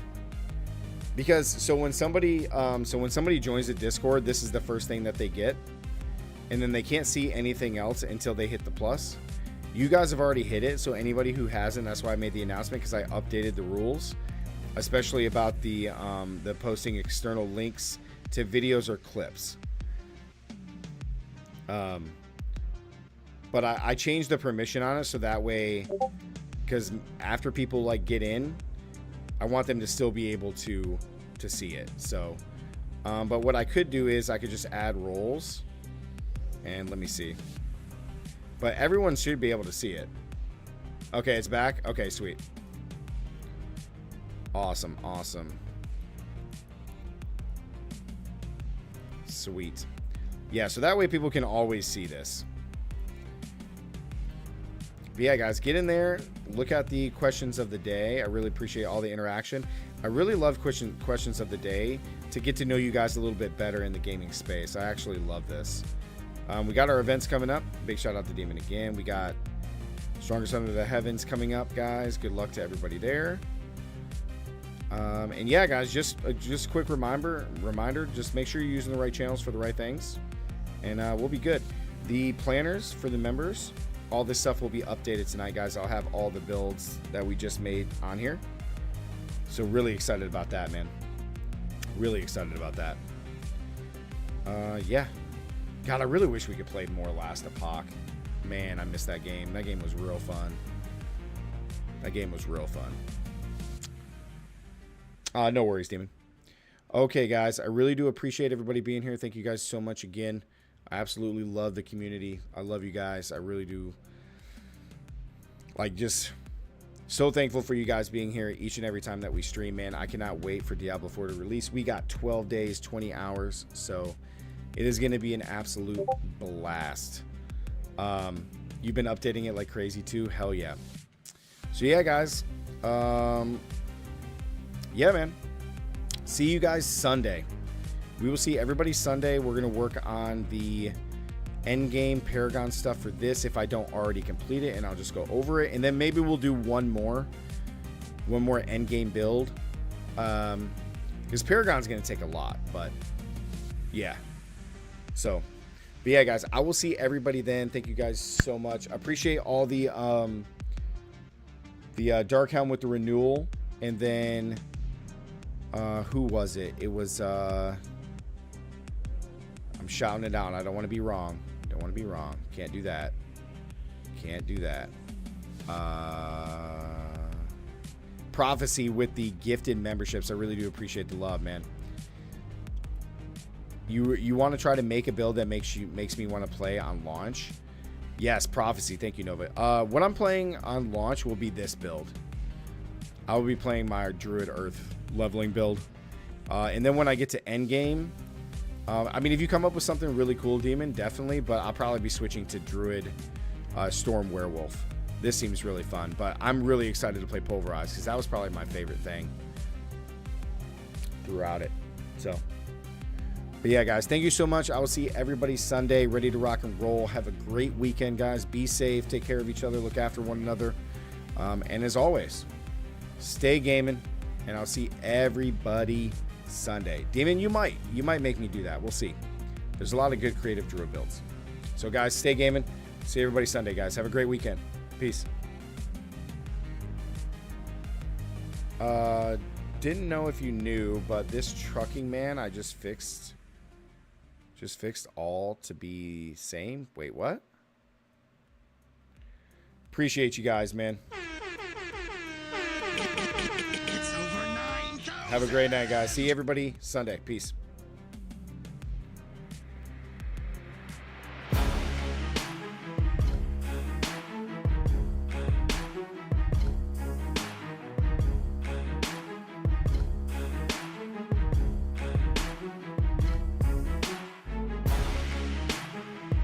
All right, Deadly, I got you, man. All right, I appreciate that, man, making it all the same. Thank you.